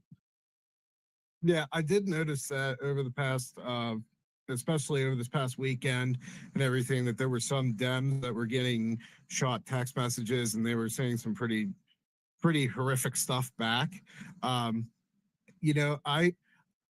For Michigan, Wisconsin, and Pennsylvania, it almost seems like there are people out there that voted for Trump. And I don't think it was necessarily because they loved Trump, but they did remember that things were better under Trump in 2016, first term. And those people came back to Trump. I think there's more people that we account for that are Trump voters. That, okay, Trump was doing okay, and then Biden came along, okay, Trump's nuts, we're going to go to Biden, and then Biden, okay, he totally sucks. He sucks ass. He's ruining everything. So we're going to go back to Trump. Well, Ben, because, I mean, you also can't like at the end there, right before the election, like all of us were out there, like to the Democrats, like, yo, we don't need you to like agree with us. We just need you to vote for Trump. Okay. Do you agree that life was better under Trump? Yes. Okay, cool. Go vote for that guy, because otherwise we're going to get freaking dementia patient. Right. And that's where I think a lot of the people, I think the Rust Belt is a that's why I love politics in the Rust Belt, because it's so different than the Sun Belt. It's so different than the South, where you still have, even though you have a lot of Democrats that have shifted to Republican or re-registered as Republican over the past years, they're still not 100% Republican. They're still like a 10-15% Democrat inside them, that it's just like in their soul. And for some reason, there's certain elections where that Democrat like soul part just overwhelms and goes nuts. But because I've met a lot of Trump voters that voted for Bob Casey this last time around last year, and it was like, this is mind-boggling. Why? Well, so Dust, did you want to jump in on that? Well, so on all of the stuff, it's also really important to remember that there is voter fatigue, right? So we just went through one of the most intense elections ever. And so it is, right? To be honest, if you called me about fucking a political election right now, I'd probably fucking troll you and tell you that's such a good point. All kinds of ridiculous shit, right? Like I'm burnt out, like me, right? And I think a lot of people are heavily burnt out. And then the other thing that's really important on these like special elections, Wisconsin is a very interesting makeup state. You have Milwaukee and Madison, and then you have the rest of Wisconsin, and these local politics often play a bigger role than you realize, right? The candidates fucking matter much bigger than national politics. And so it is often, right? And I get why we do it, because we're all trying to like prognosticate and like try to figure out what's going to happen. But applying what happened in Wisconsin to what's going to happen more broadly in the elections doesn't really play, especially for the presidential election. And like for example, I know that we're struggling in Florida. I think Randy Fines, you should vote for him, but I think he's a terrible candidate. I know lots of people who are hard right and would normally be allies who can't stand the fucking guy. And right, those things matter in these low turnout elections because voter enthusiasm becomes a much more important metric for who's going to win, because who's motivated enough to get out to the polls in these lower turnout elections. So I just wanted to add those. All Just right, want to guys. throw in So there, I I just agree with so that. hold on, Ben. Sorry, guys. I have 15 people in the request queue, and everybody's got their hand up. So I'm gonna try to just get through these hands so I can cycle some people on and off. If you guys can retweet the space, sure, appreciate it. Thank you. And I'm gonna go to Jess. Jess, thanks for being patient. And Ben, I'll come back to you. I have to get through some of these hands. That's fine. Hey, what's up, guys? So yeah, Diligent mentioned earlier. So I have done political consulting. I've done a lot of races. I also got elected because I knocked on a hell of a lot of doors. You know, and I won at the age of 22. I won a seat in a city of 100,000 people at large by knocking on a hell of a lot of doors, and I beat a guy who had been an incumbent county commissioner for like a couple decades and had a whole lot of money. He was a real estate developer. So it is important to knock on doors. I've also lost an election where I knocked on a lot of doors. Okay, so you know the dynamics of elections are complicated. A couple of points I want to make real quick here that I think are really important. I've done work on the ground in Wisconsin, organizing work with legislators there. Worked with Convention of States, worked with balanced budget amendment folks, worked on federalism issues, spoken at town halls there, and in Minnesota, which I consider to be kind of a political twin more than Michigan actually to Wisconsin. And I would agree that Pennsylvania has a lot of similarities as well. So number one, I think we gotta admit that social media can be important, but I think social media is better at creating interest. Social credit creates trust. Okay, so here's what I mean by that. Social media will get people to pay attention. And yes, I think younger voters are more likely to pay attention to social media and maybe trust someone because of something they see. But even in that situation, you're much more likely, and there's research to prove this, and I think Dustin would agree with this, and Perry folks found this too. It's that personal connection that you have with somebody that you trust, right? A family member, maybe they're involved in an organization, maybe they're just your neighbor that you trust. I hate political signs. I think they generally don't work. That's actually one of the things that Perry's folks found. And in fact, I've never run a campaign where I've encouraged the candidate to buy signs. They all want to buy signs. But you know, we say, look, if you want to buy signs, give it to volunteers, give it to people that support you as a way to keep them engaged, right? But sometimes, you know, seeing that neighbor with a sign and having that conversation, yeah, that can make a difference. But by far, the best thing you can do is go door to door, hand out push cards or Slim Jims, we sometimes call them, and make sure that you engage with people as you know, I think Dustin has said, and others have said in other spaces, you want to focus on issues that are big issues that we have won on. Like we've now won the illegal immigration debate. We've won the voter ID debate, guys. We've won no men and women's sports. I mean, we won these issues. So yeah, it sucks that we lost the race, but like we won voter ID and Democrats voted for it too, had to have, right? So it was a huge deal that we've won that issue. Number two, early voting is really important, and absentee votes are probably even more important, okay? So when we talk about absentee and mail-in ballots, I realize that we have a hard time with that because of what we've seen and the fraud we've seen. I have a hard time with it too. But in most states, the way it works is that the Democrats do this operation where they send out the ballots, or the ballots come from the state, and the Democrats either send the information along with something you can mail in absentee, or right alongside whatever you get from the entity that actually sends out the information. Okay, they follow up and they target those voters because you know who those voters are. We all have the data. If you are involved, you can get the data very easily from your party, from the national party as well, and the state party, and you know who those people are. We as Republicans, when we run local races, we run state rep races, we run even congressional races.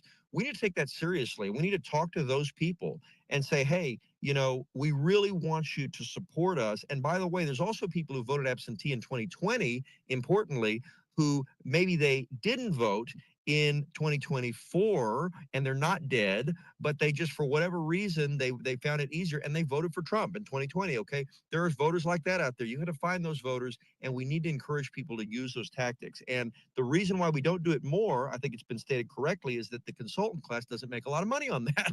Okay, so there's place for mail in some of this, but what you really need to do is focus on targeting the right kinds of voters and building that credit.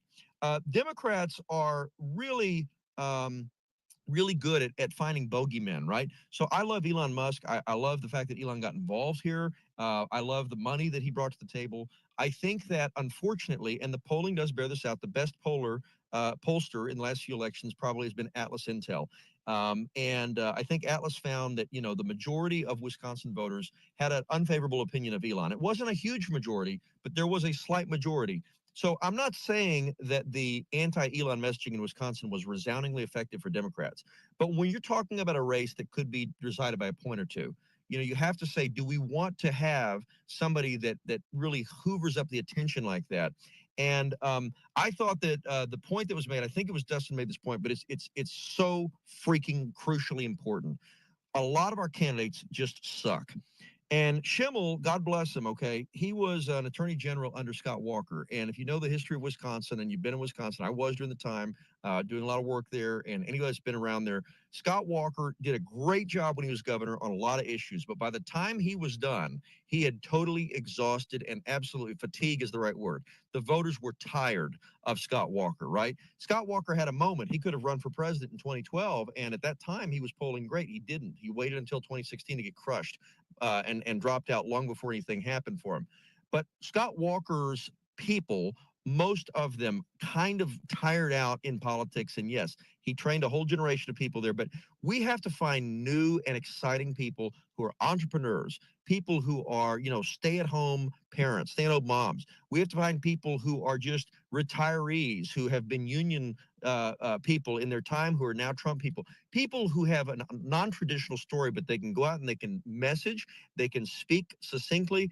And most importantly, and this is the last thing I'm going to say, we need candidates that stay away from these bullshit divisive issues that Republicans really suck at getting drawn into. We'd love to go way off into the weeds on the stupidest things that do not resonate with the electorate. We need to recognize that most people out there. Give us an example. I mean, I think an excellent example of an issue that doesn't help in a state like Wisconsin is life. Even though I am strongly pro-life, I think that is an issue that probably is not the one to hang your head on there. Was that a clinch pin of this election? I don't know. No, I don't think it was a significant in this particular election, but there are elections where that has been pushed by a lot of party people. 2022 midterms, period. You're 100% Well, right. like what I'm saying is I am strongly pro-life and I've worked a lot on that issue too. What I'm saying is that you have to recognize issue for Republicans. So here's the issues that like the issues that work are the ones I mentioned that Trump has won on. People agree that America needs to be treated fairly around the world with tariffs. Like even Democrats, like freaking Sean Fain, okay, the leader of the United Auto Workers, was praising Donald Trump the other day. I'm not saying we want him necessarily 100% on our team, but yeah, we'll take his support, sure. I mean, because his people are voting for us. We believe that immigration should be fixed and deportation now is a majority issue. Like 65% of voters say, yes, we should get rid of criminal illegals who have done something bad. And it's actually even higher than that if you go specific. I mean, we've won these issues. We've won the trans issue. That was always a loser for Dems. They forced it down our throats. So these are the issues to focus on. And when we get down into the weeds on different things, the H-1B. I mean, we get so down in the weeds as Republicans. We got to stop fighting among ourselves and shooting at each other and acting like I'm more mega than you.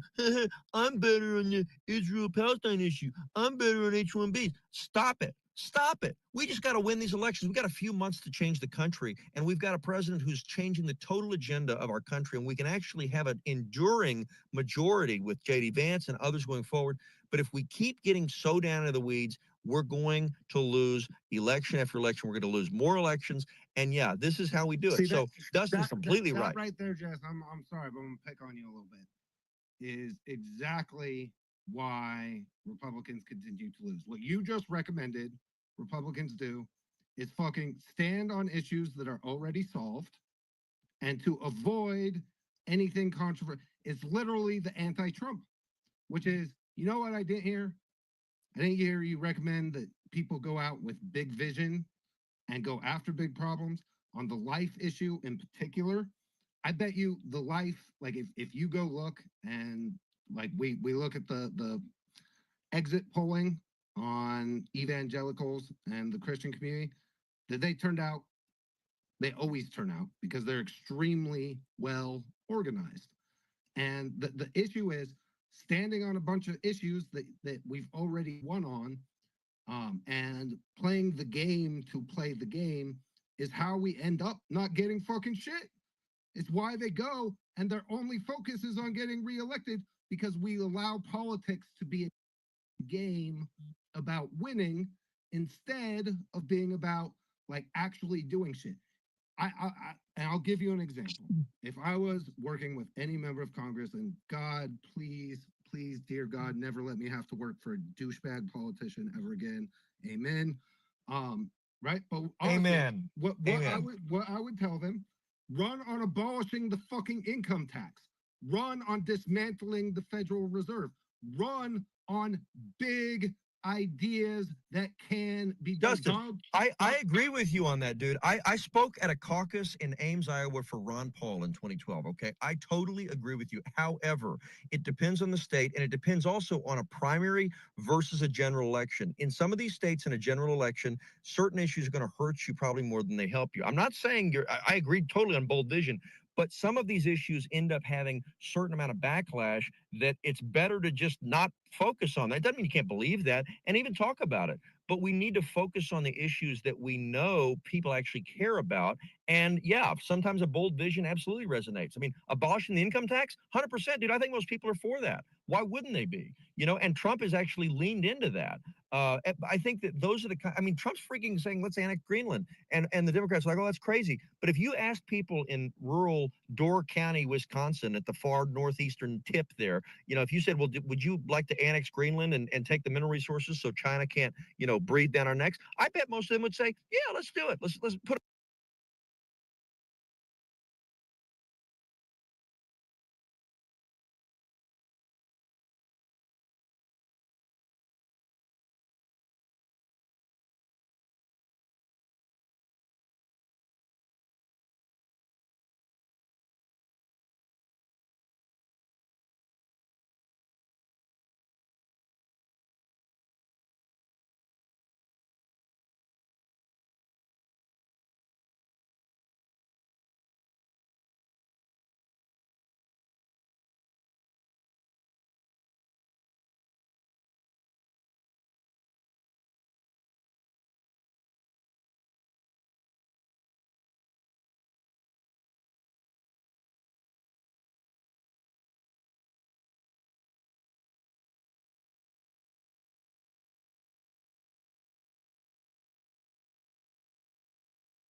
here.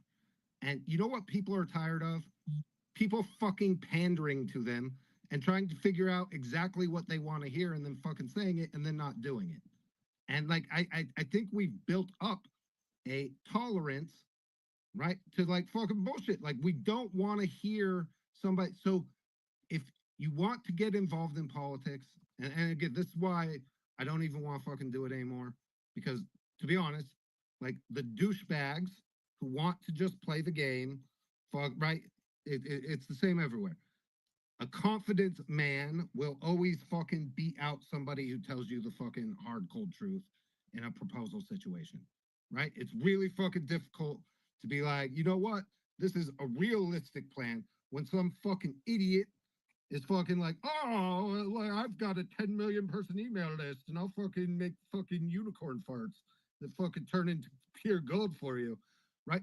So I don't really believe anymore that fucking our system of politics is in any way a good thing. I generally, Dustin, again, I agree with you mostly that there's a reason why I don't do, and by the way, just to be clear, I don't do really hardly any political races anymore. The Okay, other guys, night, guys, as but- much as I love the back and forth, we got hands, we got Got you. people in the queue, we got to keep it going. All right, Jess, hold on, stay on stage. You can chime in, but we got to get going. All right, let's go to Derek. Derek, how are you? I am great. You know what? Listen, it sucks that we lost the Supreme Court race, but I don't want us to get lost here in all of this that they did actually pass voter ID law. That is a huge, huge win for conservatives moving forward. So I don't want us to just focus on the negative here. I mean, it's enshrined into the Constitution of the state of Wisconsin now. This is not like something that the next legislative session they can just change their mind and take it away. This is in the state constitution moving forward. This is a huge win that will pay dividends for conservatives moving forward. The other thing that I will quickly say, because I know you have a lot of hands, is uh, I believe there's a couple things here. So two things. Number one, this is further proof that our Republicans in Congress need to get off their ass, quit going on vacation, and get shit done now while we actually have the opportunity to do so. Because this could, I'm not saying it is, but this could be an indication as to what we're going to see happen in the upcoming midterms for various different reasons. And so if that's the case, we need to get the Trump agenda codified into law now while we actually have the votes to do so and stop being on vacation. The other thing I'll say is I believe that this is proof that we already know this, but hopefully the GOP establishment will start to realize this. We do not identify with the globalist, warmongering, neocon Republican Party, and that is, sorry, whether this guy was one of those or not until proven otherwise, that is the mentality that most people have, the stigma, if you will, from decades of that from the Republican Party. We identify with President Trump and the MAGA movement, and the GOP itself, if it wants to have a future past President Trump, needs to embrace that the MAGA movement and make that part of the official GOP platform moving forward. And now I'll leave it at there. Thank you guys. Appreciate you.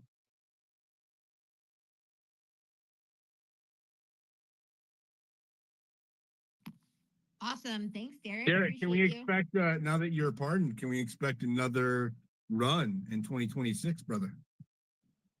I've already got my running shoes, man. I just need to lace them up. Derek for president. I fully endorse and back Derek for president. Let's go. Just make sure those running shoes are made in America. Listen, I'm going rhino there's a hunting. hope That's in what I'm doing. 28. All right, like I love you, Derek, but you might have to wait until 30 something. I have a zero desire to ever be president. I'm just Lord, kidding. no. But I do want to go rhino hunting. Better believe that 100%. And that's what we're going to do. And look, and once again, I want to push this. We've got 3 years left of President Trump in office. We really got, people think about it that perspective, we really got a year left of guaranteed president opportunities to push through President Trump's agenda. So frustrating to me, President Trump took a bullet for our country. His family went through hell and back, as many other people have as well. And then you've got, so many other people, Elon Musk sleeping on a daggone couch probably there, or working, round the clock in the office. You got Dan Bongino, who gave up his podcast to go and serve this country. And then you got our Republicans in Congress who are like, nope, I need a 3-week vacation. Man, that's bullshit. I get that it's hard. I get that you want to see your family. I'm glad our founding fathers didn't say, you know what, let's put our guns down for a little while, guys, and go home and see the wife and kids for 3 weeks. We don't, who gives a crap if we win this war or not, to build our future. I get that it's hard, but you signed up for this job, and therefore you are now in there, and you need to be in DC, and you need to be working just as hard as President Trump. And here's the thing, it should not even be a process. You take the executive order that he's already done.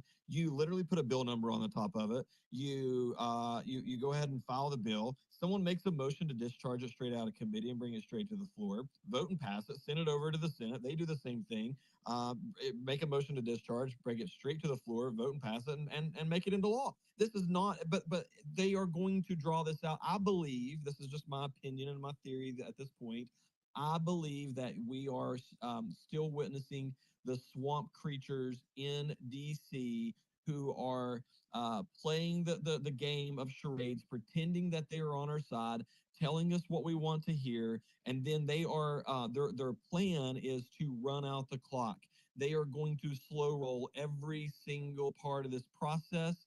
I think they secretly hope we lose the midterms, and then the last 2 years, because when they go into the midterms, they'll be like, you got to vote for us so that we can keep pushing President Trump's agenda through. No, bullshit. Get it done now. It should be done now. It's not a difficult thing. We have the people to do it, or we're supposed to anyways. That is why I'm more frustrated with our Republicans right now in Congress than I am anything that happened tonight or anywhere else. that is where my frustration lies. Well, go get a 100%. fat bulldog and gain 200 100%. pounds, Derek, and you. All right, Jess. Okay, so let's go to Heather with early vote action, see if they have any updates. Heather, jump in here. No, I don't have any updates. I just wanted to say I've been in this space since I don't know, like 4 or 5 o'clock, and it's been a wonderful evening, like being with everyone in here, and texting and getting all the updates on the race, and then getting the civics lesson built into it. I learned a lot, so thank you for letting me spend my evening with all of you. And I wish the outcome of this race had been different. But I just want to say, Scott posted earlier that it's in 217 days. November 4th is coming, and we need everybody to start talking about the vote no for retention to get those 3 radical left Supreme Court justices off of the bench. So he posted that tonight, and he's going to be doing it once a day, every day until November 4th. And again, he's ahead of the curve, and he's been talking about this race. So I think we just need to keep moving forward and on to the next one. And we can't let Pennsylvania keep these radical Supreme Court justices. So I think that's the next race that we all need to start thinking about. And I just wanted to say thank you for having me. And I know there's a lot of people that want to come up. Thanks for hanging out, Heather. You It's can been a jot me pleasure down. having you Sure. here with us. Thank you. I'm glad you Thanks, learned Heather. something.